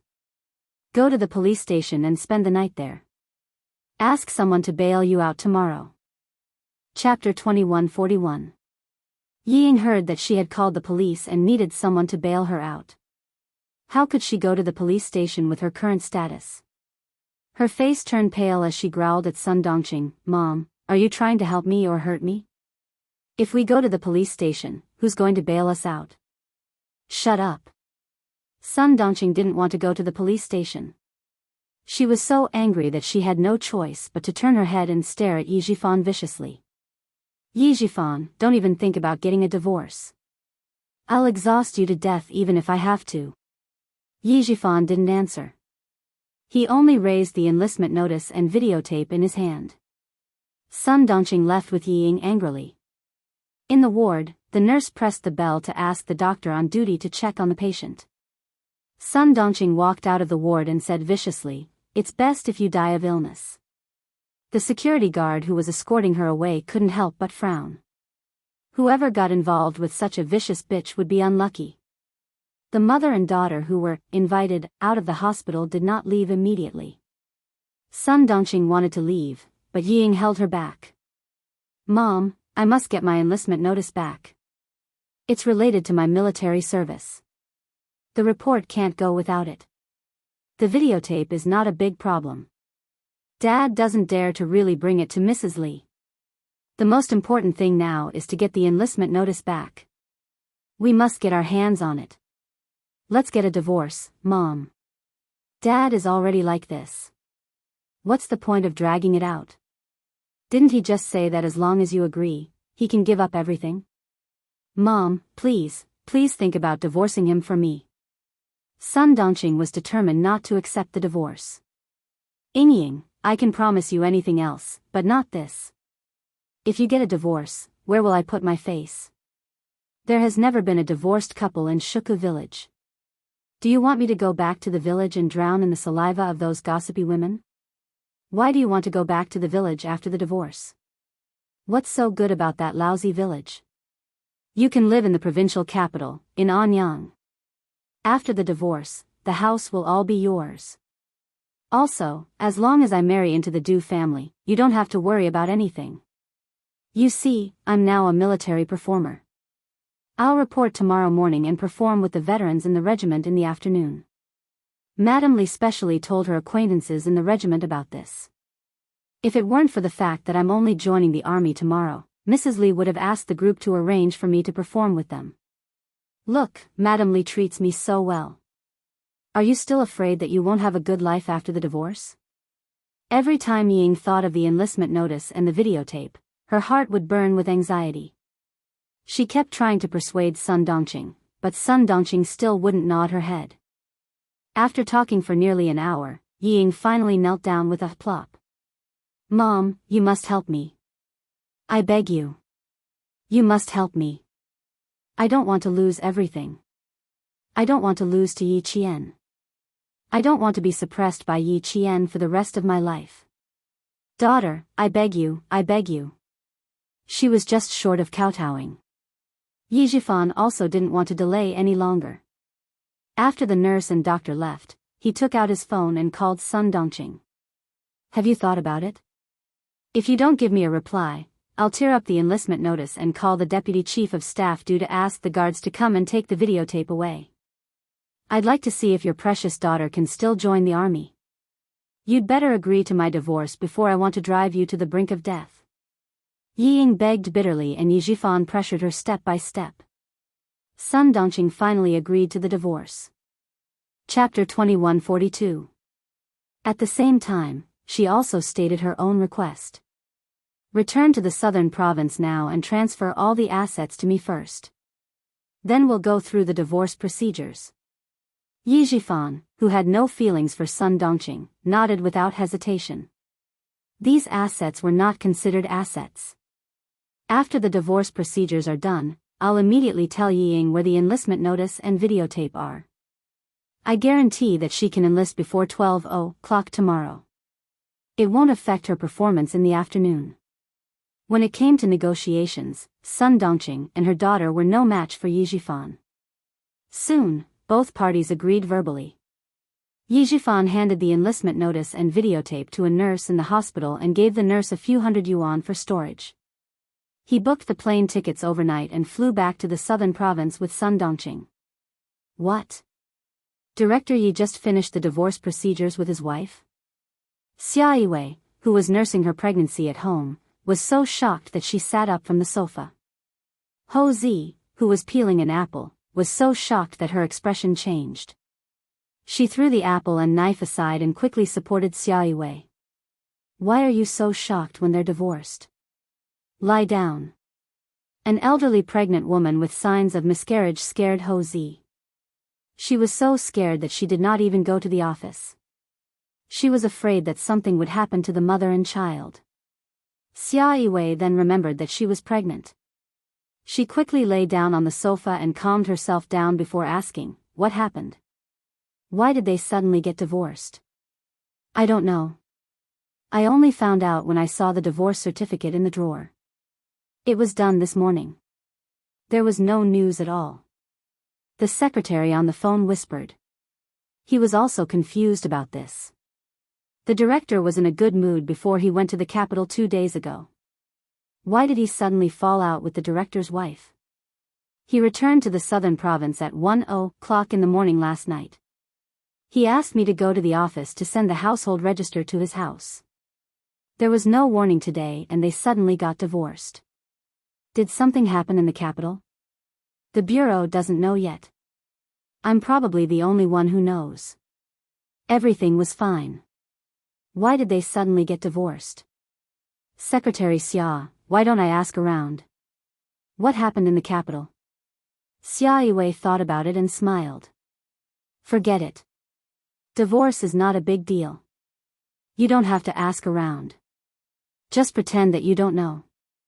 The sudden divorce probably had something to do with the video that Xiao Yi sent out. She had to tell Sixth Brother about it. Sixth's mood had been at its lowest since yesterday. He was locked up in the hospital and guarded by 2 guards. At the same time, he was also guarded by 3 of his comrades and Li Jinyan. There were 6 people guarding him and an injured person. To the point where he couldn't escape even if he had wings. After receiving Xia Yiwei's call, Xia Jinyuan, who was lying in bed with her heart already in Yiqian, did not have much interest in listening to the conversation. It wasn't easy for Yi Jifan to endure the divorce until now. So be it. It won't affect him much. It's true that the divorce won't affect him much, but he went to the capital and suddenly rushed back overnight. He finished the divorce procedures this morning. You can find out what happened to him in the capital. I suspect that it has something to do with the video that Xiao Yi sent. This sentence piqued Xia Jinyuan's interest. He smiled and said, "Okay, I got it. Take care of yourself. I'll keep an eye on him." The 4 comrades in the ward who were playing Level Up did not hear the other words clearly, but they heard the words, "keep an eye on him," very clearly. Han Zheng asked, "Who asked an injured person like you to keep an eye on him?" Chapter 2143. Xia Jinyuan had been in a bad mood since yesterday. He was locked up in the hospital and was guarded by 2 guards. At the same time, 3 of his comrades and Li Jinyan were guarding him. There were 6 people guarding him and an injured person. In order to prevent him from leaving the hospital and running to Nan province, the 6 of them guarded him until he couldn't escape. After receiving Xia Yiwei's call, Xia Jinyuan, who was lying in bed with his heart already in Yiqian, lost interest in listening. It wasn't easy for Yi Jifan to endure the divorce until now. So be it. It won't affect him much. The divorce won't affect him much, but he went to Beijing and suddenly rushed back overnight. He finished the divorce procedures this morning. You can find out what happened to him in Beijing. I suspect it has something to do with the videotape Xiao Yi sent. Xia Jinyuan's interest was piqued. He smiled and said, "Okay, I got it. Take care of yourself. I'll keep an eye on him." The 4 comrades in the ward who were playing Level Up didn't hear much except for the words, "keep an eye on him." Han Zheng asked, "Who asked an injured person like you to keep an eye on him?" It's not a person. It's a private matter. I have to keep an eye on Yiqian to prevent him from being snatched away. Xia Jinyuan put down his phone and looked at his comrades who were brazenly playing Level Up in front of him.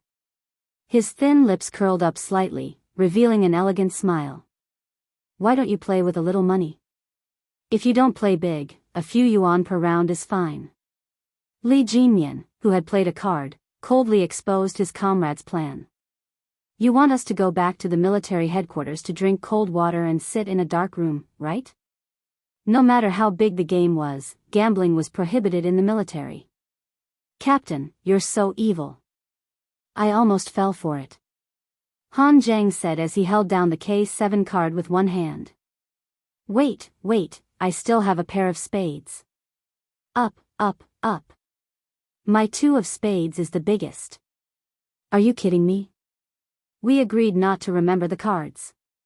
Do I even need to remember the cards? I remember it with one look. Do I need to remember the cards? Remember at a glance? Isn't that just memorizing the cards? Han Zhang and V8 laughed and reprimanded each other. Although it was a little boring to watch over the disobedient wounded, it was still okay to play cards. They had been fighting since yesterday and took turns to rest at night. They had been fighting since the morning and it was almost time for lunch. Xia Jinyuan looked at the group of comrades he could not defeat alone. He pressed his slender fingers against his forehead and then asked Han Zhang, "Help me find out something urgent." He wanted Han Zhang to find out if Yi Zhifan had any conflicts with the Du family since he came to Beijing. Du family? How are you related to the Du family? The Du family celebrated Du Jiai's birthday last night and held a small birthday party. The people who attended were all acquaintances and friends of the Du family. One of my friends and his sister also went. Wait a moment, I'll call and ask. Han Zhang had a lot of good-for-nothing friends. If he had anything to ask, he could definitely find out everything. He picked up his phone and was about to go outside to make a call.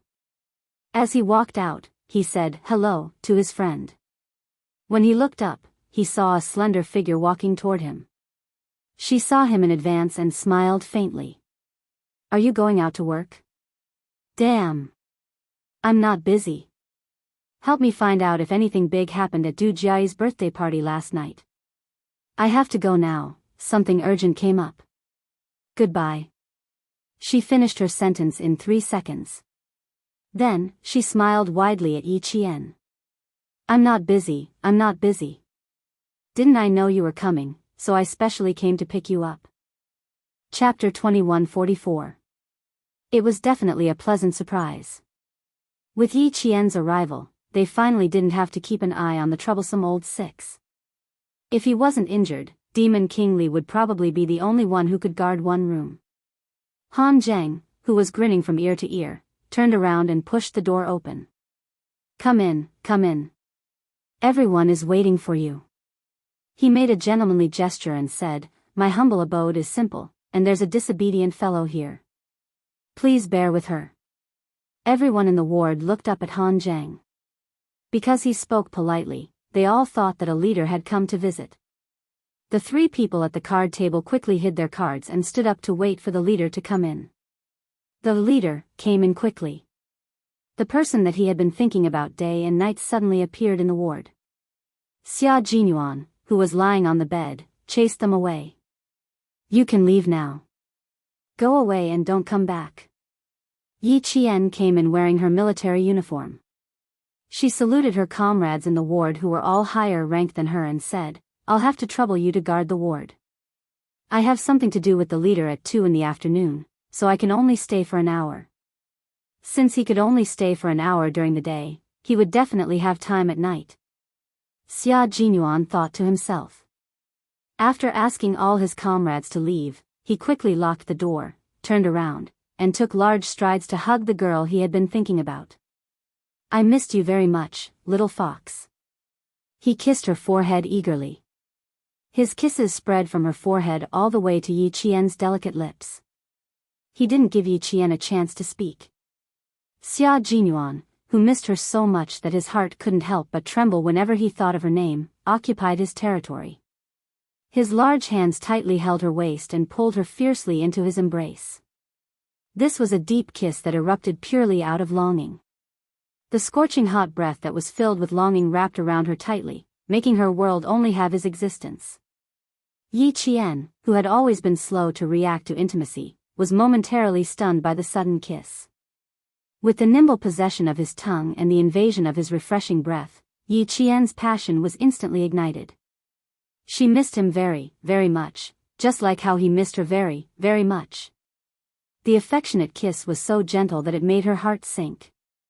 Their inseparable entanglement made her tiptoe uncontrollably, responding to his deep affection and longing. I missed you very much, Captain Xia. I missed you very much. She responded passionately and tried her best to tiptoe to respond to his longing. She used her actions to tell him how much she missed him too. After a long while, Xia Jinyuan ended the deep kiss. They could smell each other's breath between their breaths. His handsome nose touched the tip of her pretty nose. He looked at her deeply and their breaths were intertwined. Sorry for making you worry. After looking at her for a long time, Xia Jinyuan held the back of her head with his big hand and let her bury her head in his chest. He didn't dare to look at her. He was afraid that he would see tears that would make him sad. I'm sorry, my love. I'm sorry, my love. I'm sorry to have frightened you. He couldn't say he was sorry directly. This was the responsibility of a soldier. He couldn't say he was sorry. This was something she had to get used to and accept as a soldier. All of the apologies, all of the guilt, could only be repeated over and over again in his heart. Chapter 2145. Yi Qian didn't dare to hug his injured waist. She clutched his hospital gown tightly and took a deep breath before answering softly, I was very scared when I left, but everyone told me that I had no other choice but to believe that you would return safely. I was very scared, but I always believed that you would come back safely. She understood him. She knew how he felt when he hugged her so tightly. She knew that he felt guilty and wanted to apologize to her, but she also understood why he couldn't say, I'm sorry. She knew, and she understood. Her gentle answer made Xia Jinyuan, who had never shed tears even when he was injured, suddenly feel warmth in his eyes. Under the light, tears glistened in his deep and bright eyes. He was so lucky to have met a lover who understood him, and how lucky he was to have met her. Don't be afraid, don't be afraid. You're still waiting for me. How can I let anything happen to me? Don't be afraid, don't be afraid. I'll be fine. For you, for myself, for my comrades, and for the country I'm loyal to, how can I let anything happen to me? He stroked the top of her head with his large hand and comforted her, it'll be fine. Don't worry, little fox. You're looking forward to my return. How can I bear to destroy your hope? I said before that I'll grow old with you. This is a promise I made to you.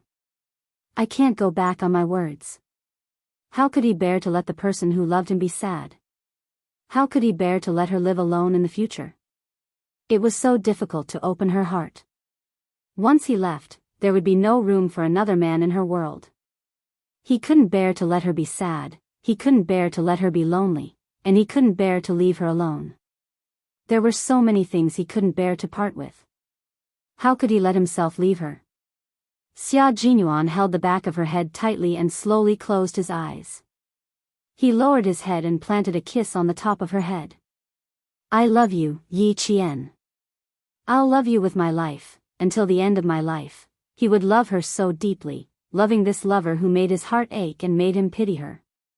From the prime of his life to the twilight of his life, from a head full of black hair to a head full of white hair, until he stopped breathing, he could stop loving her.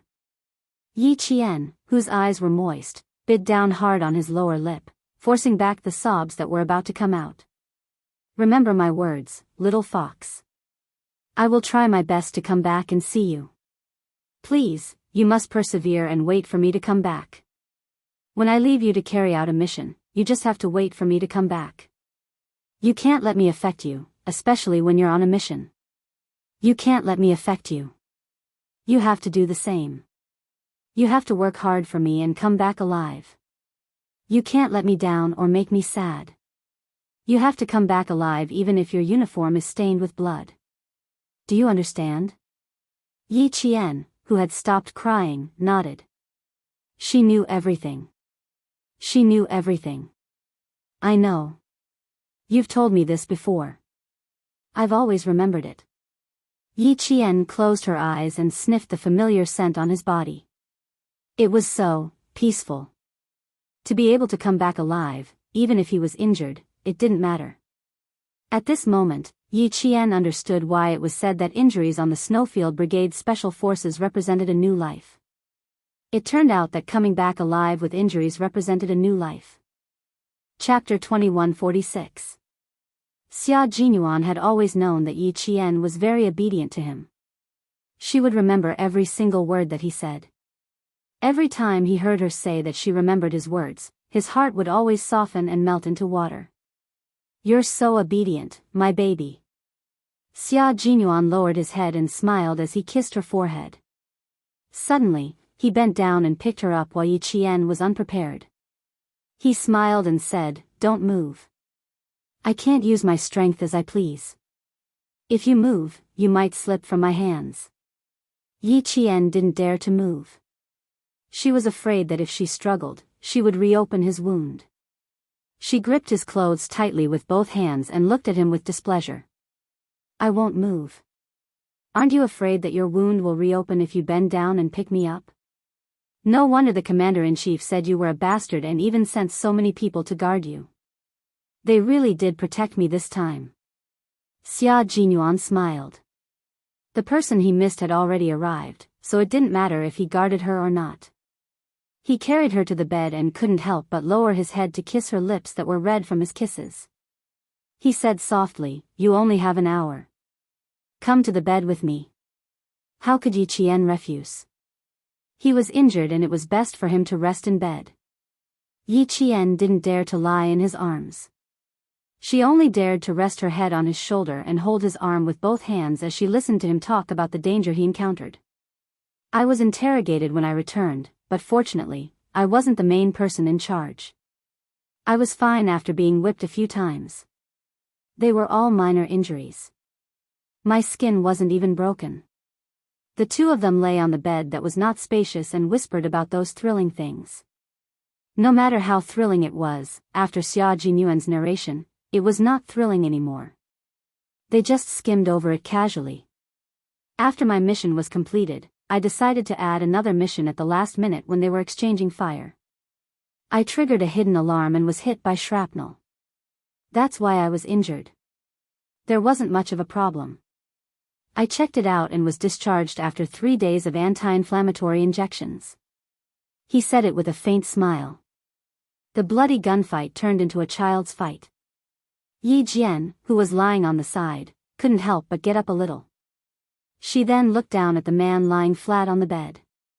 Her fingers gently caressed his slightly thin, handsome face.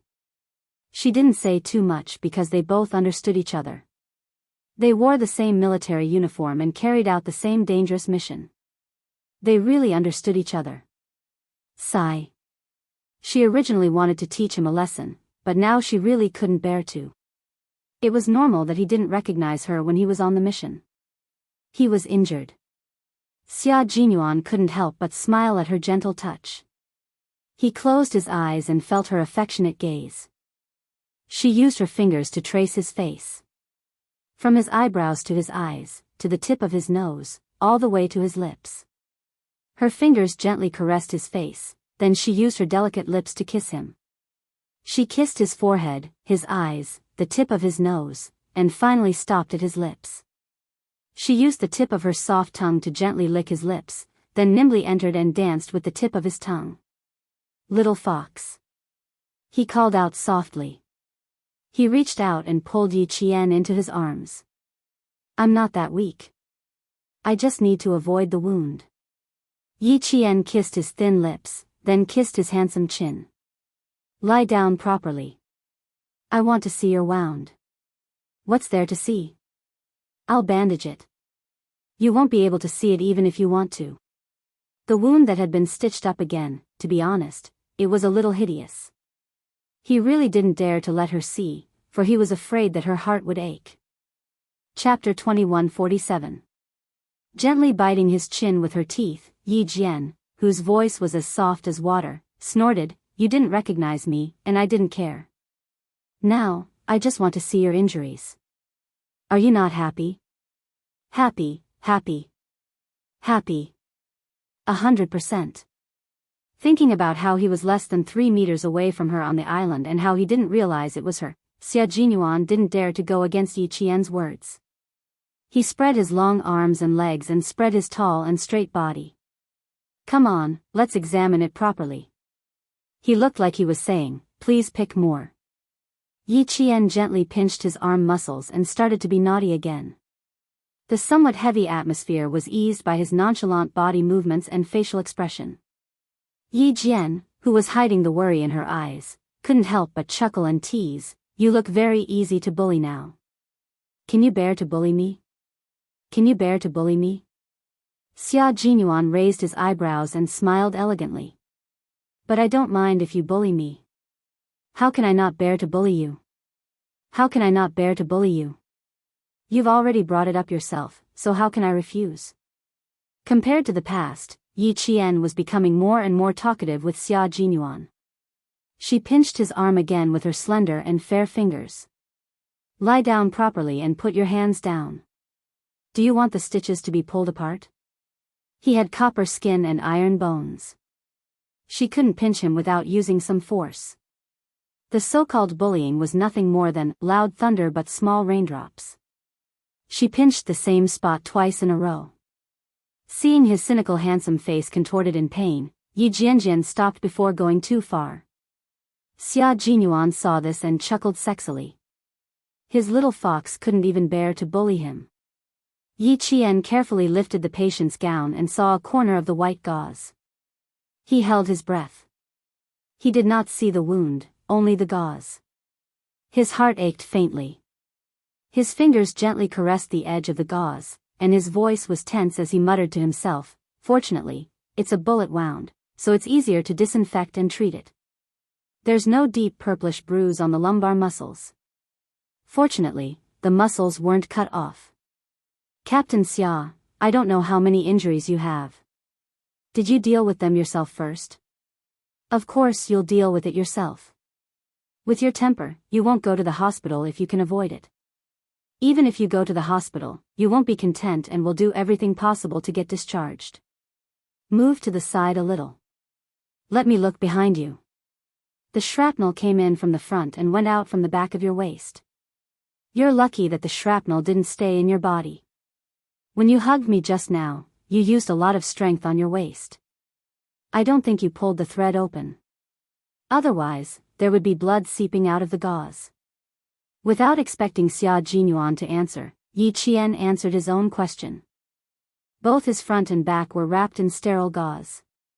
Even if he was lying flat, he had to turn his body slightly to avoid pressing on the wound. Through the gauze, he could smell the anti-inflammatory medicine and the faint smell of blood from the wound. Yi Qian sighed softly as he looked at the gauze. He slowly lowered his head and closed his eyes. Yi Qian kissed the gauze gently and tenderly. The kiss was too light, and there was a gauze between them. Logically speaking, one should not feel anything. However, Xia Jinyuan felt it. Under the trembling kiss, the muscles at the edge of the wound twitched and trembled. The trembling sensation suddenly rushed up and into his heart, causing his heart to tremble. Chapter 21:48. She was talking to herself, but she didn't want him to know how much she cared for him and how worried she was about him. Xia Jinyuan, who felt as if something was stuck in his throat, looked deeply at his lover. His voice was hoarse as he said softly, "I'll let you see when the gauze is removed. Don't look now. Be good. Put down your clothes and sleep next to me. I want to look at you." Yi Qian gently put down her clothes and went back to sleep next to him. Both of them were lying on their sides, looking at each other. Their eyes were on each other, and they couldn't get enough of looking at each other. Neither of us can guarantee that we won't get hurt in the future. We can only try our best to minimize the degree of injury. Therefore, little fox, you must be diligent in your training and not stagnate. You must improve year after year, month after month. Don't be sad. It's normal. Just like when you got injured last time, although my heart ached, I chose to face it. If there's no guarantee, I can only face it. He could always educate her, remind her, and teach her at any time. The military was a thorny road, but because of him, the road was the most beautiful scenery. She couldn't help but gently touch his handsome features that couldn't hide his noble temperament. Yi Qian gently rubbed the tip of her nose against his. She gazed at the man who was like a pine tree on a cliff. She gently kissed his thin lips and said something that surprised Xia Jinyuan. "I like kissing you." With this sentence, Yi Qian's lips almost broke. Fortunately, Han Zhang knocked on the door in time, interrupting the deep kiss. "I'm sorry, I really have to disturb the two of you for a while. I've been standing outside for more than 10 minutes, and the two of you can't stop kissing. It's a little urgent, so I had to disturb you. Han Zheng knew the relationship between the two of them, and he was deeply sorry for interrupting their intimacy. However, he had no choice. He really had something important to say. Under Xia Jinyuan's knife-like gaze, Han Zheng, who felt that his body had been shot into a lotus pod, was under immense psychological pressure. He quickly told Xia Jinyuan everything he had heard. Yi Ying attended Du Jiai's birthday party last night. Mrs. Li introduced Yi Ying to her friends and even jokingly told her friends in the capital political group that she would take care of Yi Ying. Mrs. Li's son, Li Yuan, accompanied her. Yi Zhifan, who was supposed to accompany them, didn't go. At around 10 at night, he took a flight back to southern province. Then, this morning, Sun Dongqing and Yi Zhifan suddenly divorced. Well, this is what I heard. In short, Mrs. Li is very satisfied with Yi Ying. Then, those who attended the banquet, including my friend and his sister, all think that Mrs. Li probably wants Li Yuan to marry Yi Ying. That's all. Sorry for bothering you. Goodbye. After telling Xia Jinyuan everything he had heard, Han Zheng didn't waste a second. He sensibly got up and left quickly, not giving Xia Jinyuan a chance to shoot daggers at him. Interrupting their deep kiss had already made him suffer 5 minutes of knife-throwing. If he didn't stay any longer, he was afraid that old Six Fist would hit his face. Yi Qian couldn't help but squint as he listened to this rather complicated and bizarre story. It sounded bizarre and unbelievable, but after thinking about it for a while, he understood. She looked helplessly at Han Zheng, who was running away. She pursed her lips and said to Xia Jinyuan, "You were the one who asked him to find out, and now you're blaming him. Captain Xia, aren't you afraid that Han Zheng will cut ties with you?" Chapter 2149. We've been breaking up with each other since we were kids. We've broken up countless times, but we've never succeeded. Xia Jinyuan, who was counting the time in his head, half-hugged Yi Qian, who was sitting on the edge of the bed. He rested his chin on her shoulder and stole a kiss on her earlobe before getting down to business. Sun Dongqing must have rushed to Beijing last night because of the videotape. Yi Qian sneered and said calmly, "I'm 100% sure that she brought the videotape into Beijing." Sun Dongqing is a very old-fashioned person. When she saw the videotape, she would most likely beat Yi Ying up.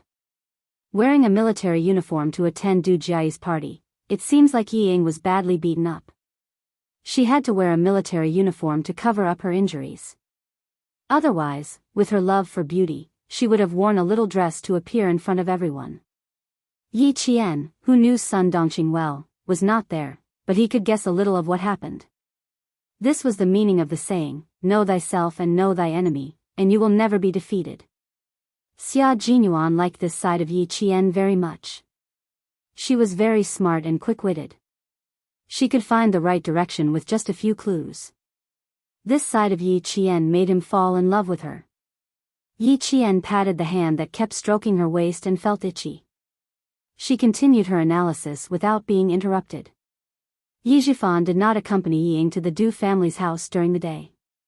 I'm afraid he didn't want Yi Ying to go either. In the end, Yi Ying went. Yi Zhifan was afraid that Mrs. Li would find out about the videotape.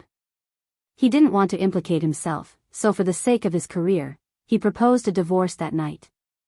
The process was definitely not good. Sun Dongqing would not accept the divorce, but Yi Ying had already won Mrs. Li's favor. She even went out with her son. She thought that she could marry into the Du family smoothly. Li Yuan. In her previous life, she only knew that Yi Ying's husband's surname was Du, and her mother-in-law's surname was Li. She didn't know that her husband in her previous life took Mrs. Li's surname. Xia Jinyuan kissed Yi Qian's earlobe again and said with a smile, "Go on. It's not Detective Holmes. It's only because I know Yi Zhifan well." Yi Qian, who had been kissed by him several times, smiled slyly. He turned his head and bit his ear in revenge. When he heard him suck in a breath of cold air, his dark eyes smiled as if he had succeeded. I sent the video to Mrs. Li for 2 reasons. First, I wanted to cut off Yi Ying's escape route. Second, I wanted to scare Yi Zhifan. But I didn't expect that he would be so afraid that he would divorce Sun Dongqing. Sure enough, a person who didn't recognize his own family was heartless. For the sake of his career, he could forsake his wife and daughter. But he is indeed the Yi Jifan that I know. Yi Jifan did not want a wife or a daughter. He only wanted an official position because he could have more wives and daughters. Especially since they were often a burden to him. For the sake of an official position, Yi Jifan would definitely abandon them even faster and more ruthlessly. It was rare for a man to be so heartless. But Yi Ying was arrogant enough to think that she could marry into the Du family. She was conceited enough and stupid enough. Was Yi Ying that stupid in her previous life? But in this life, she was able to coax Mrs. Li to introduce her to friends everywhere. It was obvious that she wasn't that stupid. So, was she stupid? Or was she not stupid? After leaving the hospital, Yi Qian couldn't help but wonder. Knowing that Yi Qian wouldn't be leaving until Sunday, Xia Jinyuan didn't want to go back to the southern province anymore. He asked Yi Qian about the package number to Mrs. Li and began to add fuel to the fire. He wanted to make it bigger, faster, and more lively. He didn't do anything. After checking the package's location, he told the delivery man to deliver it to Mrs. Li today. Chapter 2150. At this time, Xia Jinyuan only wanted to add some firewood to the fire, but he didn't expect things to be so lively in the end that it exceeded his expectations. At 2:00 sharp, Yi Qian followed the military academy leaders and military leaders into the grand performance hall amidst the applause of the soldiers. The person next to her was none other than Commander-in-Chief Xia, who was talking to her. After the performance, leave later. Come with me to the hospital to visit old Six. In order to let Yi Qian hear what he was saying amidst the applause, Commander-in-Chief Xia lowered his head slightly. In the eyes of the soldiers, it was the leader showing concern for the soldiers. However, in the eyes of Yi Ying, who was clapping behind them, it was a bolt from the blue. Her eyes widened in fear and her applause was even slower by half a beat. Fortunately, her applause was soft and the applause from the audience fell in unison. Her sudden clapping did not cause a commotion. Even so, it still made the class leader, who was taking care of her, break out in cold sweat. Yi Ying, what are you doing? The class leader reprimanded softly, you have to follow the rhythm when clapping. Didn't I teach you before? A recruit who joined the military less than 2 hours ago came out to watch the performance with them without even making her bed properly. She didn't know what the leader planned for her. Even taking care of a recruit shouldn't be like this. Yi Ying, who was frightened, tried to control the fear in her heart. She fidgeted and placed her hands on her knees. Her fingers dug into her knees as she asked her class leader in a trembling voice, Class leader, the leader in front of us, who is he? He seems to be in a very high position. She had seen him before. She saw him at old Jen's funeral. The class leader was afraid that she would speak again, so she immediately whispered, Commander-in-Chief Xia, military leader, remember this. Military leader, Yi Ying felt her vision darken. Yi Jian, that wretched girl, actually knew the head of the military, Commander-in-Chief Xia, a long time ago. How did she know him? How did she know him? Why could she still accompany Commander-in-Chief Xia? What right did she have? Don't talk. If the platoon leader sees me going back with you, I'll be punished. The class leader saw that there was something wrong with her expression. He thought it was the first time she was scared to see the chief, so he comforted her, don't worry, the chief isn't someone you can see whenever you want. You're lucky to be able to see the chief as soon as you joined the army. But, there's still a military academy student beside the chief. Yi Ying, who was so scared that her heart was trembling, stuttered. She swallowed hard and asked, why can a military academy student accompany the chief out? The class leader didn't really want to answer, but fortunately, everything was still going on, so she quickly said, she must be very outstanding in school. The leader received her. Alright, if you have any questions, you can ask me later. Was it because of her outstanding performance in school that the chief wanted to meet her? No.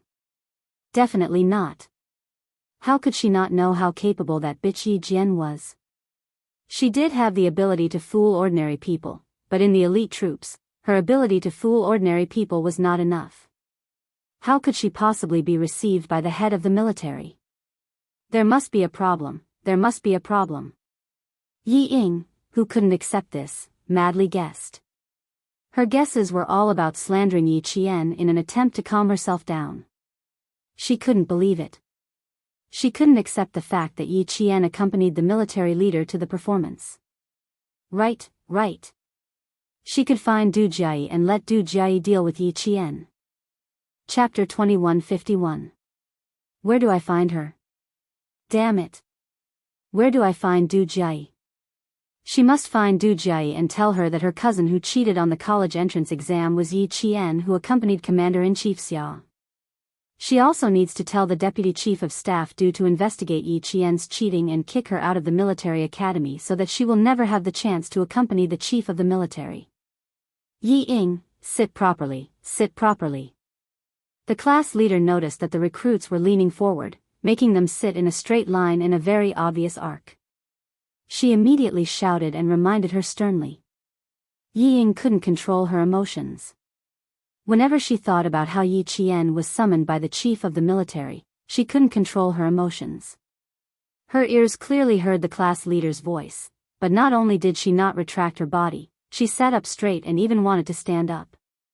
But this scared the class leader to the point that her heart kept thumping. The class leader had no choice but to grab Yi Ying's arm. Yi Ying, go back with me to receive your punishment in front of the commander. Yi Ying, who was completely immersed in her imagination, was grabbed by the class leader. Following another round of applause, Yi Ying suddenly woke up. Crap. I forgot where I am. Yi Ying's heart sank, but she didn't dare to turn her head to talk to the class leader. She struggled slightly and signaled the class leader to let go. I'm sorry, class leader. This is the first time I've seen so many chiefs, so I'm very nervous and scared. Yi Ying explained in a low voice, but her gaze was fixed on Yi Qian, who was sitting with the leader in front of her. Her gaze was like a venomous snake, full of ruthlessness and malice. The class leader saw that she finally sat up straight and clapped her hands with the rhythm, so she was slightly relieved. But with the lesson learned from the previous incident, the class leader's gaze would sweep over Yi Ying from time to time to prevent any accidents from happening again. Yi Ying, who woke up with a start, didn't lose her composure again because she was already comforted by her own imagination. She was certain that the reason Yi Qian was summoned by Commander-in-Chief Xia was because of Uncle General. Just you wait, Yi Qian. I'll show you later. She planned to bring Du Jiayi to look for Yi Qian after the meeting so that Du Jiayi could get a good look at him and wait for the Deputy Chief of Staff Du to reveal Yi Qian's hypocrisy. With that thought in mind, Yi Ying's imbalanced mentality was satisfied. She was even thinking about how terrible Yi Qian's fate would be later. He would definitely be so scared that he wouldn't dare to meet anyone. When the Deputy Chief of Staff Du appeared, he would definitely be so scared that he would cry bitterly and regret what he had done. She might even come to beg her to put in a good word for her in front of the Deputy Chief of Staff Du and plead for her. Did he want her to put in a good word and plead for him? In your dreams, Yi Qian. I will definitely make you suffer so much that you wish you were dead. I will make you regret what you have done to me. Yi Ying, who was deeply immersed in her imagination, almost laughed out loud. Fortunately, she knew where she was right now. Even if she wanted to laugh, she had to control herself. She bit her tongue and swallowed her laughter back into her stomach. Through her imagination, Yi Ying obtained unprecedented happiness in her heart, but Du Jiayi wasn't as happy. No wonder she couldn't find Yi Qian in the system. He was actually a military academy student. She couldn't find him even after searching for so long. She even thought that she had been scared silly and misheard his name. A military academy student who didn't properly stay in school to learn, but actually followed a group of male soldiers to the depths of the snowy mountains and tried to show off. Yi Qian, do you have nothing better to do? Chapter 2152. Du Jiayi, who had a ribbon wrapped around her finger, stared unblinkingly at Yi Qian, who came in with Commander-in-Chief Xia and spoke as he took his seat. A cold glint flashed across her watery eyes. No wonder she didn't like her at first sight. She had already gained the favor of Commander-in-Chief Xia. She didn't have the ability to touch the people around Commander-in-Chief Xia, but she could touch a mere cadet from a military academy. Yi Qian, oh Yi Qian, don't blame me, Du Jiai, for making things difficult for you. It's just that you're too much of an eyesore. Du Jiai, who had been in a bad mood since yesterday, looked at Yi Qian as though she had found an outlet to vent her anger. A cold smile flashed across her eyes. She lowered the curtain that she had gently lifted and turned to the dressing room to prepare herself. There was an unfriendly gaze in front of her, and there was another unfriendly gaze behind her. Yi Qian felt a headache coming on. Who was it? She was just here to watch a performance. Why was someone suddenly targeting her? Yi Qian didn't know who it was until she saw Du Jiai go on stage. After enduring the unfriendly gaze for more than an hour, she finally knew that the unfriendly gaze from the front was from Du Jiai. But what about the gaze behind her? Who was it behind her? Don't underestimate the cultural troops. Different types of soldiers have different responsibilities. The cultural troops are soldiers who protect the spirit of the soldiers. By adjusting the atmosphere, they can raise the soldiers' emotions and improve their combat ability. Some soldiers think that the cultural troops are just dancing, singing, running to the middle of the stage to read poems and essays, and that's all. Their understanding is too biased and extreme. Regardless of whether it's peacetime or wartime, the cultural troops' thoughts are actually to protect the combat ability and cohesion of our army. Western armies are mostly offensive armies, while our army is defensive. Those who are good at defense hide under the 9 elements, while those who are good at offense move above the 9 heavens. The offensive army mainly goes straight to the enemy's hometown, while our army has been mainly guarding our hometown since the founding of our country. The art troop is an indispensable troop class at home. Without its existence, the life of the entire army will be overshadowed. Commander-in-Chief Xia, who was watching the performance, smiled as he spoke to Yi Qian. It was as though he was an elder teaching the younger generation. Every word he said had a profound meaning behind it. Sometimes, when the commander-in-chief spoke softly, Yi Qian couldn't help but lean over to listen. Not everyone could be taught by the commander-in-chief, and even less everyone could be corrected by the commander-in-chief. Every time Yi Qian finished listening to an elder who was broad-minded, far-sighted, and had a strong military ideology, he felt that his thinking had improved again. From where Ying was standing, she could clearly see the military chief and Yi Qian talking from time to time. She could also see Yi Qian's side profile listening seriously. Occasionally, she could even see the military chief nodding his head in agreement with her words. Every time she saw this, Ying felt like her heart was on fire. She wanted to rush up to Yi Qian and scold him so that the military chief could see the true face of Yi Qian. You're really capable. You can even coax the military chief to nod his head. Good. I'll let you be proud for a while. Very soon, I'll make sure you won't be able to be proud anymore. The vicious gaze that burst out seemed to condense into a substance. The gaze was so strong and had a strong sense of existence that Yi Jian could not help but turn her head and catch it with her sharp eyes. It was too easy for Yi Qian to find Ying. Everyone's eyes were focused on the stage. Only Yi Ying, who was sitting in the 4th row from the back, was staring at her. Chapter 2153. So it was Yi Ying. She finally figured out who was staring at her from behind. She didn't expect that Yi Jian, who dared to be distracted while accompanying the chief, would suddenly look over and see her accurately. Yi Ying was so flustered that she choked on her own saliva, but she didn't dare to cough. It was so uncomfortable that her cheeks turned red. In her panic, she looked away for less than a second. She suddenly realized that she looked very embarrassed and made Yi Qian laugh at her. She couldn't help but stare at him again. She tried to raise her aura, trying to force Yi Qian to panic with her gaze. Unfortunately, everything she did was a joke in Yi Jian's eyes. It only made the corners of Yi Jian's mouth curl up into a faint sneer before he withdrew his gaze in an unhurried manner. Her cold smile made Ying so angry that she felt like her chest was about to explode. She clenched her teeth and squeezed out Yi Qian's name from between her teeth. Yi Qian. Just you wait.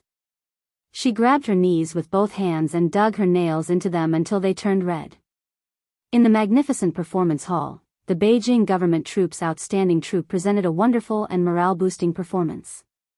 The applause from the audience told the troupe on the stage how successful their performance was. Madame Li looked at the time. It was 4:00 in the afternoon, less than an hour before the performance ended. She tidied up the things on her desk and said to her secretary, "I'm leaving early. If there's anything, feel free to contact me.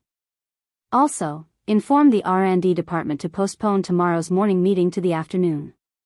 She almost forgot that her daughter was going back to the army tomorrow morning. She promised to send her off. "Yes, Chairman." The secretary nodded and wrote down the time of the meeting in her notebook so that she wouldn't forget. A man in his 40s, who was dressed in a suit and leather shoes, came in. He was Madame Li's senior assistant. When she wasn't in the company, her assistant could handle many company matters for her. "Chairman Li, there's a package from Nan Province. The postal worker said that the sender needs to hand it to you as soon as possible. Do you want to?" Madame Li, who was rushing to the performance venue, picked up a black, low-key leather handbag and put on the coat handed to her by her secretary. She said calmly, "Take a look at what it is first, then call me. I have something to do, so I'm leaving early." "Yes, Mr. Li." The senior assistant handed the scarf to Mrs. Li. The secretary opened the office door, and he quickly pressed the elevator button. He didn't return to his office with the package until the elevator door was completely closed. When he arrived at his office, he opened the package and saw that it was a videotape instead of a document. It was inconvenient for him to watch it immediately, so he put it aside for the time being and dealt with the other work at hand. At 5:00 sharp, the performance ended on time. All the performing soldiers stood neatly on the stage. 6 representatives stood at the front and shook hands with the military leaders. After the various military leaders left, the soldiers in the hall also left in an orderly manner. The leaders of the military academy were instructing Yi Qian and the others to meet with Commander-in-Chief Xia alone. They had to be steady and calm even if Mount Tai were to collapse in front of them. They were not to be timid and not to have any military bearing. After giving a few more instructions, the leaders of the military academy left with ease, chatting and laughing with the leaders of the other military academies. Yi Qian, on the other hand, was led by the guards to look for Commander-in-Chief Xia. Your University of Science and Technology has always been at the forefront of all the military schools. You're only in your first year and you're already so outstanding that you've even been summoned by the Commander-in-Chief. Another talent.